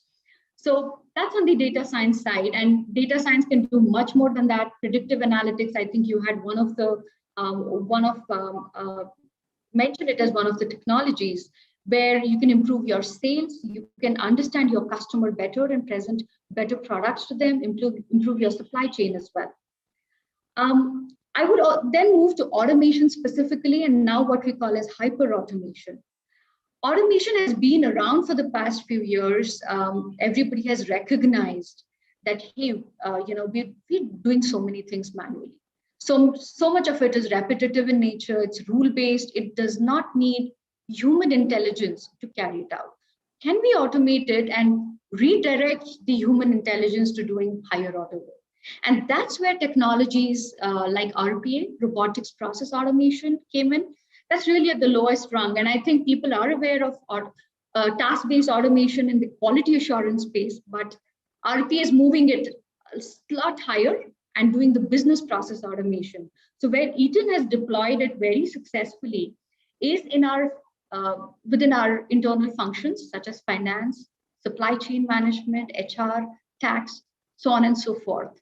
And again, I don't think these tools are only to improve the productivity.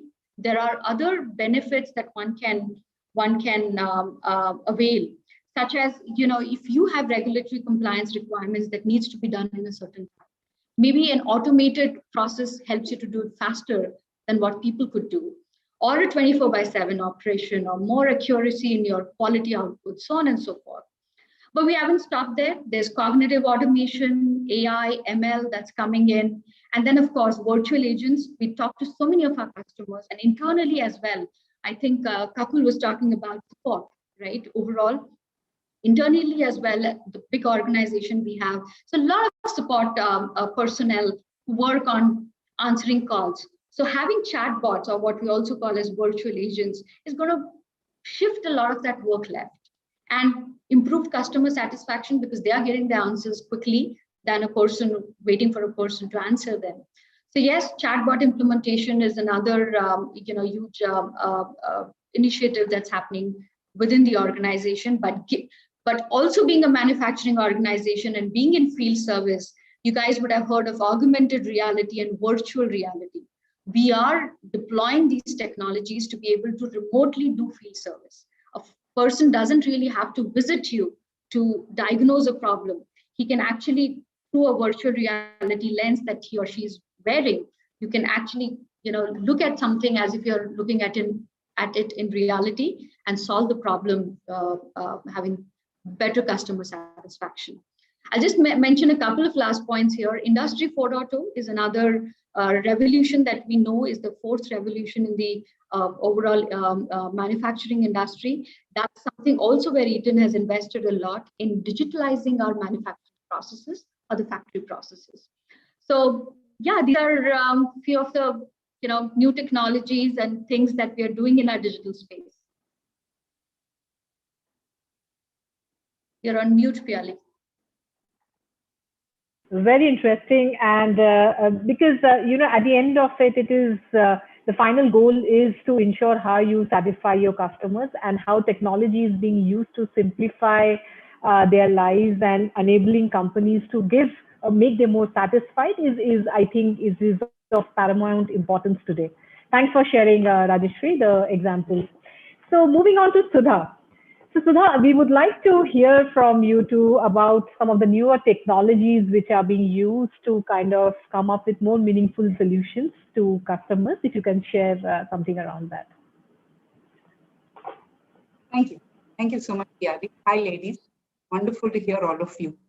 I think we moved from Kapil, who spoke about how do we use personalization and customers, to Sonal, who spoke about predicting when you come into a drive-in, how can we improve? And Rajeshri has now spoken about how does it work in corporation and how do we improve productivity of employees, reduce turnaround time of a process. I think different applications to technology is very exciting.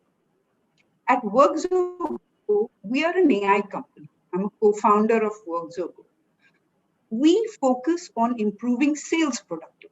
So our sharp focus is the sales team productivity, and our AI engine personalizes nudges to each salesperson in the hierarchy. So they are autonomous, which means the control stays with the individual. We are not trying to say, let's take away control and tell them what to do. The idea is to say, can we offer them suggestions in the way it's most likely to be consumed by them? So we're trying to make, and we're seeing between 15 to 25% productivity improvement in sales teams. Most of our clients are large enterprises because technology, like you said, Sonal and Kapil, is how can we personalize at scale? And that's what our AI engine helps us to do. It's a completely different use case. targeted at employees, personalizing for employees, nudging employees. So we brought behavior science into it.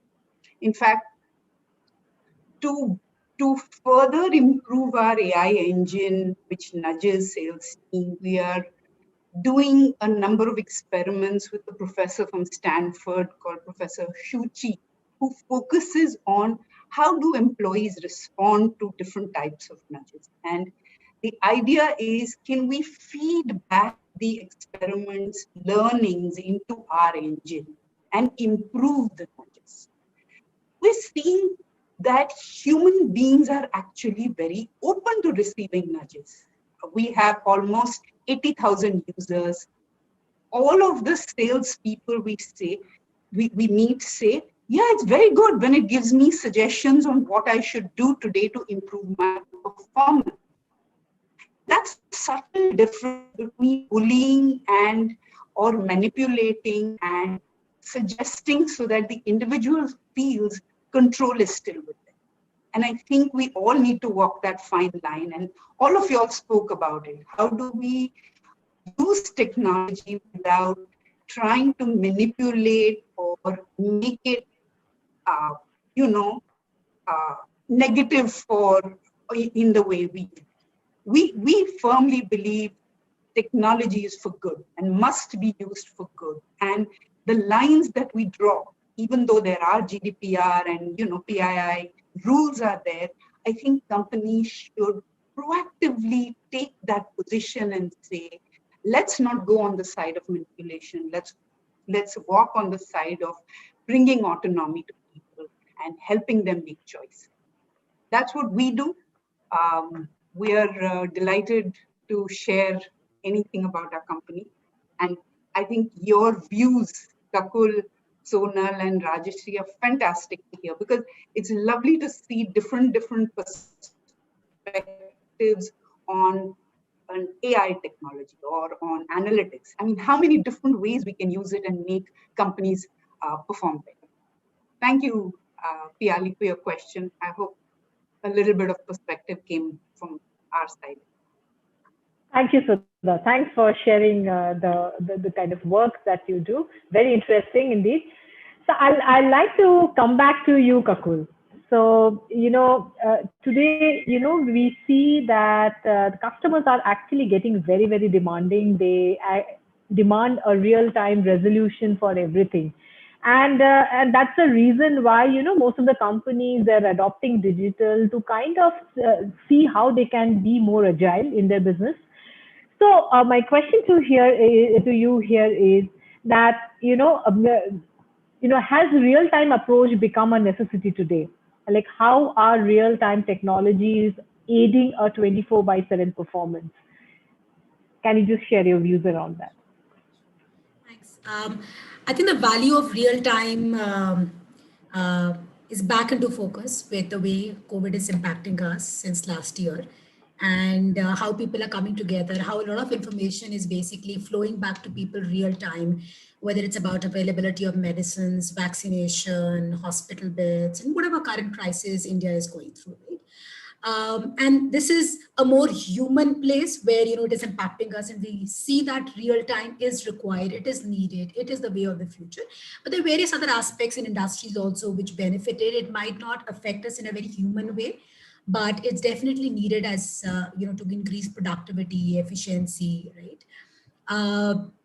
In terms of, seeing it as the future, yes, and what needs to kind of be brought in place, or, where the industry is eventually trending, some of this is already in play.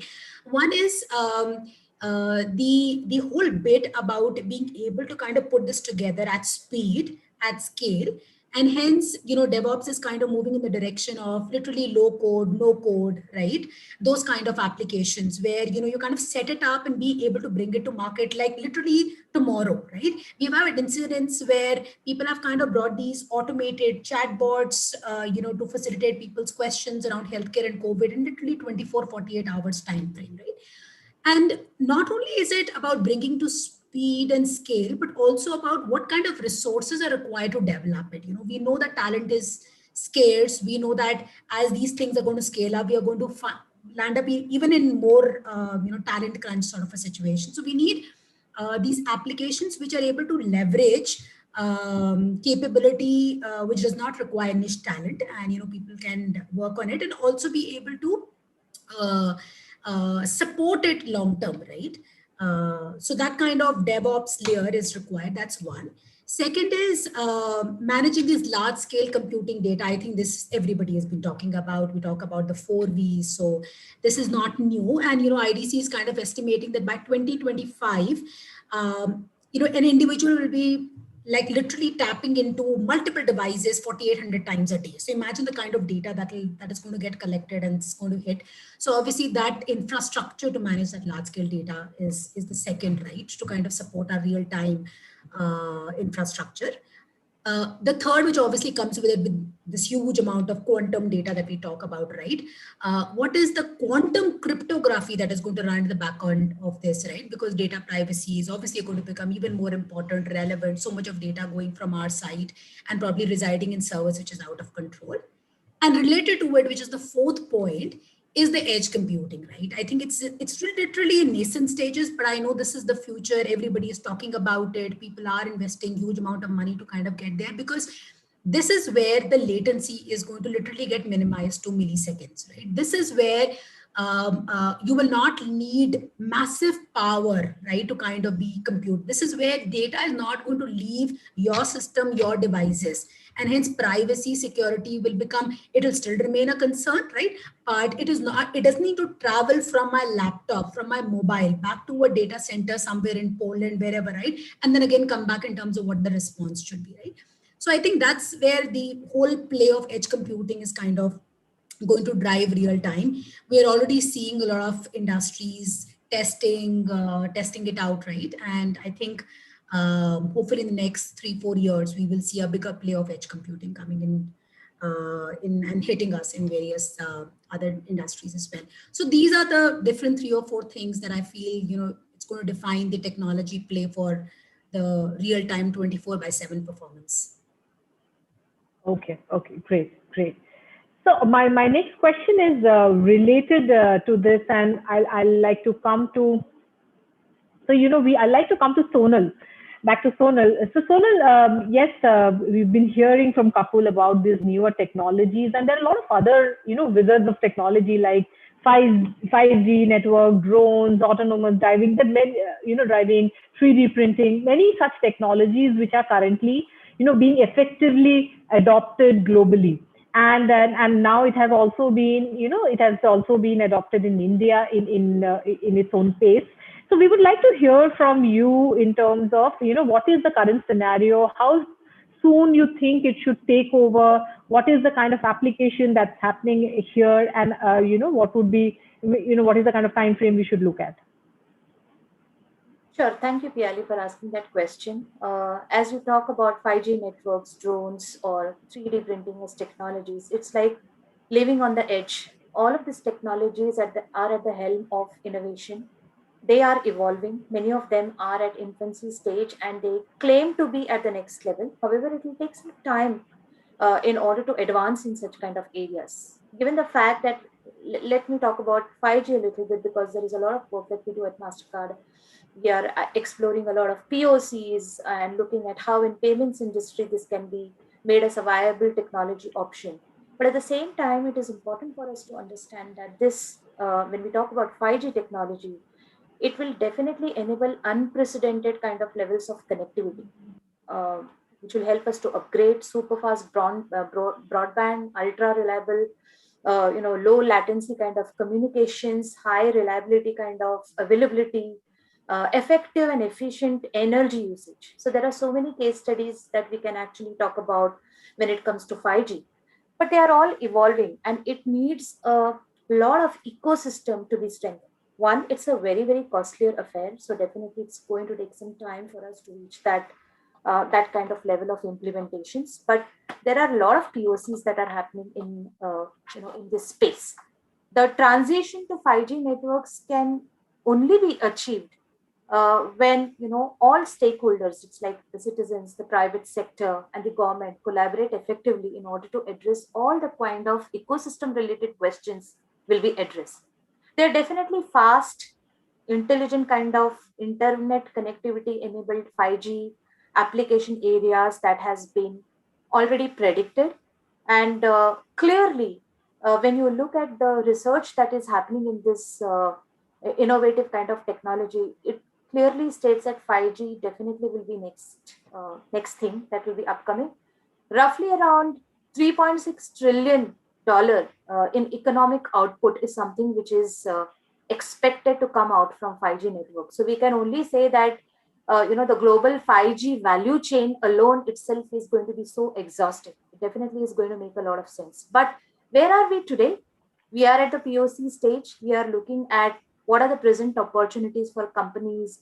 How do we actually move in that space? What kind of smaller acts that can we do, especially in the fintech industry? How can we leverage this 5G technology to take advantage of all the kind of positives that it brings? We are at that stage where we know about the technology, but we are not into the real-time implementation at this point in time. So there is a lot of exploration that is going. Same goes with drones. If you look at drones as an industry, it has a potential of providing an economic boost along with a lot of other kind of global investments. You already see that drones have been tried and tested in agri-related kind of stuff to understand the moisture of the land, in some kind of cases to see whether there are mines really existing, in terms of organ donations where organs actually can be taken from one place to another in a very quick pattern. So there are a lot of case studies that have been tried and tested.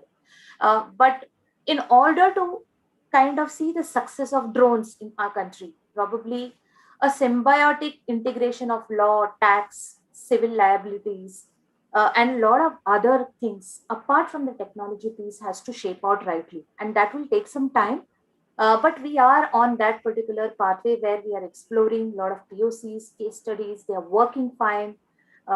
Exhaustive means of trying and testing this kind of things. That is a stage where we are. It will definitely contribute to industrial advances for sure in multiple ways, enabling faster and effective, inspections through predictive intelligence that we're talking about. It will actually improve the workplace and worker safety. It will look at operational effectiveness. It will look at how quickly things can be done at that lightning speed. There are a lot of advantages that we are seeing, but it is still to evolve. It will take some time. It's like a question asked, when will the pandemic get over? You don't have an answer, right? And it's the same when it goes to such kind of technologies. We're definitely evolving. It will take some more time. In the next 5 years, we will see the next phase of advancements for sure. Absolutely. I think that day I was very impressed with some of the snippets I was when I was going through the newspaper, like how technology is being used during COVID-19 and how, to ensure whether the lockdown has been properly enforced. There were drones for surveillance through the streets and even spray disinfectants. The drones were used to spray disinfectants in the remote places and carry out deliveries of medicines. Very impressive. I think these are very interesting examples of how technology is kind of being used in real life examples through real life. Fair enough. Okay, so Rajeshwari, now next I'll come to you to get some understanding on. So we know that technology is one of the fastest changing industry, and with all these regulatory sandbox and where multiple technologies are being tested, tried, and experimented. So dealing and going together with this continuous cycle of learning, experiencing, changing, and implementing. What do you see? How is this industry completely changing? So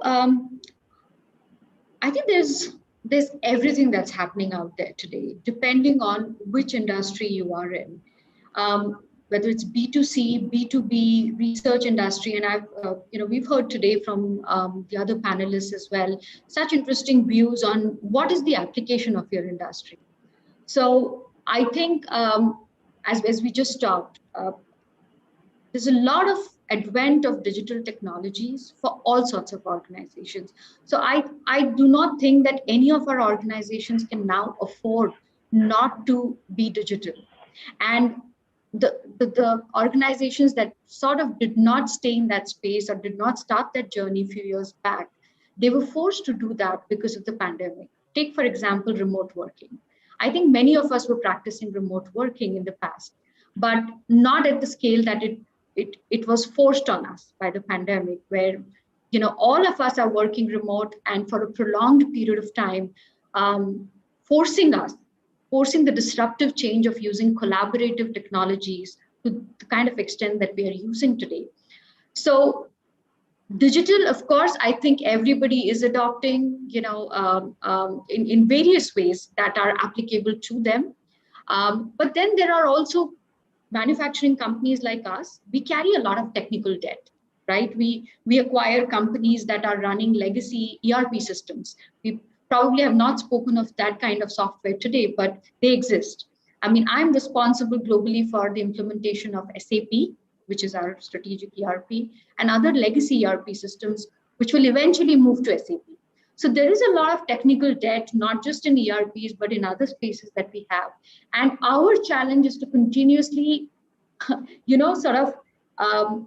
keep optimizing our spend on the legacy systems and how to convert them how to modernize them into the strategic newer platforms, whereas we continue our journey into the digital space, how to embrace the new technologies, how to bring them in, what sort of processes do we need to sort of get these technologies into our space and then implement them in a way that makes sense. For example, I have seen certain RPA implementations where you hurry into it because it's very quick.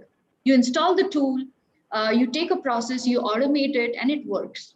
But is that something that you want to do? Is that strategic in nature? For example, there is an end-to-end process, but you just took part of it and automated it.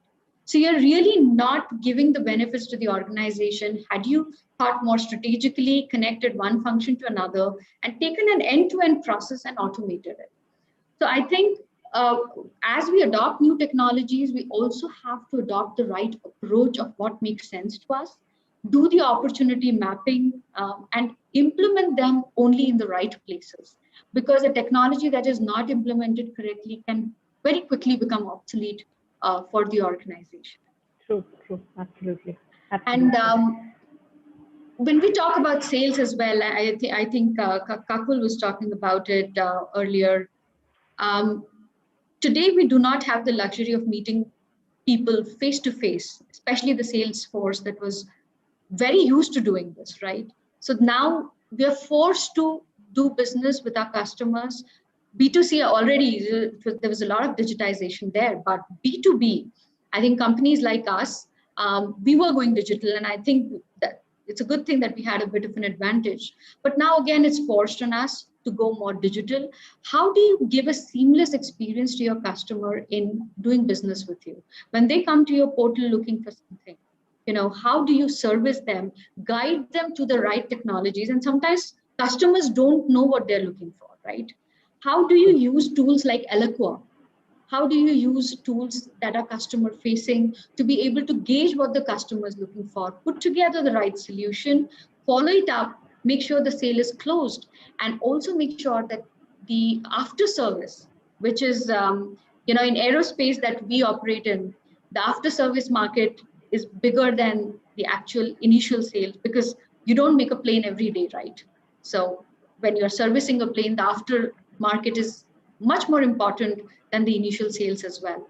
So I think given the context of these kind of things, having a digital customer experience for your customer and then using the analytics out of that to create repeat business, I think these are the things how we should meaningfully deploy all of these digital technologies that we are talking about. Okay, thank you. Sudha, can you just, just tell us a little bit about, given that this is one of the fastest changing industry, technology, which is the fastest changing industry today, can you just tell us or share some views on what are the possible challenges that we are seeing in the implementation and the rapid changing that's happening in the sector?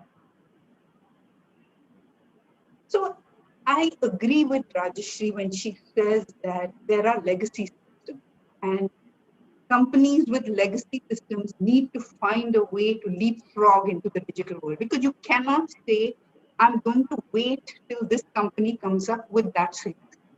And today, there are companies, for instance, companies like ours, that is taken a view that says we don't need to tightly integrate with digital, with legacy systems. Let's allow clients to leapfrog. And over the last 4 years, we found large enterprises are willing to work with new age companies that are looking at different areas like behavior science, like VR, and implementing, and they all start with a pilot because everyone wants to know it works. And then they scale up. That's been a very successful model, and we find large enterprises in India and internationally are willing to try out. The mindset has changed dramatically from what it used to be 10 years back when I was in IBM and PwC, where we said, oh, we'll go only with known names. We will go with SAP and we will go with big companies, Oracle. But now companies are saying, there's so much happening there. Can I see something that really radically changes the pain areas for me? And I have to say, hats off to all the large enterprises. They are really leapfrogging. And like you said, Rajeshri, can't afford not to anymore. I think all of you all have given such wonderful views on technology. I have learned so much. Thank you so much for it. Thank you, Piali, for moderating it so well. Thank you, Sudha. I think I completely agree, and it has been an equally learning session for me to know more about what other technologies that's happening in the industry today. But given the time, I'll probably request if there are any questions from the audience, then we'll take that. Otherwise, we will probably have some concluding comments from any questions from the audience. As we're short on time, I would request you to kindly wrap up with your ending thoughts. Yes. Okay, sure. So I think we had some very, very interesting views from all of you, right from, so clearly, you know, if technology not being embedded at the right part of the journey, you know, we don't, you know, we may not see the right value out of it. We learned about how a well implementation of the technology can lead to customer satisfaction and delight. What are the different new technologies that's coming up and how it is being, you know, kind of put in place to ensure that it is more fruitful and meaningful to the customers today. We also heard from some of the challenges which are, you know, kind of this industry is being seen. And any other concluding comments which any one of you wants to add, feel free to add. In the last one, we have another minute to go. So any concluding comments that any one of you would like to add?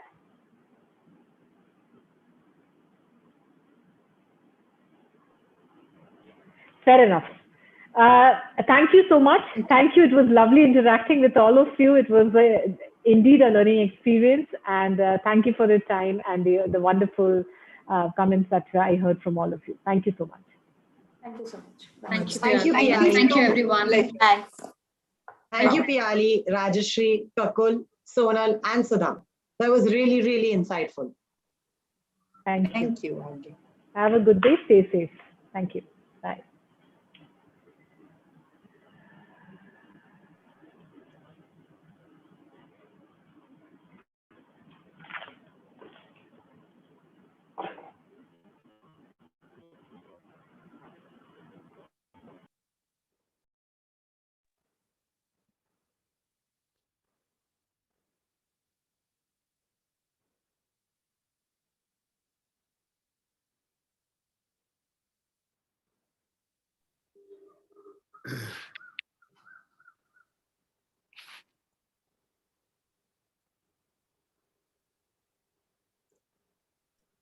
Hello.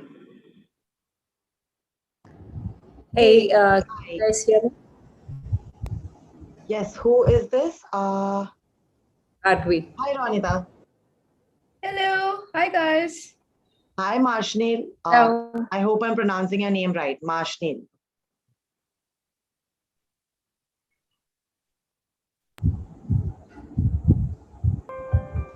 Diversity and inclusion is not just doing the right thing. Can you hear me fine, also hiring or is and there a retaining the best delay? talent. Yes, we Diverse can hear you fine. perspectives creates a lot of innovation, helps us to serve our clients much, much better. And last but not least, it's also a really cool place to work at. In my team, which has a diverse education profile, each brainstorming session gets input from a mathematician, statistician, and people from economics. I find this congregation of knowledge invaluable. Hello? Consecutively for the second year, Hi, we were Vidya. able to bring in each Hi, can you hear me? make a comeback in the corporate world. Yes, we can This hear was a you. great platform for them Yes. to top management, and it was a big success. 3 years back, Poonam, I request you to kindly give me a mic check once. perfect chance for me to travel extensively. Poonam, you're on mute. and Hi, read. Gunjan, can you hear me? Yes, UBS can hear is you. a very Perfect. supportive organization. Overall, senior management And understands. can you see me as well? I'm sorry, who was this? I missed it. This is Vanita. Vanita. I served in Indian Air Force I am for unable 10 to see you, years. Vanita. Could you just restart your camera? Let me try that, yeah. Now, while the speakers Yes, are I can Can see you you see me now. now? Can you hear me? Sorry. I remember my first day Great. of campus placements. There are a lot of big Hey, shots. can you acknowledge if you're able to hear me? This is Bhargavi. Yes, Bhargavi, we can hear you. Clear and Okay. I sound. remember I love my your background, by the way. Can you hear me? Time. He asked me that what role should Yes, we offer Gunjan you? can hear you. Love coming to office every day, and that was it. They respect you. They make you feel so special, and this really motivates you to give your best to the organization. Yes, Ronita, I can see and hear you. Inclusion is an integral part of diversity. It's also different because I think it's the glue that holds the mosaic of various diverse experiences and diversity initiatives together. How do we do it? We do it by leading by example. Take the path which no one has done Okay, before. so speakers, quickly giving you a brief. When I start introducing, when we go live, request you all to kindly keep your cameras and your mic on switch off mode.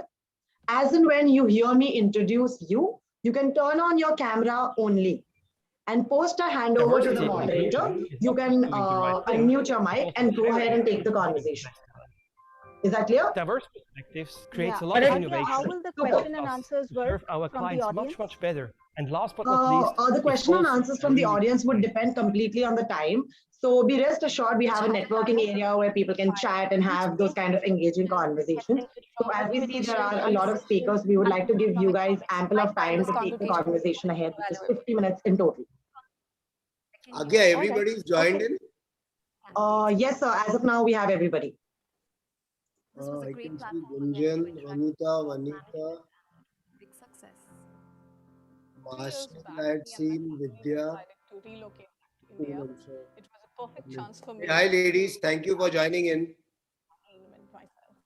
Hello. UBS is a Nice to see you, Harish. Hi, Harish. Hi. Thank you very much for having us all. Hi, Harish. Hello. Hey, Poonam. So, Gunjan, Harish, sir, is there anything you would like to address to our panelists and our moderator before they start off? yeah, just Gunjan, is everything set or you would want a few minutes with the panelists? No, I think we are good. We've had some catch-up sessions, so I think we are good to go. Okay, so Agya, let's go live. Okay. So, 50 minutes from here for the session. yes, sir. What we offer you, and you love coming to Kevin, office every day, and that was it. let's go live. They respect you, they make you feel, and this really motivates you to give your best to the organization every day. Kevin, let's go live in 3, Inclusion is 2, 1. different because I think it's the glue. It's the mosaic of various.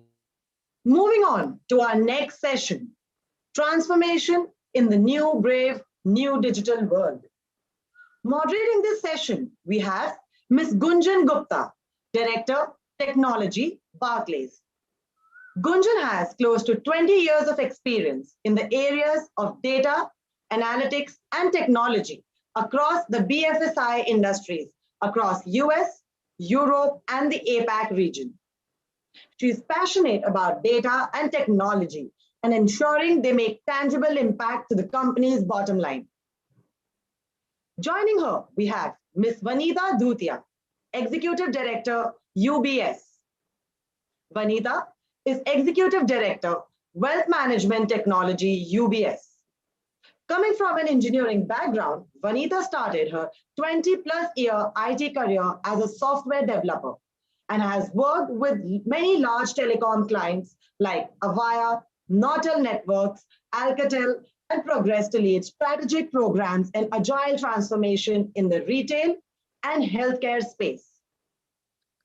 Joining them, we have Ms. Marshanil Singh, Head Process Transformation and Design, Innovation, Associate General, Global Solutions Center.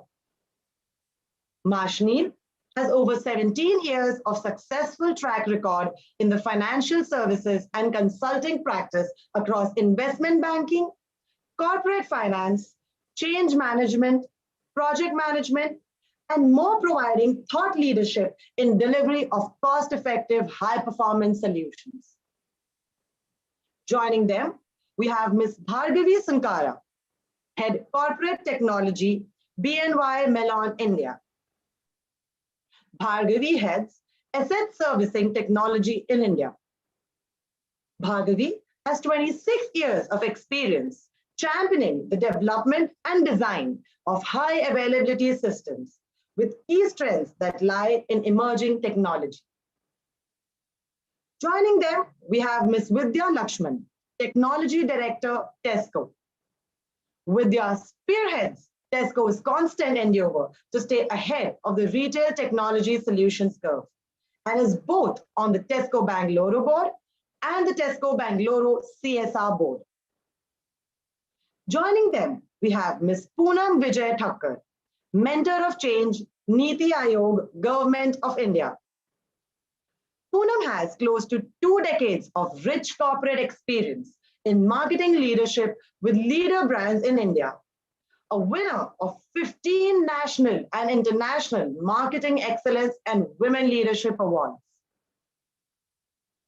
Our next speaker is Ms. Ronita Mukherjee, Executive Director, Client Services, Landor and Fitch. Ronita describes herself as a curious optimist who is passionate about travel and insights. As a brand and design expert, she has worked across industries ranging from FMCG, consumer tech, hospitality, and pharmacy to manufacturing and IT services. I would now like to hand over to our moderator, Ms. Gunjan Gupta.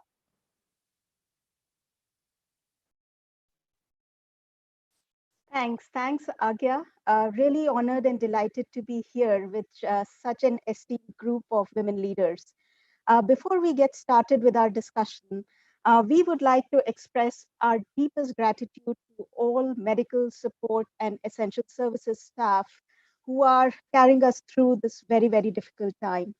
In the next 50 minutes or so, we will try to do our bit by remaining optimistic, positive, and forward-looking as we talk about transformation in the brave new digital world. So in terms of the themes that we'll be exploring, it all starts with the customer. And that's where we need to start as well. So I'm going to invite Vidya Lakshman to take the lead in this theme. And let's talk about how are you able to place customer delight at the center of all business strategies to create a unified customer experience from brick and mortar to web and mobile. Vidya, all yours. Thanks, Gunjan. Very well said. I think we should thank our frontline workers across the board. Thank you so much. But coming back to your question, Gunjan, as you know, Tesco is a retailer. It's a grocery retailer. And we have huge market share in UK and mostly brick and mortar. And our P&M revenue at one point of time was 91% was from brick and mortar and 9% was from online. That is pre-COVID. And post-COVID, within 6 weeks, we were able to see our P&M grow on the online world to 14%. And then after a couple of weeks, it moved to 16%. So it's very, very relevant to talk about customers here because at one point of time, we focused only on the store side, believing that those are the customers that we really care about. And when you talk about customers' delight, I read somewhere that customer experience is the new battlefield. And we do know what the outcome of customer delight is all about. You get really good, it translates to great customer satisfaction and loyalty. So now let's talk about the customer interactions across channels. When we talk across channels, initially it was just the web and brick and mortar, but now we don't have only those channels. We have so many on the social media. We have to take a look at everything, and how do we pivot around these channels and to give a great experience to our customers and their shopping behaviors. So first, most important thing is data, as you are from data, so knowledge of customers is the key here to form a very connected omni-channel journey across shops and digital channels. And also consumers expect a very consistent experience across all channels and platforms and in real time. They do not have patience. So without which the consumer, as you know, the impatience grows. And I've read data somewhere that if we invest on customer experience for over 3 years, it doubles. That's the kind of P&L revenue we're talking about. Now let me talk about Tesco as such. So Tesco in 2000,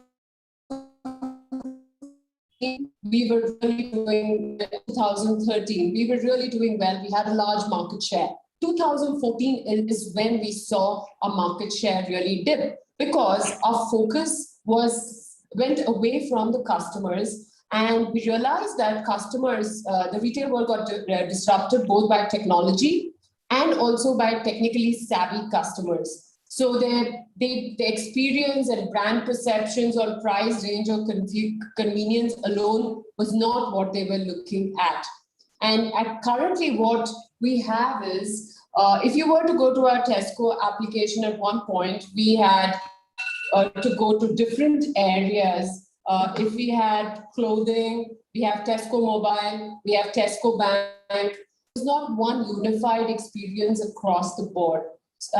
So that's what we have worked on. What we have done is we had around 80 applications that if you had to go shopping on grocery online, you had to download an app. If you wanted Club Card, the loyalty points, you had to download. So that is what we started focusing on and worked on it. And as we also know, in the world of Netflix and Amazon, the consumer expectations around personalization has grown multifold. And consumers expect you to know their choices and preferences and help in recommendations more than ever before. So I believe that's why it is so important to keep customers in mind when you're doing anything. And I'm sure we're going to discuss more about what all we did to get to where we are currently. Sure, thanks, Vidya, for the perspective. And now, as a contrast, I'm really keen to hear from you, Vanita, because you're from UBS, where your customers are ultra high net income people. And I don't know if the experience that you had with them is similar or drastically different from what Vidya has had with Tesco. Thank you so much, Kunjan, and hello all. I'm so happy to be amongst this prestigious panel. So I'm with UBS, and I support the wealth management technology work. So we are #1 global wealth managers in the world, and every second billionaire is a customer of UBS. So for us to retain our customers, we have to interact with them in a very simple, intuitive way. And I could resonate with what Vidya was saying, because before UBS, I also worked with Target, which is a retailer in the US. The whole trend is shifting. Like earlier, we were very reactive. The customer had a complaint and then we would fix it or give them a product that they wanted. Then slowly we moved to being a little proactive, where we maybe expanded our offering.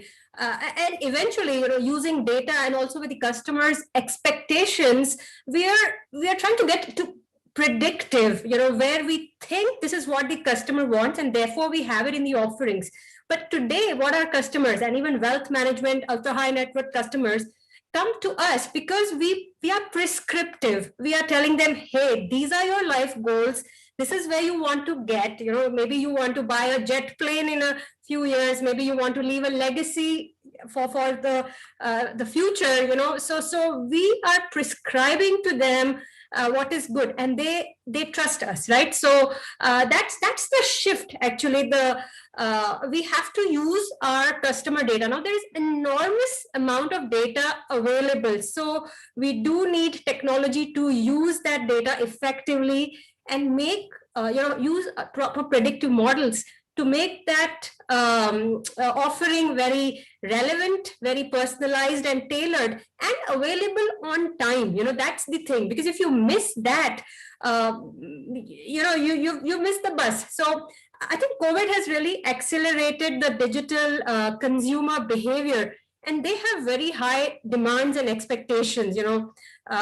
Now even very senior people or people who are not so used to digital channels have got very comfortable. Maybe it was pushed by necessity, but they've gotten very comfortable using it. So it's harder to also now the thing with this whole online or the digital channels is it's harder to retain their attention. I mean, think of us as consumers, right? If if a particular platform or a website is not giving you the product, you will be very quick to just switch to another one that has that product, right? So you can lose your business in an instant if you have not personalized it, if your offering is not in line with what the customer wants. So we are definitely, the shift in the consumer behavior cannot be underestimated, is what I will say. And at UBS, we are trying to understand the client journey. How are they going to interact with us? Is our platform intuitive? Is it easy to use? Can they just click a button and get to connect, talk to their financial advisors? All of that, I think we have no choice but to be doing that. Back to you, Gunjan. Sure. No, thank you, Vanita. Great perspective. And what I got from both you and Vidya is that in the digital world, apart from the customer, the data is also king, queen, all of that. And, Vanita, you made a really important point about customer journeys that needs to be compelling enough to hold the customer's attention. And, I'm going to hand it over to Ronita. Ronita, you're from Lander and Fitch. And I'm sure even the audience and me, we are really keen to understand from you what are the global trends and technologies that you are noticing which are going into making these UIs and customer journeys. Thank you, Gunjan. I really enjoyed listening to Vidya and Vanita's very unique perspectives, and you'll hear a lot of that reflecting in what I'm going to share. I want to start by sharing a slightly contrarian perspective. One of the things that we discuss with our clients and tell them is that the medium is rarely the hero. Very often there is this focus on digitizing your business and having a great customer experience. And what I want to say is digitization is not necessarily the end game. The end game really is a unique customer experience, happy, delighted clients who are going to be loyal to you. And how you deliver that, whether it's digital, whether it's offline, is what we should be really thinking about. So that's one point that I thought will be helpful to make. The medium is not the hero, the experience is the hero. So now let's talk about the experience and how can you really build and create an experience that's unique to your brand, something that you can own as a brand. We strongly believe in customer journey mapping and mapping the customer's journey from the start to the end. There is a lot of collaboration we do with psychologists to really understand what is it that stays in people's mind, what do they remember, and what do they probably forget. And one of the things through years of collaboration and studies that we have learned is it's usually the peaks of a journey that you remember. So for example, if you went to a concert or if you watched a movie, it's not like the entire movie you remember frame by frame. You don't remember the entire concert start to end. You remember the peaks, those key moments, and you remember the ending. Ending on a high note is very, very important. And I'll tell you why. For example, if you are checking into a hotel if everything goes well, but they mess up your bill, that's the one thing you're going to remember and you will crib and complain about it.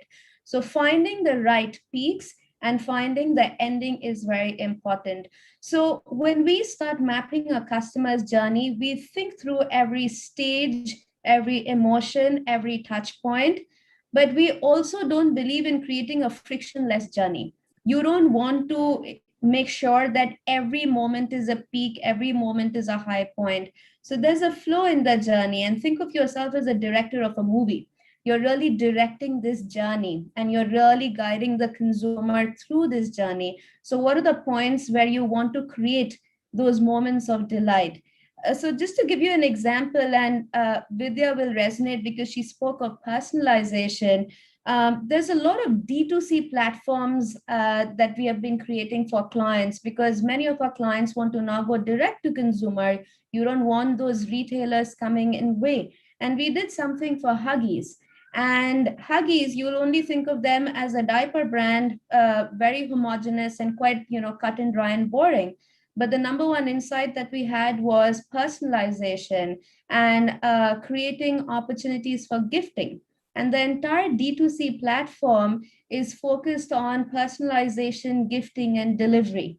So, and that's how, and that was really based on an insight. And then we took that forward to create a very delightful journey. So map the customer's journey, identify the peaks, make sure you have a great ending. Those are the few principles that I'd probably conclude in when we talk about a customer journey. Great. Thank you, Ronita. I remember and end with the bank, remember the peaks and the valleys, and design a holistic experience. That's really good insight. Marshall, I'm going to call upon you. Is there anything you would like to add in the trends and best practices that you've experienced? So I think the customer today, when we look at and customer journeys, like Ronita mentioned, very important, right? But what has changed is usually earlier the customer journeys used to be very predictable. It was a single lane, it was linear. Today, the biggest challenge is that the digital customer, if we try to do a journey map, it's so interconnected. There are so many challenges. Like Vidya was mentioning, the number of channels through which the touch points happen with an organization, with a business, to ensure that, yes, we are able to capture all these touch points, to ensure that we are able to really map the customer journeys in a way which is diverse, non-linear, and interconnected. We need to have a very holistic picture. We need to step outside, try to understand where all, what is the diversity that is getting included, what are the different ways a customer is getting, the range of touch points or the pathways or channels have to be taken into consideration. So I think it's become more complicated. And as much as we, to strike this balance between how much personalization and how much optimization, when we are transforming, we want to give customers, a very personalized experience. But that also means the cost to the optimization of the business. So how do we strike that balance? I think these are challenges which keep coming up when we are looking at improving our customer experiences. Great, thanks, Marshall. And I know we'll delve a little bit deeper into it with you as we move along. So we've spoken about the customer, changing expectations. We've talked about data as an enabler. We talked about designing holistic and compelling customer journeys and the best practices there. I think it's time to kind of focus a little bit to the back end. What is the technology? What are the frameworks that are actually enabling all of these? And I'm going to invite Bhargavi Sankara to shed light on that. Thank you, Gunjan. Actually, a very passionate topic for me of customer experience, and I really loved how all of you guys tried to bring the story together. If you think of when initially Google first started, right? Search relevancy was under question. You would have seen the top search by rank based on what percentage is it mapping. And it was more like a SQL query, in the sense that if you didn't give exact syntax, like you might not get the right hit. I don't know, some of you might be very young to notice that. But like, over the years that has changed, because they started building on the context. They started looking at your usage patterns. They started looking at a variety of things that help you to determine, what do you mean when you say salt? Is it salt the movie, or is it the table salt, or is it something else, right? And that's where also we complain about data privacy. So there is a subtle game between how can you personalize a service and make it more customer centric without breaching into customer privacy. So I'm sure you would have heard, now it is like GDPR and all these require that first you need to take that consent before you can start processing that data. It's not like opt out. By design, you are already opted out, and you have to explicitly take permission to be able to use that data, right? Now, a lot of small time companies might not be necessarily adhering to those, but any GCFE kind of bank like we are, which is globally significant financial institution, then you are governed by those, and you just can't, use customer data without customer permissions. And you have to be explicit about for what purpose are you going to use, right? So all of those come into picture. Now, of course, you might have heard a lot of the banks, including us at BNY Mellon, we are leveraging public cloud as well, which is right now we are using multiple cloud providers. And we have very strong partnership with Microsoft. And I'm currently building a data and analytics solution for our end customers with the Omni design pattern. Right. So I think Vidya touched upon Omni.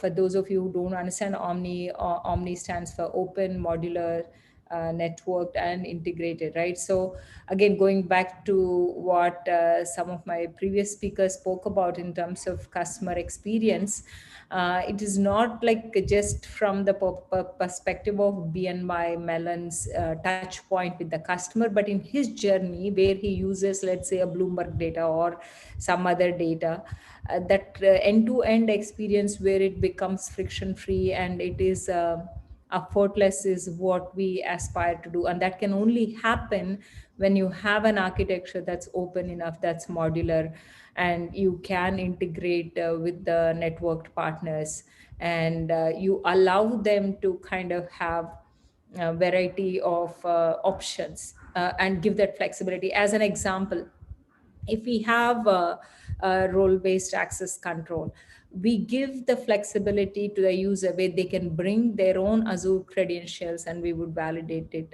along with what our solution is.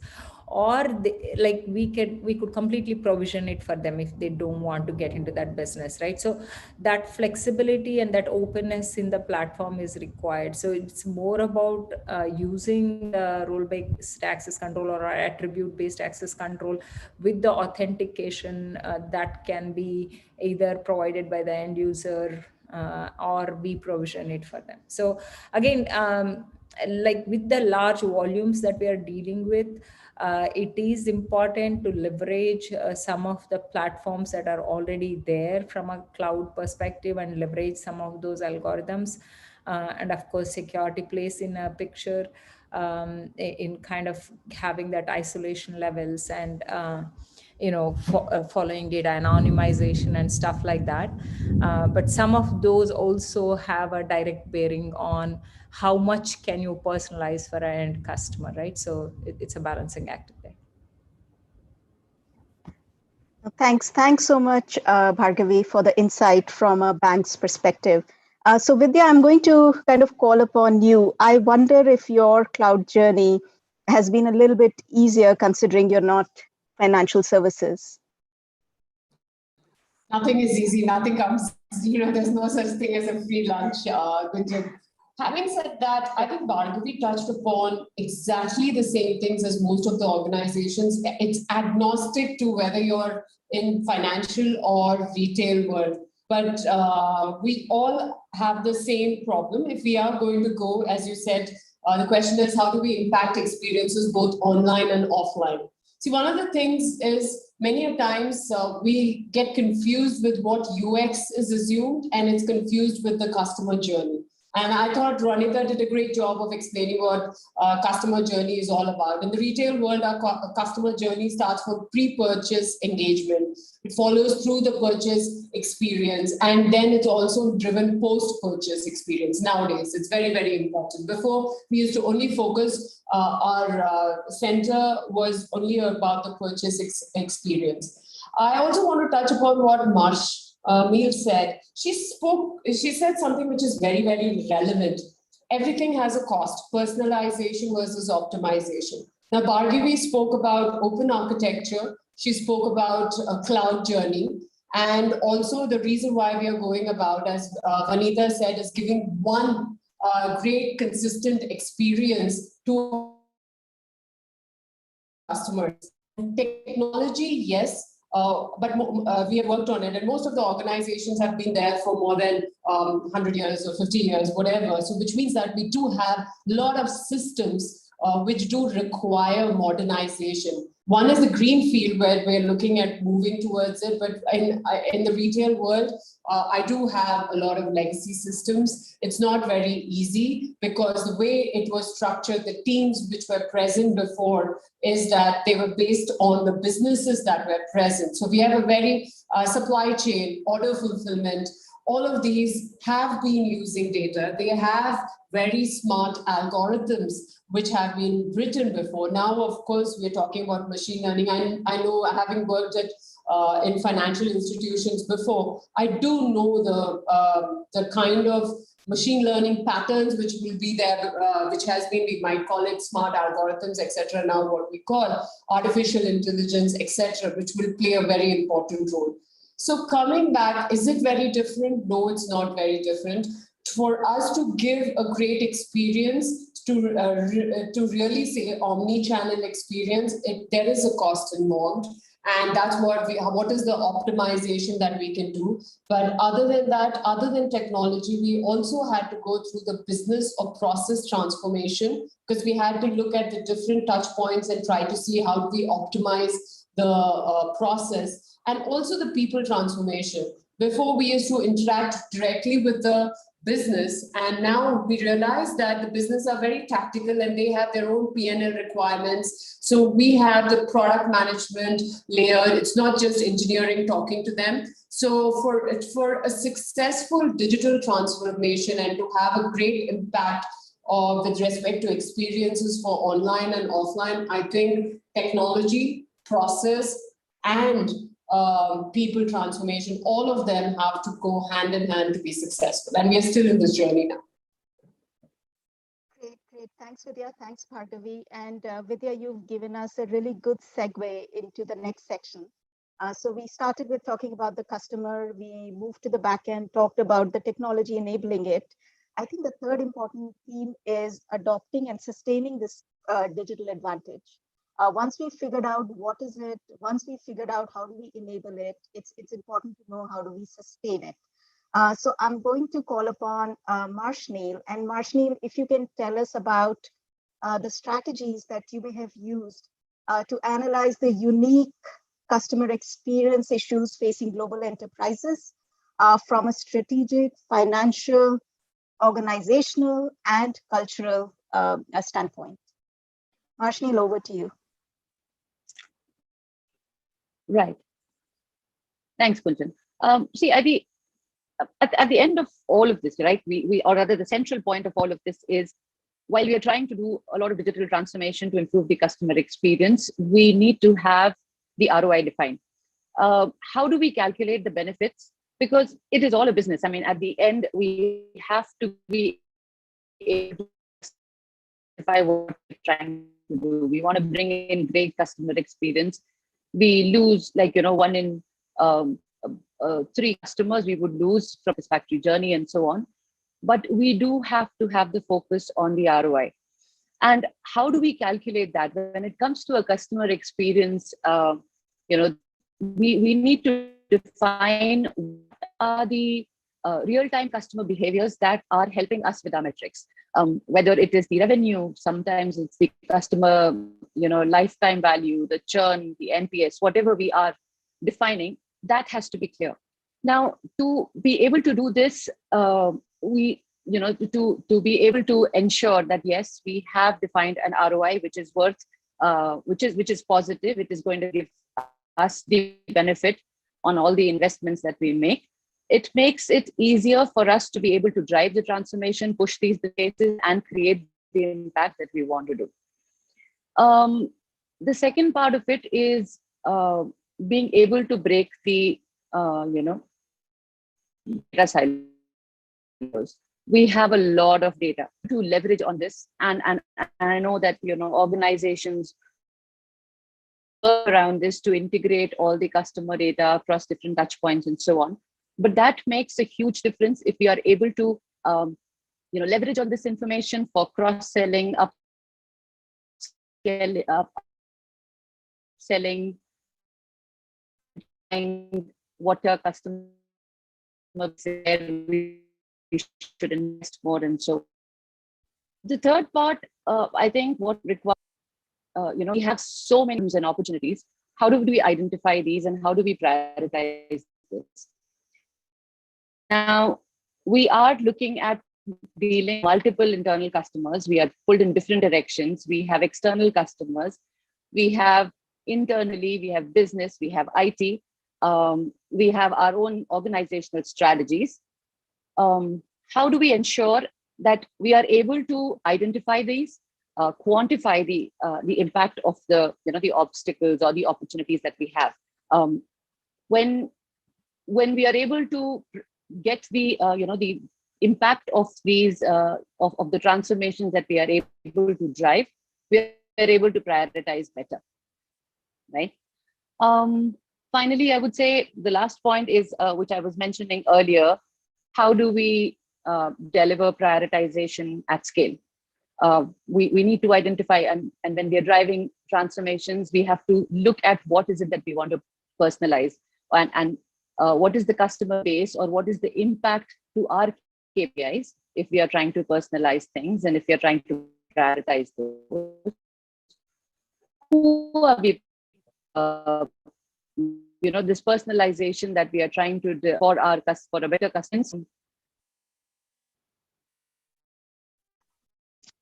Varshnil, you are breaking up a little in the middle. Okay, I'm so sorry. Is it any better? Yeah, seems to be better. The volume is fine. It's just that. Okay, thanks. Yeah, there was a glitch in the network. I'm sorry about that. I think. No worries. Sorry about that. So I was talking about when the last aspect about delivering personalization at scale, and what should be personalized, how do we what is the customer segment or behavior segment that we want to do the optimization and personalization for, and how do we ensure that the impact is something that it gets benefited or at a larger scale. So keeping in mind, these are some of the areas that we focus on when we are driving digital transformation to improve customer experience during our transformation journeys. Great. Thanks, Varshnil. Really pertinent points about ROI and prioritization, the risk versus reward, the cost versus benefit. So great perspective. I'm going to call upon Poonam Thakkar now. So Poonam, curious to know, what have you noticed on ground through all your consulting assignments and advisory positions? Changes seen to date with digital adoption, including web, mobile, digital services. What do you expect will be imperative for future transformation? Keen to know about your learnings from the ground. All right. Thank you, Gunjan. Lovely to have thoughts from everyone around, and I cannot resonate any more than all the perspectives that have come on the table. I'll start saying that I want to reflect a little bit on the adoption and the sustainability, given that we are aware that COVID recovery is going to be digital. There is no two things about it. You know, digital adoption capability makes employees, and I want to give that perspective, more valuable. And good digital adoption allows employees to be more creative. Now, when the mixture of these two happens, the successful digital adoption leads to customer retention, because you are able to deliver the creativity, the value, and the alignment coming from all factors together. When this happens, adoption of technology becomes the key for remaining competitive and, of course, moving ahead to sustainability. From here, I will stem to the point that customer experience in today's time, when it is about digital deliveries, has become the center focal point, the core of any business. And everything else is the satellite mode, or you can say revolving around the periphery. Now, why this example? Because when we talk about the core has to be very, very strong. That's when it will be able to hold all the peripheral, objects around it.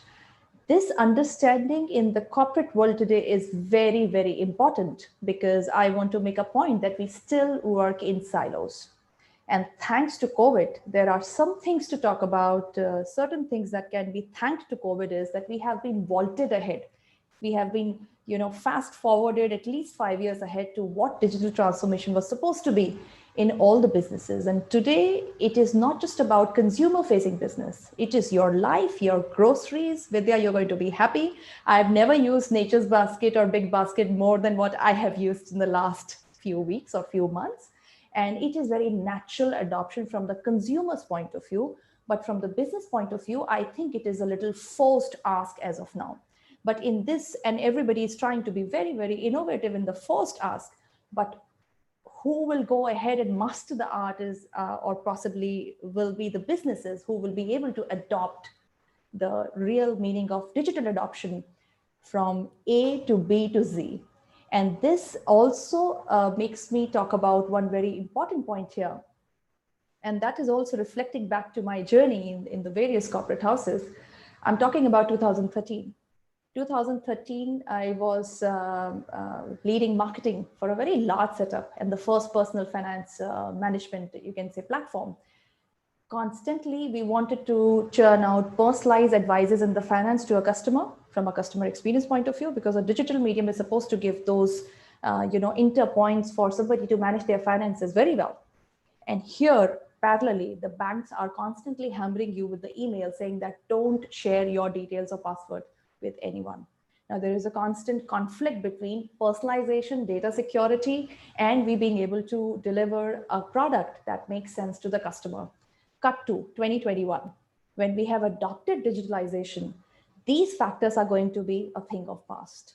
Absolutely. We are no more talking about on-premise cloud or off-premise cloud. We are no more talking about whether we need to massage our data, how data-centric the organization needs to be or no. We are actually talking about all this needs to be done.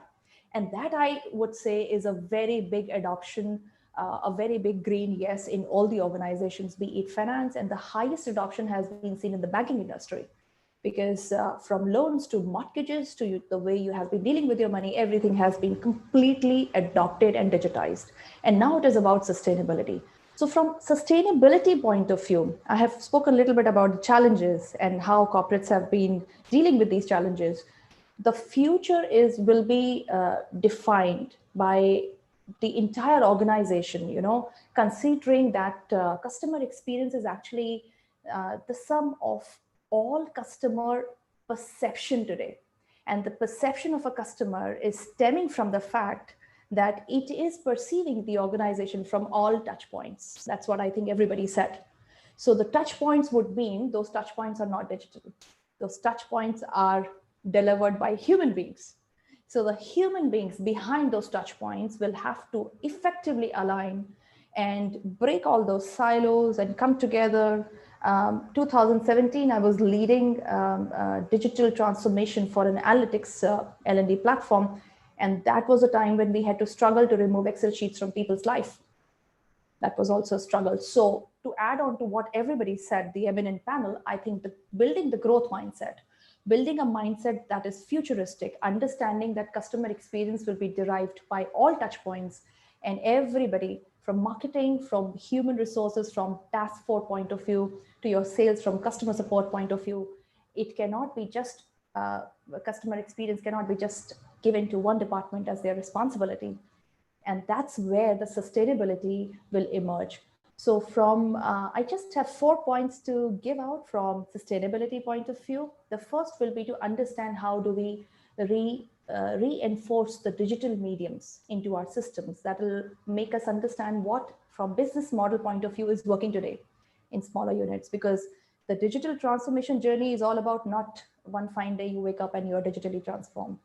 It doesn't, especially I belong to large organizations and I know how it happens. So you are, I actually keep calling it Samudra Manthan. In Hindu mythology, they say the churning period, right? This is the churning period. So we are removing offline and getting onto the online stuff. This will give us the opportunity to evaluate at different level, different kinds of business models. And whichever is giving us the maximum ROI, that's what Marshanil just mentioned about, will be able to go ahead on the path of scale up. So from here to the next point will be, how do you manage your task force? How do you manage your human capital? And how do you enable your human capital? Because nobody is going to enroll to MBAs again. So it is again the responsibilities of your HR departments to ensure that you're able to take your workforces ahead to tune in to the new ways of doing business. Back to you, Gunjan.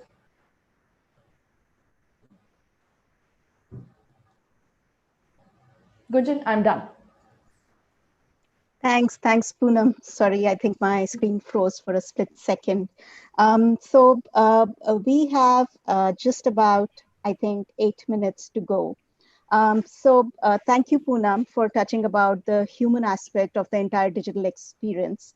Ronita, very quickly, would you like to add on to what Poonam said? And then, I'm going to jump to Vanita for something which is really top of mind for all of us these days. Ronita, over to you.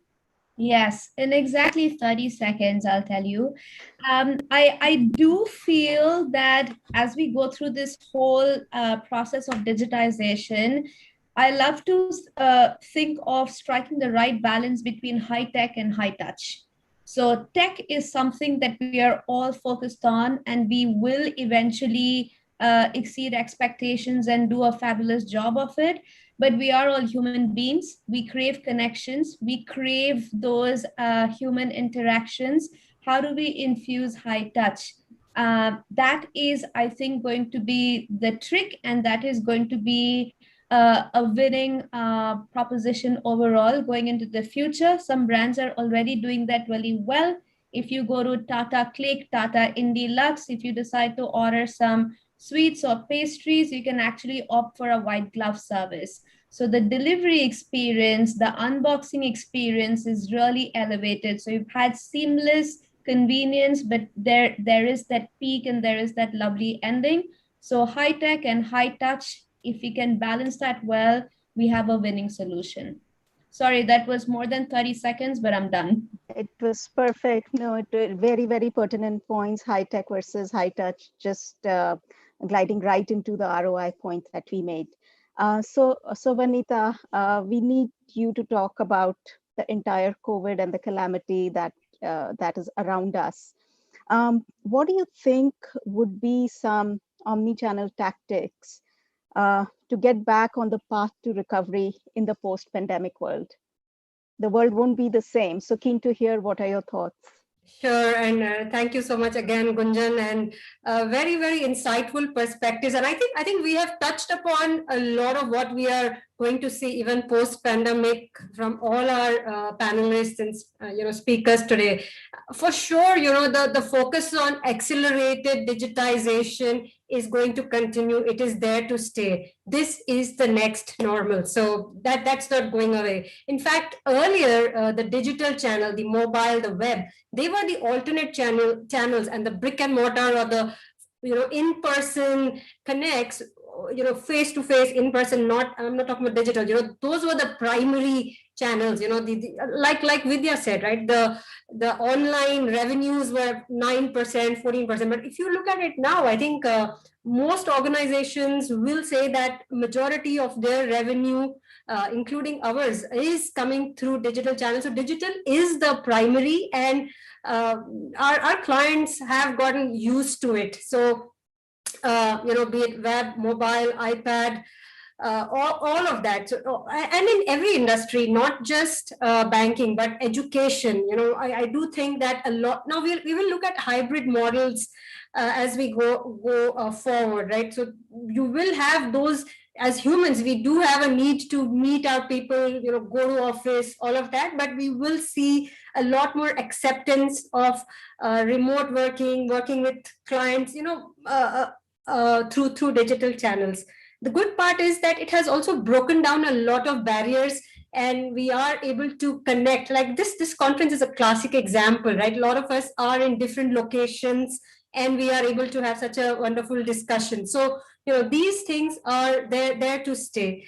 Another important trend that we will see, or should be coming, is companies need to evolve into ecosystems. Bhargavi talked about open source and leveraging cloud partners and so on. So that ecosystem has to evolve, or companies have to look at it in order to move fast and also broaden their capabilities. So companies will not really build that monolithic, but everything's going to be more modular. They will partner with fintechs, with other tech providers to get their overall offering to the customer. So the ecosystem is important, and ecosystems are built around the end user journey. So what do we need? For example, a payment gateway. If your broad base of customers are comfortable with, let's say, a Paytm or a Google Pay,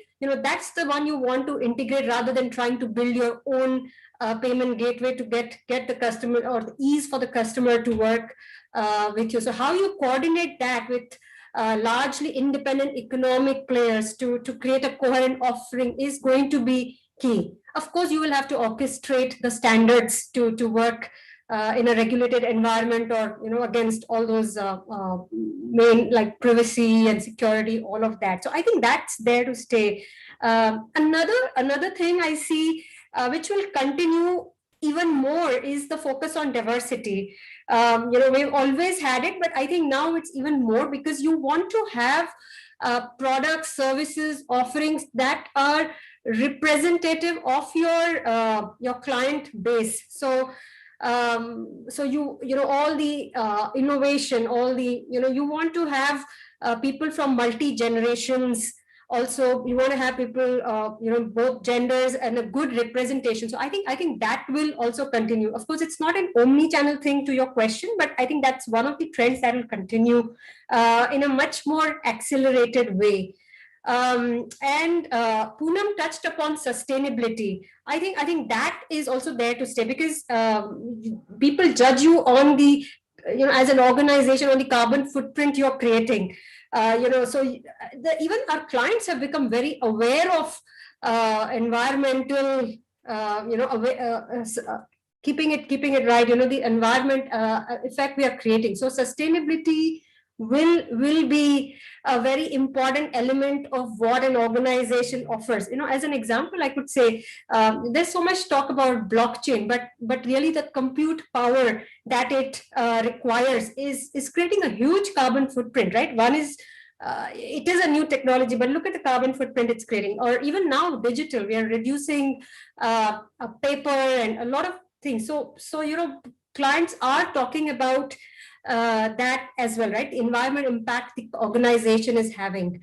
And the last one, to say is, I think the focus on technology will also see that on boards, you will have the technology CIO get a seat in many organizations, which was not the case. Earlier technology was an enabler, but now technology is a driver of the business. So very recently, even in UBS, our technology CIO was elevated to the board as the Chief Digital and Information Officer, which is making a very bold statement on the position and the importance of technology in the organization's success. So I've actually tried to cover not just the omni-channel, but key trends that we think will go on now and even post pandemic. And No, back that's to great. you. That's great, Vanita. Thanks. Thanks. And I love the fact that all the learnings that we've all been having, the harsh learnings, you gave it a positive spin, and these are actually sustainable trends to stay. So that's awesome. We are almost at the end of the event. It has been awesome talking to all of you.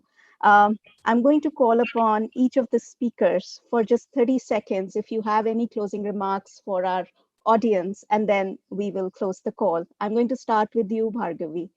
Anything you want us to walk away with? I think there's one, sometimes the statements remain more than anything else. So bring engineer close to customer. That's first thing. There are various trainings that people have.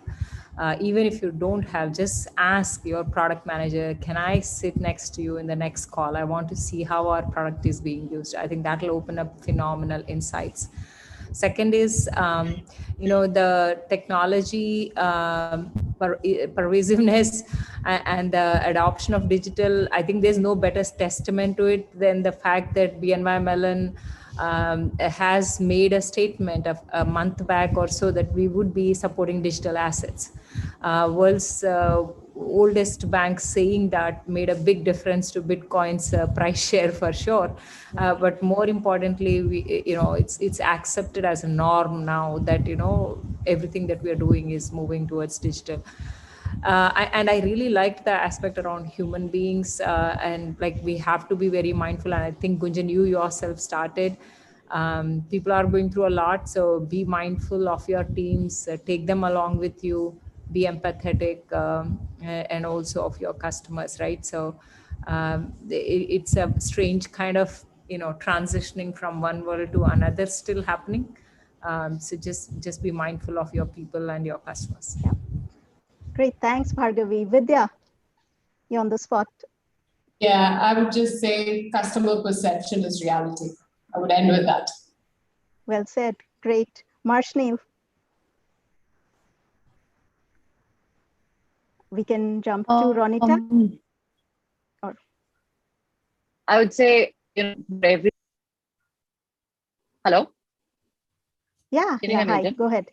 Right. So Yes, I was saying yes. that probably for everyone, I mean, whoever is trying to transform any business, whatever it is, listening to the customer needs and like really listen to the customer needs. And today in these times of COVID, when I say customer, it's not just the end customer, even our employees and the people that we work with. It is very, very important to be able to listen, and we focus on that. I think a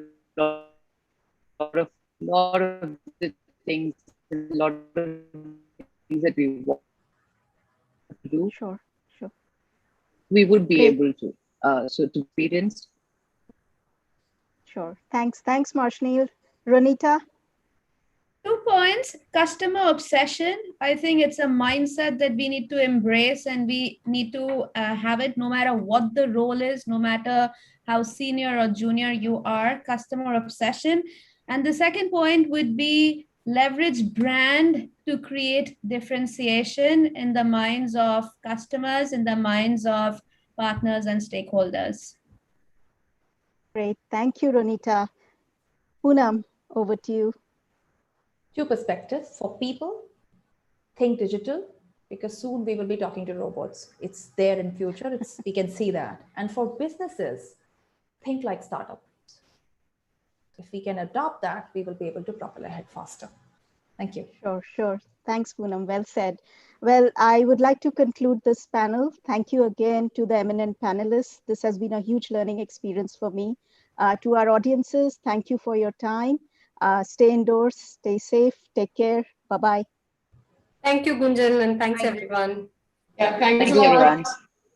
Thank you so much, Gunjan, Ronita, Poonam, Vidya, Bhargavi, Marshneel, and Vanita. It was indeed insightful. Thank you. Take care. Thank you. Good evening. Bye. Before we head on to the next insightful session, let's all get up with some coffee.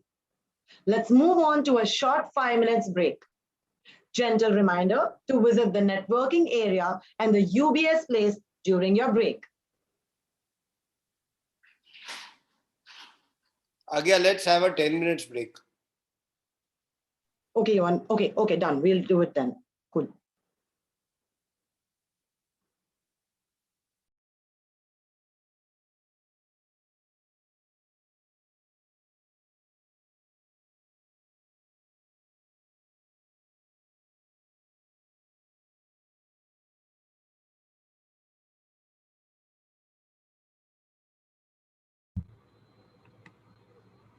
Hi, can you hear me?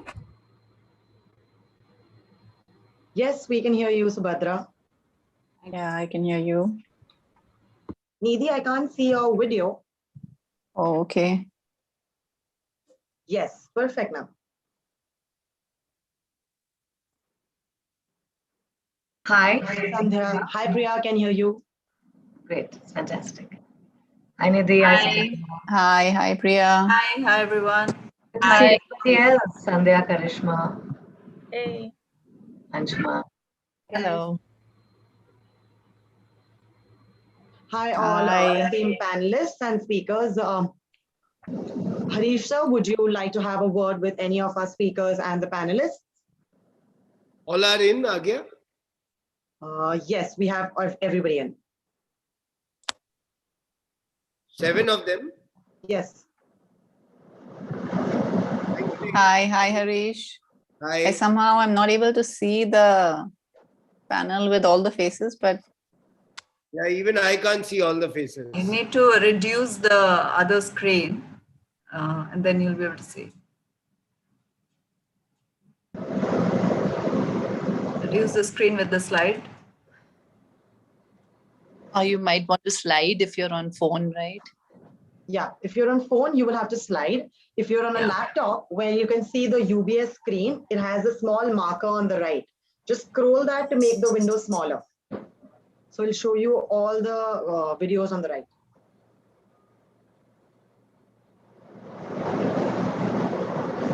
Nidhi, I think your video is stuck if you want to check that once.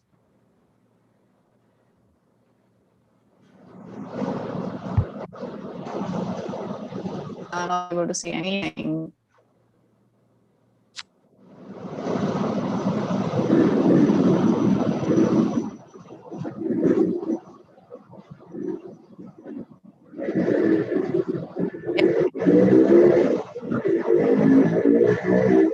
Oh, no, that's a bike now. I think we'll just wait for Nidhi to come in. She's logged out. Yeah. Nidhi, we can see you back again.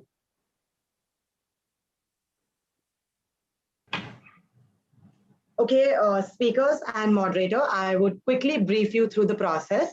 When I start with the introduction, all of yours mic and the camera is supposed to be on a switch off mode. The moment you hear your name, you can turn on your camera for people to see who the person is. As soon as I hand over to the moderator, post the introductions, you're free to unmute your mic and take over the conversation. Is that clear? Awesome. Got it. Alicia, is there anything you would want to quote? No, I'm fine. I think I've already set the tone with everybody. Perfect.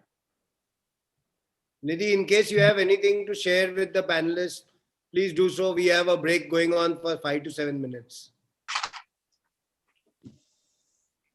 Okay, I think we are set. I had sent out sort of the sequence that we will start off with, and I think that should take us through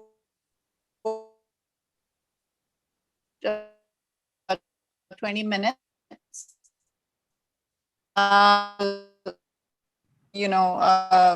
Spend.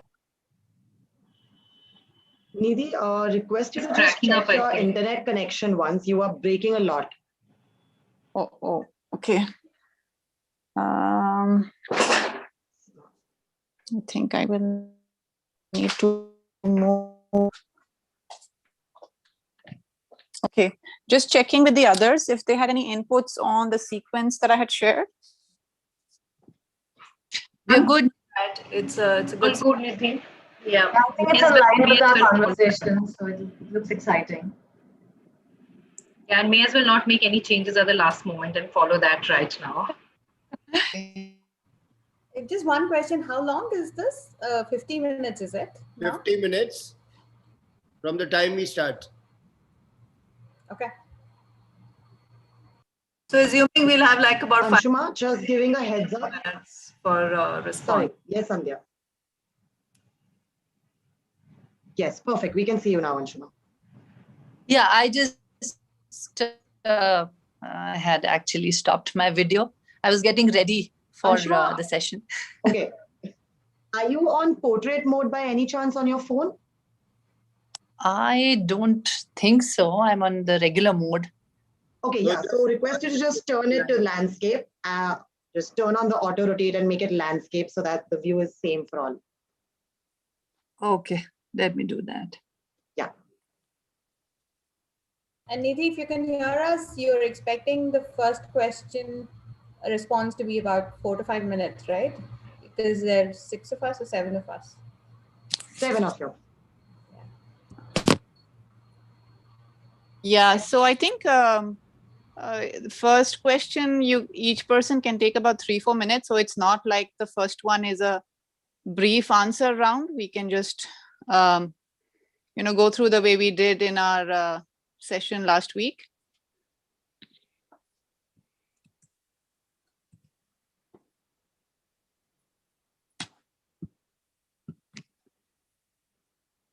Okay, Anshuma, that looks better now. Yeah, maybe we start at 5:20 and that gives the entire panelist time till 6:10, 6:15. Okay, so are we expecting any Q&A at the end or any pre-submissions or anything? Or it's just Since there's limited time and y'all are 7 speakers, I would suggest that we can go ahead and give each speaker time. Y'all are free to take any questions in the networking area or in the chat zone. Okay. So everybody gets ample amount of time to take up questions and give answers. Okay, we can go live in a minute. Request you all to kindly switch off your cameras and mute your mics.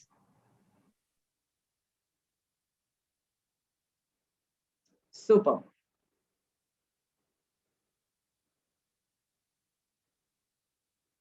Kevin.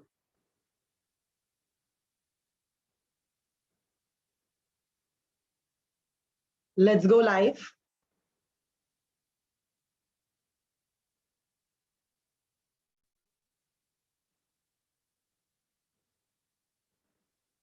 Kevin, let's go live in 3, 2, 1.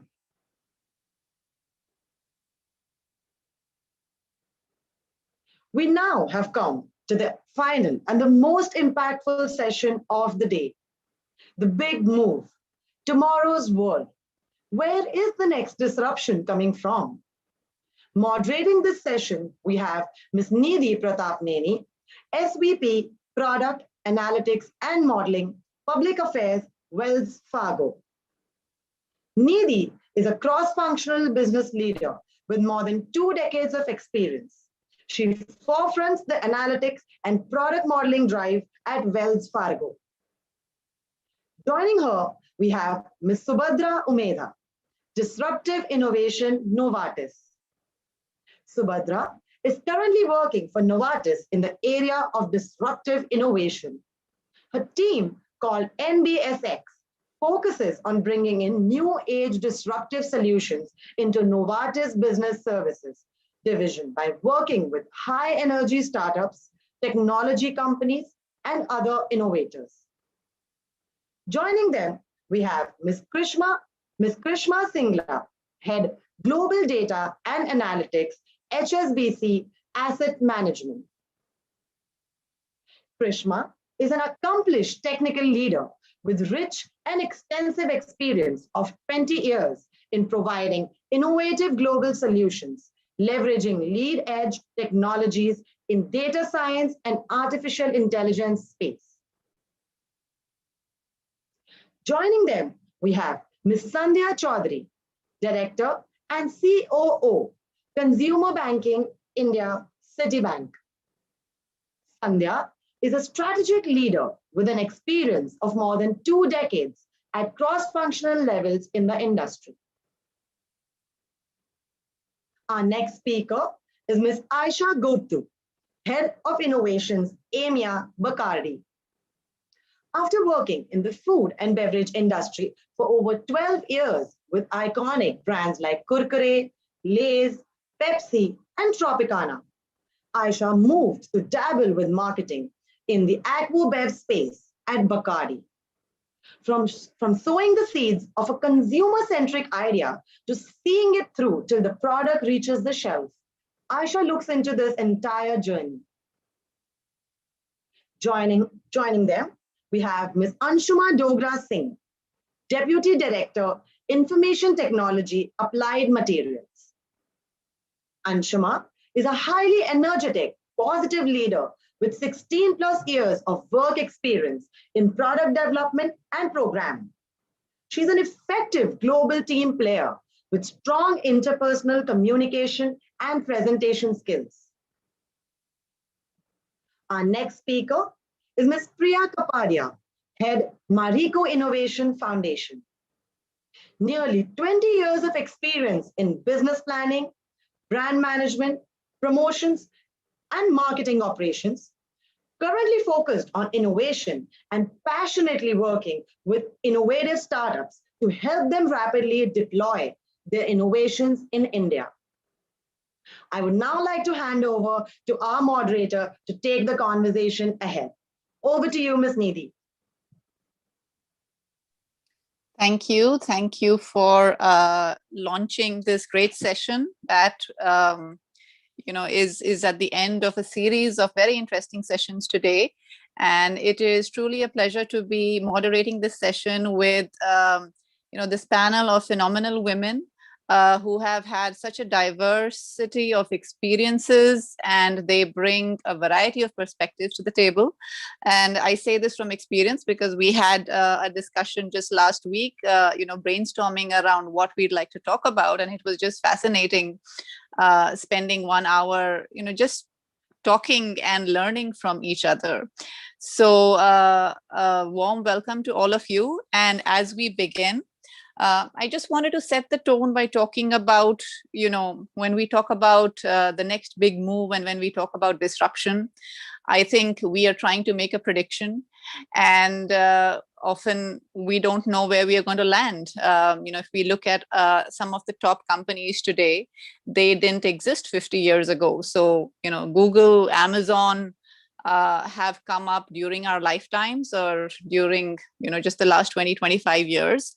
And sometimes the disruption is not about what is very visible to the customer. Sometimes it's some small skunk works mechanism that just overwhelms and takes over. And if you think about how Netflix just disrupted that whole space, it was about learning from customer experiences, preferences, and then using that and mining that to just upend the entire space. And similarly, we have Uber, Lyft, Ola, all bringing about a change in how we live our lives. And, would we have been able to predict something like that?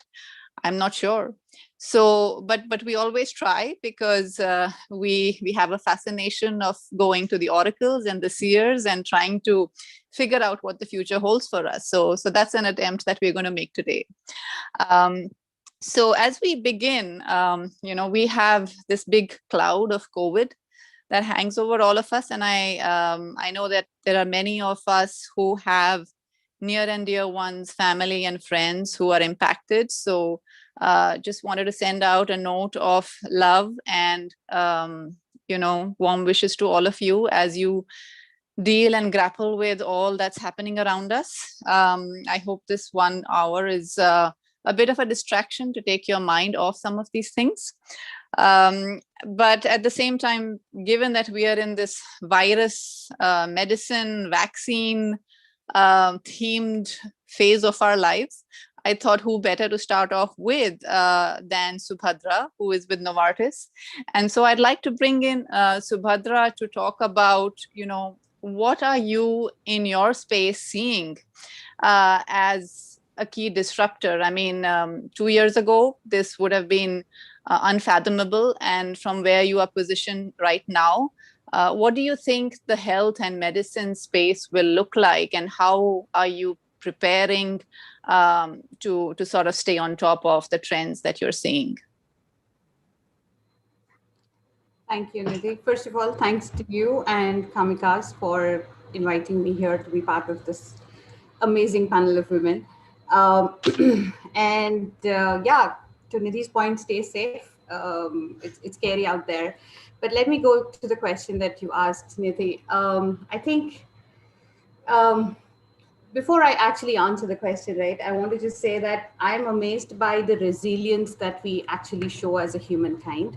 Most of the innovations, if you see from the past, from history, have come from world wars and, World War I and II. Our very first vaccine was after the Spanish flu World War, right? And then if you look at even the next age, communication, space technology, all of that is the foundation in World War II. So as unfortunate as the situation is, I'm more to see a glimmer of hope of what trends we are seeing in the pharma, in the medical, and the industry as a whole of what's happening out there, right? And I'll give you a couple of examples of what's happening, which kind of can set a stage for what's looking like for short, medium, and long term, right? So in the short term, we have had to all rapidly adapt to this remote environment, a lot of digital first kind of thing. And this is not just in offices, this is from patient care as well. So patients who couldn't go to the doctors are adopting telehealth.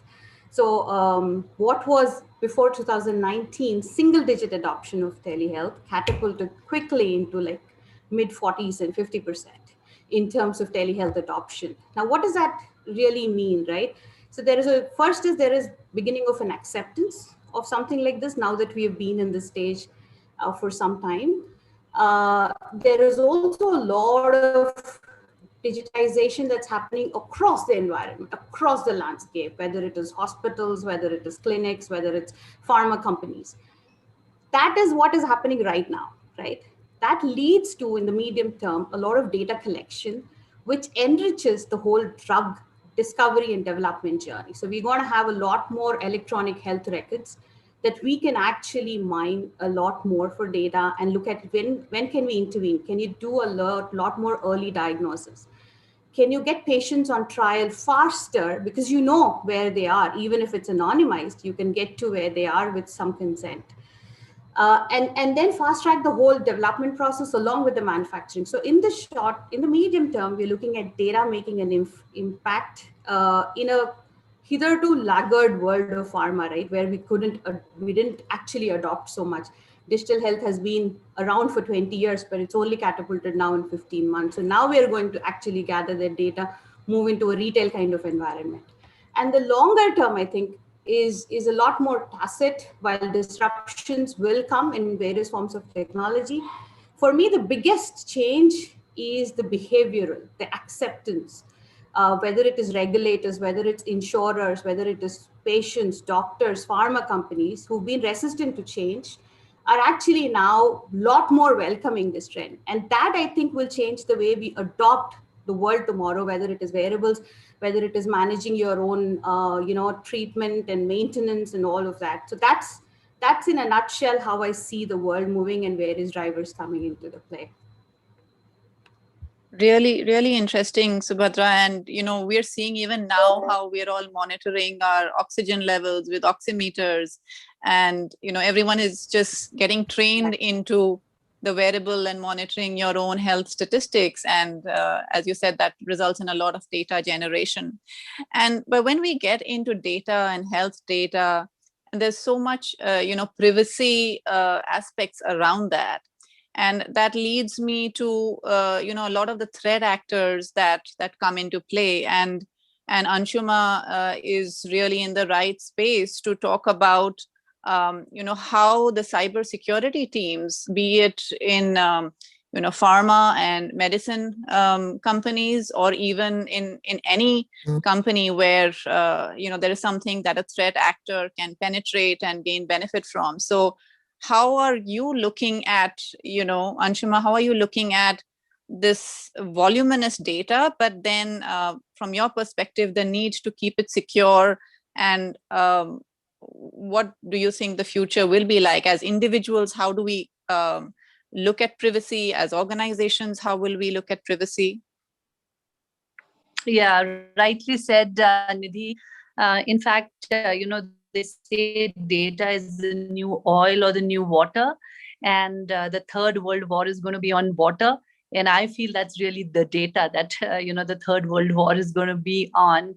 And before I even go to talking about what the organizations are doing or what the individuals need to, I think putting a perspective on what the threat landscape today looks like would be a fair ask.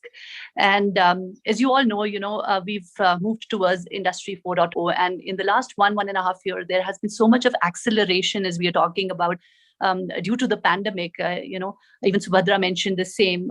There was a report from McKinsey, around 85% of the organizations have really moved towards the digital journey. And there are a lot of technologies which are seeing a lot of traction, like AI/ML, around $57 billion is something that we are seeing in the near future. IoT is going to see around $75 billion. Cloud, hybrid cloud computing is going to see $88 billion. But here, if you see the cybersecurity domain, it is predicted it will see about $6 trillion worth of investment, which really rings a bell. And it's no brainer why everybody is really heavily investing in this space, because the threat landscape is becoming more and more complex each day. And I like to take a few examples, not from the past, but just 1 year which has gone by in the pandemic, when all of us were really working remote. There were so many infiltrations and so many threats, so many breaches. You all remember about the ransomware attack on Cognizant, plus the Zoom bombings which happened, or the Twitter accounts which were hacked. Even the University of California, it was having an R&D partnership with WHO, and all the passwords were leaked. So there is no area or no domain which is really an exception to this today. The problem is grave, and all the CISOs are really losing their sleep. Because the kind of attacks which are happening, we all knew about the Trojans and the malwares in the past, but now there are a lot more AI-focused attacks which are really happening. So it's not just the humans who are there for the attacks. These are sophisticated algorithms which are there for the attacks. There are nation-sponsored attacks which are planned for a long time. In fact, one of these I would really like to quote, which was the biggest buzzword in the cyber world last year, was the attack on a cyber defense organization called as FireEye. They themselves said that they have been hacked because they were using a third-party software.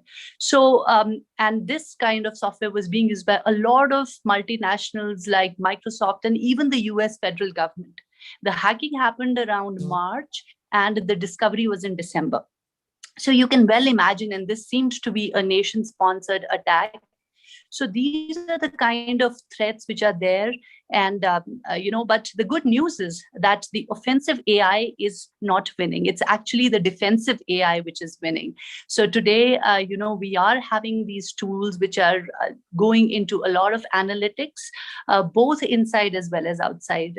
We are detecting the insider risks. And these tools are really converging together to help the organizations move forward. And so are individuals. I would say a lot of individuals who are moving on to the digital journey, they are a little low on awareness. So awareness is playing a key role in really making the people aware about the kind of threats which are there and what they should be doing. You all know the passwords have become very tricky now instead of the regular ones, but we are even looking at going passwordless. That's the way forward. We're looking at authentication at every step. Initially, there used to be a secure firewall built in, and once you get inside it, you could easily access things. But that's not the case anymore. Everything will have a verification. The user, the tools, every step will have verification, and you would have seen an OTP is generated, multi-factor authorization comes in. So there is a lot of work which is going in this particular space. It is seeing a lot of disruption, AI enabled and enabled by a lot of factors. Is one big thing which is very important is for organizations, for governments, for people to come together. The cyber threat intelligence has to be shared if we really want to win in this warfare. So that's the way forward, that we will all have to work together. No more competitors. This is like health of an individual. Security is like the basic need of an organization. So we will see a world where we all will come together to fight against this. True, true. And I think when it comes to security, and I'm moving on to the financial services sector also, even the smallest fintech startup has to think of security. And the largest of the banks, national or multinational, have to think of that. And so, how technology plays a role in all of this is pretty key. So I'd like to move over to you, Krishma, to see, for you at HSBC, how are you looking at digital? How are you looking at, customer privacy and experience, and balancing those two, requirements that have become almost, unanimous across all disciplines actually and industry. Customers want superior experience and at the same time privacy. So how are you looking at this, in the context of the fintech and everything else that's going on? Right. Thank you, Nidhi. So digital has been a buzzword in financial industry for some time. Finance and healthcare, I would say, were the two industries who were the pioneers and the early adopters of technology changes. But yes, the last year has accelerated that journey.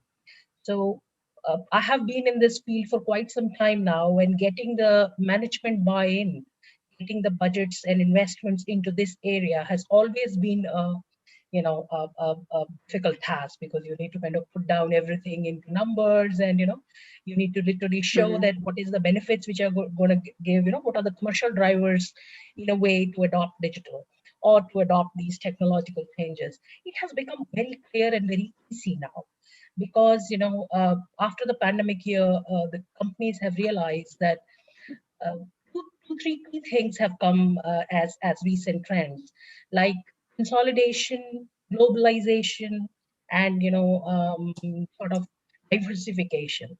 In a way, everybody wants to achieve those economies of scale. They want to kind of consolidate the things into niche areas. They're moving around, offshoring things over to India, or kind of diversifying finance industry into insurance.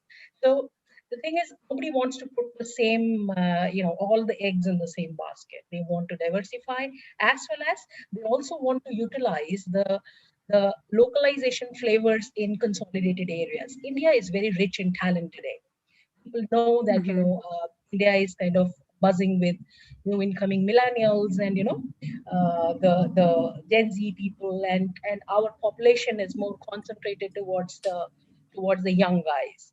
So I'm seeing so much of consolidation happening from and India moving from doing the skunk work to the data-driven decision management, AI ML driven work now from our country out here.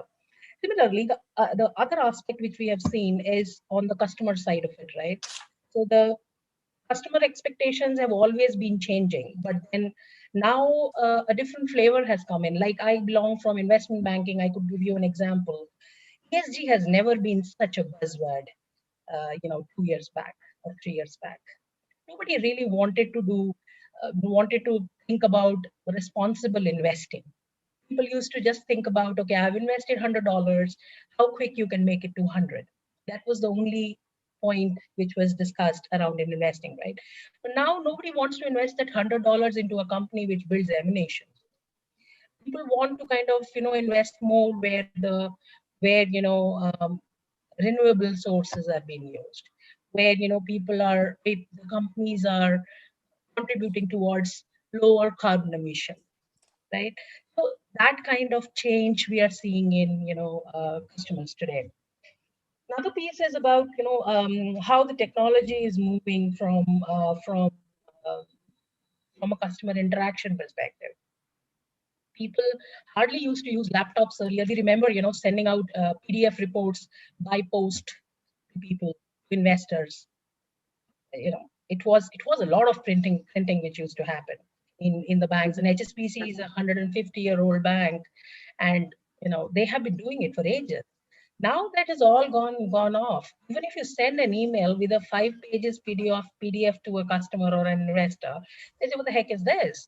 Who will read these 5 pages? Can you just tell me whether it was good or bad? Can you just make a chart to me? Just a bar chart which shows how I was doing last year and how I'm doing this year."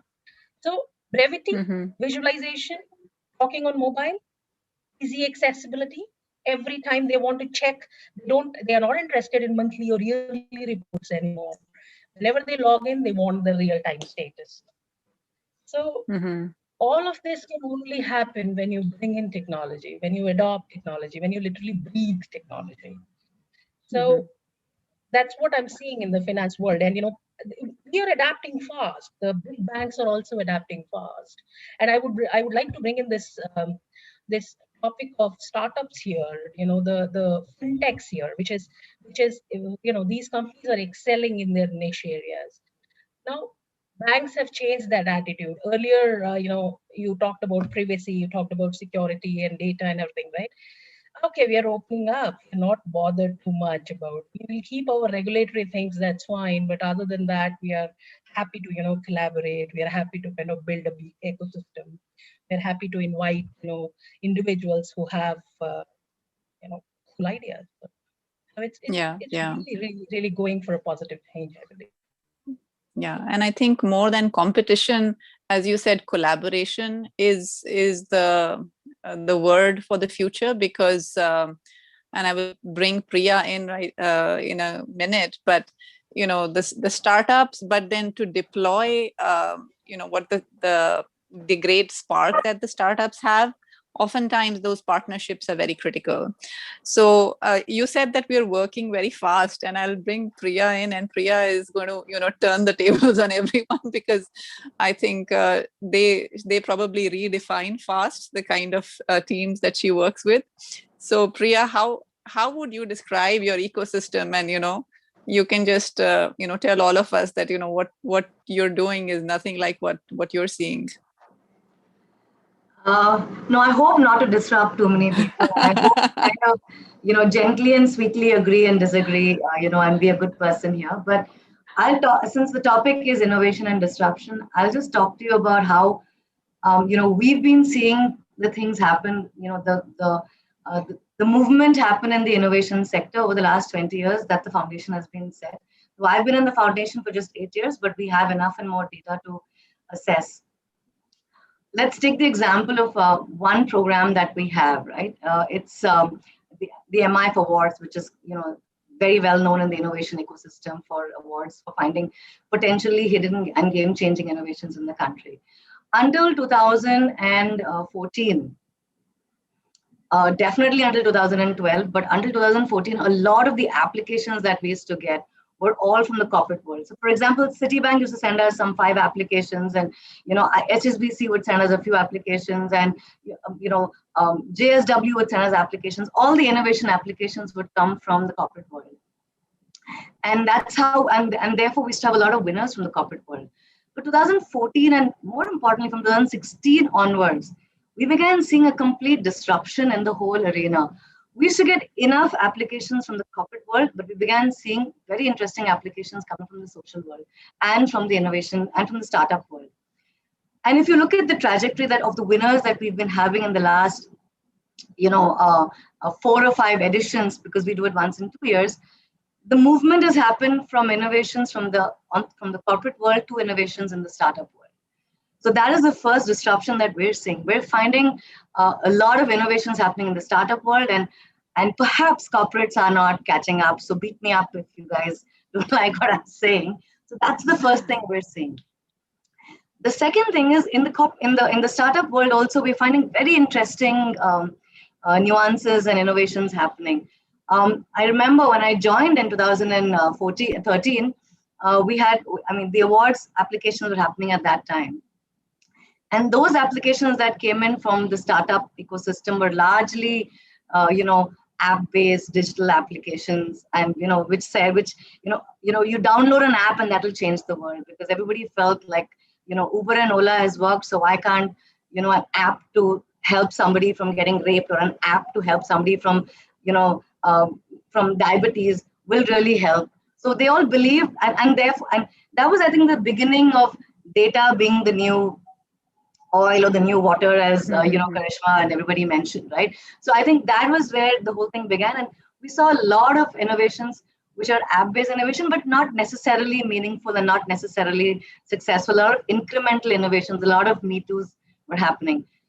Then around 2016, we began seeing a very clear, a sector coming in.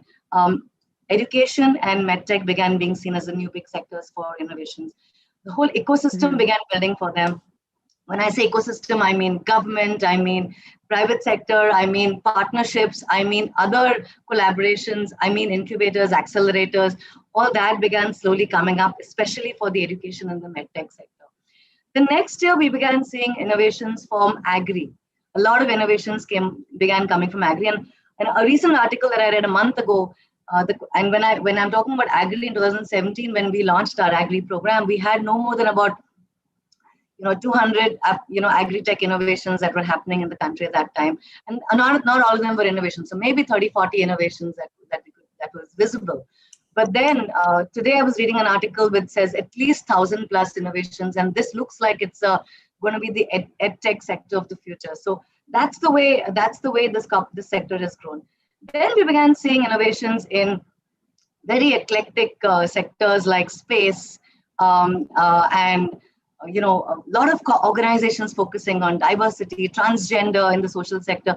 Very exciting innovation, conversations happening, new sectors coming up, while the existing sectors kept getting bigger and more, how shall I say, mature. These were the upcoming sectors happening. Now I'm just seeing a lot of plastic, clean tech, a lot of how shall I say, water from air, potable water from ocean water, very, very eclectic innovations. But if you also look at the trajectory and the way the innovations have been going, all the innovations that I'm talking about are doing something to solve a specific problem with products and not necessarily with AI. So you have a lot of AI applications and a lot of AI innovations happening, but also you're seeing a lot of product applications happening from across sectors. And very excitingly, Nidhi, we're seeing a lot of collaboration between corporate and startup. We're seeing a lot of support from states. So you have a lot of state innovation councils that are set up across all the states in the country, and they work with startups and help them generate business from the government. You have Atal Innovation Mission, you have Startup India, Invest India, who focuses on supporting these innovations with the government bureaucracy and red tapeism that happens. You have a very, very well set up ecosystem of incubators, accelerators, scale up. Mentorship is becoming a very big thing. But I think what I'm noticing for sure is that there's a lot of action and a lot of excitement happening in the startup space, which is now slowly becoming very, very mature and eclectic. And we'll soon see a lot more action. We'll soon see a lot more action in that space. And do you see the international community tapping into this? Or because when you talked about the innovation councils, those are more India specific, but the way InMobi has become, say, has a global presence, are you seeing that we are still trying to figure out how to bridge to an international scale innovation or disruption? Yes, I think it's a very good question you asked, Nidhi. There are some sectors which have that ability to go international because if you have your paperwork in place, especially your global patents, you don't have you can go international. So medtech is a very potent sector for going international because innovations. It doesn't matter where the your target group Yeah. is or where your patient is. It kind of works. So an example I can give you, which is one of my favorite, Niramai, which is a replacement for mammography. It's been set up by two Indians in Bangalore. They have global patents. It's far cheaper. It's not invasive. It's a painless process, and you actually have far more accuracy as compared to your traditional tools of finding breast cancer in a person. And I think organizations like that can go international. But the flip side to it is unless we have all our protocols and processes and securities in place, it's very difficult for India to be seen as an innovation hub because we've actually spent a lot of time being very proud of being a Jugaad nation, and to rub off that Jugaad image and to bring in your affordable excellence in innovation is taking us time. But I think we've gone past that phase, and I think the next 5-7 years we'll see a lot of excitement. We'll see a lot of conversations. That's going to happen. We'll see. Right now, for example, in the agri-tech innovation, in the agri-tech sector, we benchmark Israel. I have a feeling very soon there's going to be a reverse in a few sectors, especially education, because we're a very complex country in India. So if we're able to find a solution for our country, I think it'll work for a lot of similar and dissimilar countries. And I think I think we're already seeing our innovations work in the other, Asia Pacific area, in Bangladesh, in African and sub-Saharan countries. We're seeing a lot of that happen. But I think 10 years, give us 10 years, and I think we will see innovations from the startup sector become global innovations and unicorns in their own way. And one way that we could even see this spreading is, Sandhya is part of Citibank, and Citibank has a huge presence here, and it's multinational. So, I think Sandhya, would you say that you are able to pinpoint certain things that were unique to India and that you could sort of spread across your organization as an idea that found a met a global need? Yes, definitely. I think India is being seen as an innovation hub and a new emerging Silicon Valley, if I may say, in the space of Hyderabad, Bangalore, some of these locations, which are really paving the way and an ecosystem for nurturing the startups. So as banks, we look at these as clear opportunities and more than opportunities as partners as well, because it kind of brings two different worlds together, but trying to solve for the same objective of customer experience. And actually more than experience, convenience is how I call it now, because a lot of disruption innovation is always about what is the need of the hour, what is it that is lacking, what is a problem statement to solve for. And with some of the internet and digital access being made available to the customers through our Ambanis, it's also created and new needs and new expectations for our customers to be asking for more. Everything is like click of a button, overnight, round the clock, and simplified solutions is what they expect. And that agility, that pace is not easy for banks, traditional banks, to bring in and meet that customer need. So that's where some of these startups play a big role as partners and bring in that agility, bring in that innovation. I can share a couple of examples which have now, from an India perspective, picked up as global examples and things as best practices to follow. One of this is a relationship banking. So with a lot of automation, digitization, it's become that you go on the app and you bank on your own, or there is robo advisory, there is so many other things in the space of robotics and chatbots. But when you really have to serve your clients, there is that element of human touch there is that element of understanding that client, how much ever AI can do it for you. But you do need that relationship and warmth and connect with the clients. So that is something through, a partnership with a startup. We have been able to provide City Hello, which is a video calling app within our City mobile app. And that's like a fintech partnership, which then helps the RMs, the relationship managers, to connect directly with their customers over a video call. And all of that is very well encapsulated within the data security, within the regulatory norms of capturing every video call, discussion, transaction. You could actually even just call over a video and make an investment transaction without the worry of, oh, what will, how will I be held accountable if the RM does it? Does my money is safe? Is the data safe? Will he make investment, et cetera, et cetera. And anybody heard my call? So all of those regulatory data, cybersecurity things, well taken care of, because some of the large leading banks have that infrastructure to provide and support the startups with that. And the startups come up with those innovative ideas and agility, which bringing the two together creates magic for the customers and brings in a lot of value. So the relationship banking through, through our app-in-app concept has been a big success for our clients. And this was actually done before COVID.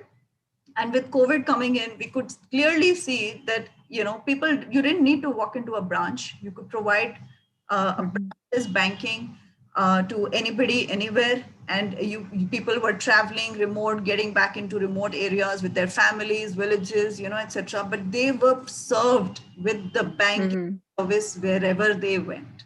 So that's the beauty of partnerships. That's the beauty of ideation that can bring in. And all you need to think about is a convenience for the customer, an experience for the customer. So this is an example. There are other examples for entity banking where, even just onboarding an account, an entity account takes, anything close to 15 to 20 days, and not because of the bank side, but even because of the customer to find the documentation, the necessary identity proofs, the directorships, and all the details to share with the bank to open an account.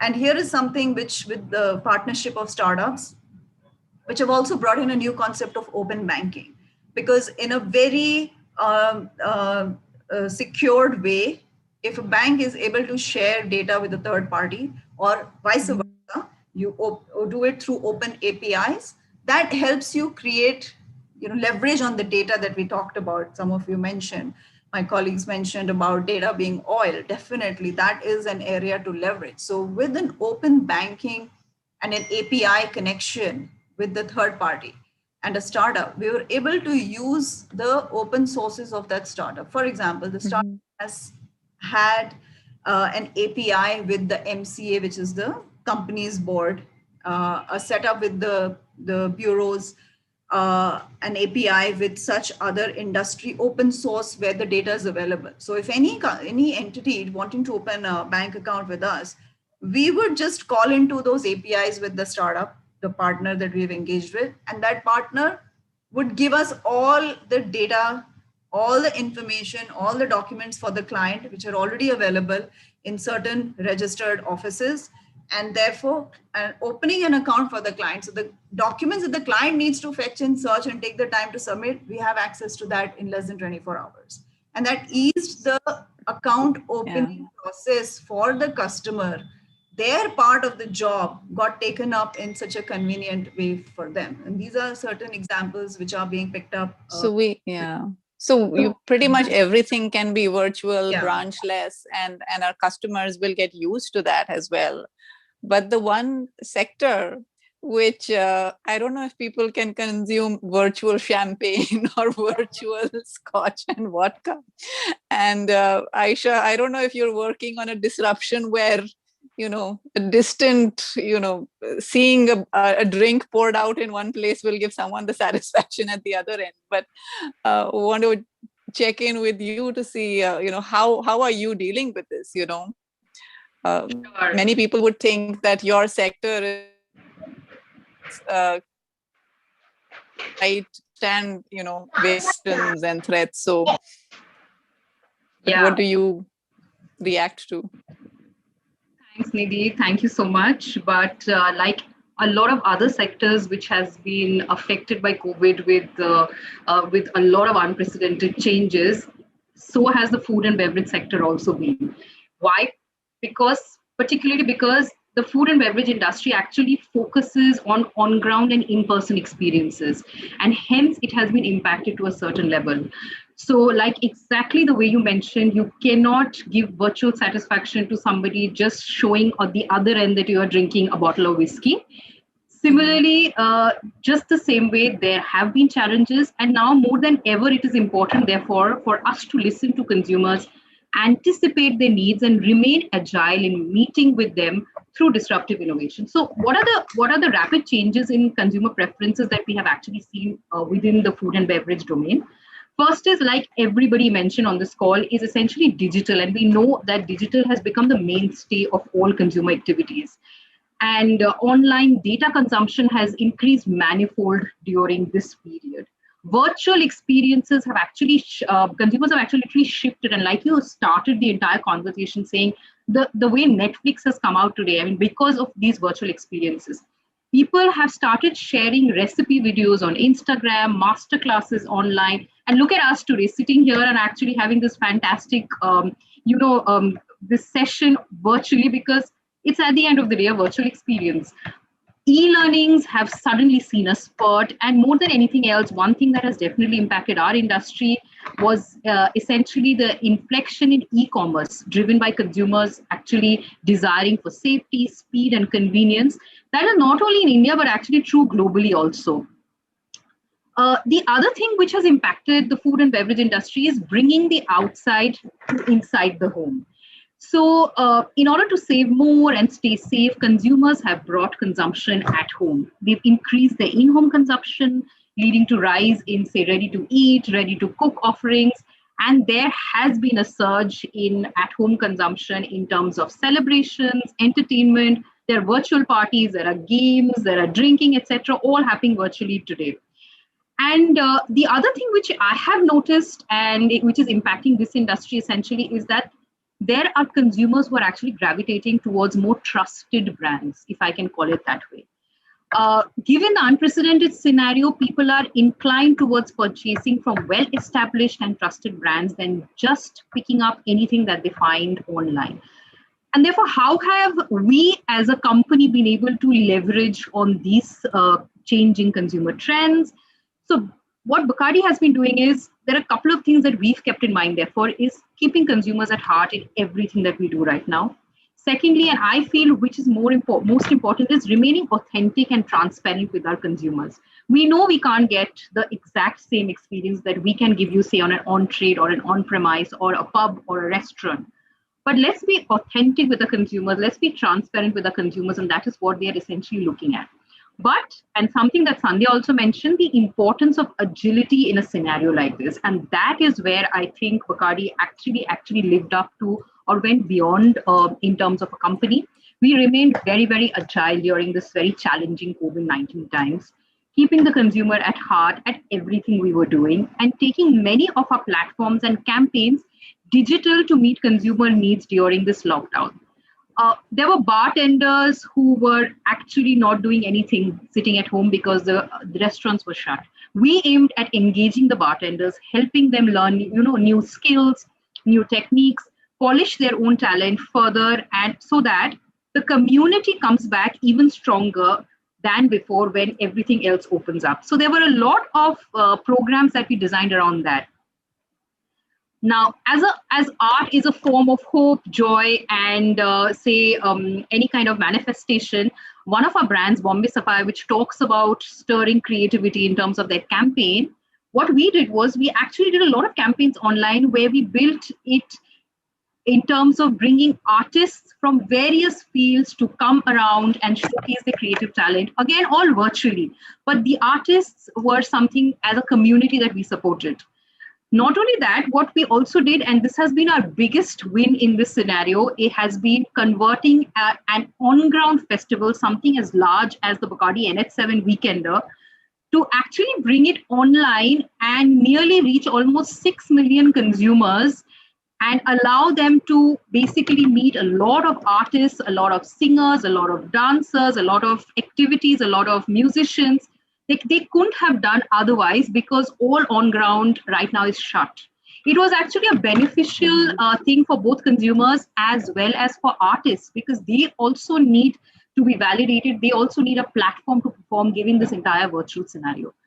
So that is a way that Bacardi actually brought the experiences. We started doing mixology sessions to support people in terms of, again, the bartenders, to bring mixology to life to people who were sitting at home and wanted an experience that they have been missing. We were wanting to bring alive their parties, their birthday celebrations as much as we could, essentially, and delivering home kits which can be delivered to home, where people, they just have to sit at home, use those ingredients and make their own drink. So that's the best that one can do given the current situation. But digitization, like I was mentioning, and bringing the convenience to home are the two important aspects that one needs to essentially look into and do everything with agility, because every day the world is changing and there is a new challenge that everybody is facing from a day-to-day basis. Thanks, Aisha, and I'm told that we have another 3-4 minutes to wind up before the Q&A. So I think I'll, we've talked about so many different themes, and we talk about the consumer and what the consumers will demand. But the supply side, which is the people that we need to deliver all of this, right, is also a very critical part. So just in the interest of time, I'd like to go around and do a quick Q&A. And if each of you could think of, the one phrase which you think will define the future, and what you need to be there leading in that future. If you could just talk about, 5 or 6 words only, and your closing thoughts. Yeah. So Aisha, I'll start with you and then we can go around. Sure. So just taking off from where I was basically speaking on, I think 20 years hence or 10 years hence, I'm looking at the world to be more connected, more empathetic, and to the way that the world is changing. And I feel the world is going to have people more specializing in few directions, because there is just more and more that is happening around, and that's where the talent needs to be built. And as an organization, we are helping in keeping the community together, keeping the community connected despite these very difficult situations. And we hope that with this kind of an empathetic, being empathetic connection, we will emerge to be far stronger and, in the world that will be much better tomorrow. So I just want to keep it nice and short. Thank you, Aisha. Who would like to go next? I can go next, Nidhi, because I was so amused by what Aisha said. It was like, she just picked the words that I had thought for myself, and it's uncanny how we're thinking alike, right? So I was also thinking connected, convergence. I think we put it in a different way, but basically convergence and empathy. But I just want to add one more line to that, Nidhi, if you don't mind. I know we're short of time. But I think what we're preparing for the world is, to Priya's point, the people who are getting educated today. My son today is going through virtual classes. The doctors are going through augmented reality to learn. So I think we ourselves today are preparing for a world that's like that. And our talent needs to actually think about that too. So which means we need to reskill a lot of our associates in those areas, because we are still where visualization means just standard tools in analytics, for example, right? So from that to catapult to this, I think we just need to think about it differently. But the world is going to be convergent, connected, empathetic, and more than that, instant gratification. I think I want to add to that. Got it. Thank you. Yeah. So let me add on to that. One word in which I would see the cybersecurity word would be SASE. And this is a little different kind of SASE. It is more about secure access over the edge, wherein we will see the network security and identity domains, all of them will be converging together. That's the way the industry is headed towards. The tool set is consolidating. We are going to see fewer tools We are seeing the vendors are providing solutions which are going to be complete on the cloud. And there are a lot of players who are coming together to build a more secure world. And when it comes to the skill set, definitely the technology and the technical skills are there, which we have to learn. But along with that, I would say, there are these soft skills which are very important, and agility is one that we all spoke about.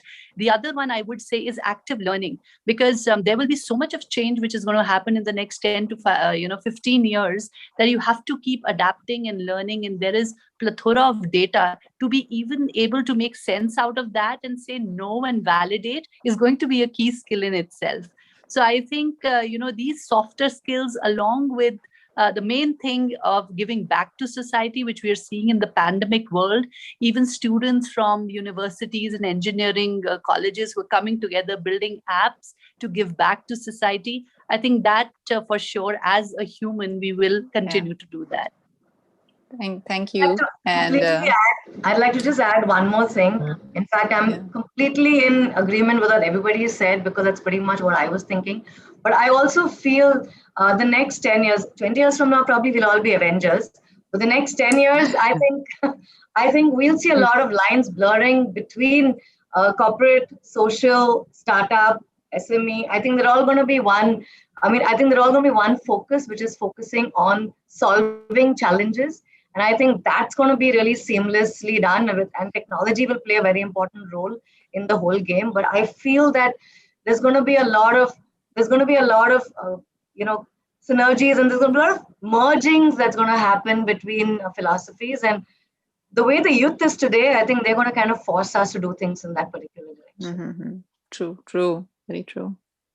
I think just to add on that, interconnectedness is like the key word that we heard. But building on that, I think the expectation and the solutions are going to be in the space of being simple, being safe, being smart, and more important, being swift, because change is inevitable, and the pace of change itself has exponentially grown, and it is unimaginable that each year on year, the kind of magnitude of change that we face.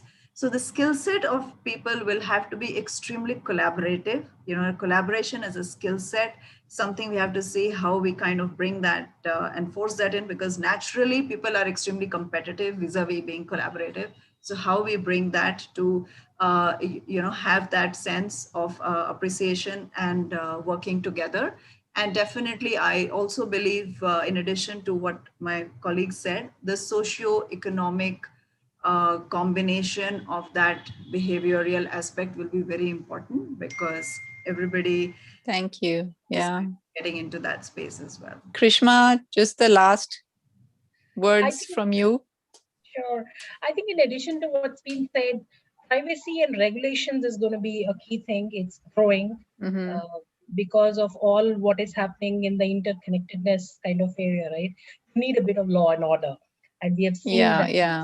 So I think that's going to be we'll have to rein things in, because constantly when things expand, you have to sort of create the boundaries. But thank you so much. It was a wonderful discussion. And to wrap up, I will just say that I am looking forward to a tech-enabled and compassionate Avengers kind of workforce.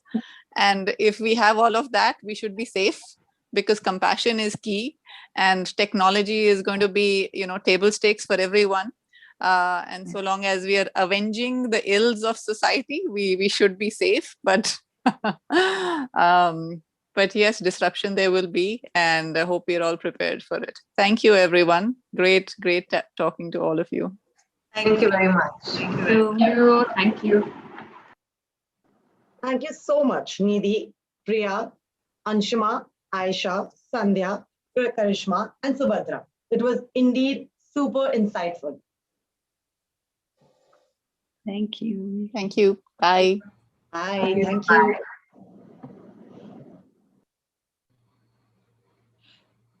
I hope everyone had some insightful key takeaways from our sessions and a lot of learnings from our speakers. I would like to thank all our moderators, esteemed panelists, and also UBS Business Solutions India Private Limited. Stay back with us as we proceed towards the most awaited Women Influencer Leadership Awards 2021.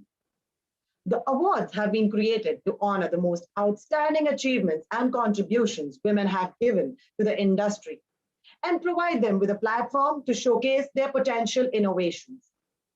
It will recognize the women who are change makers, pioneers across industries, and the women who are innovators of technologies. Join us in the most awaited awards ceremony following immediately after this amazing summit. Thank you.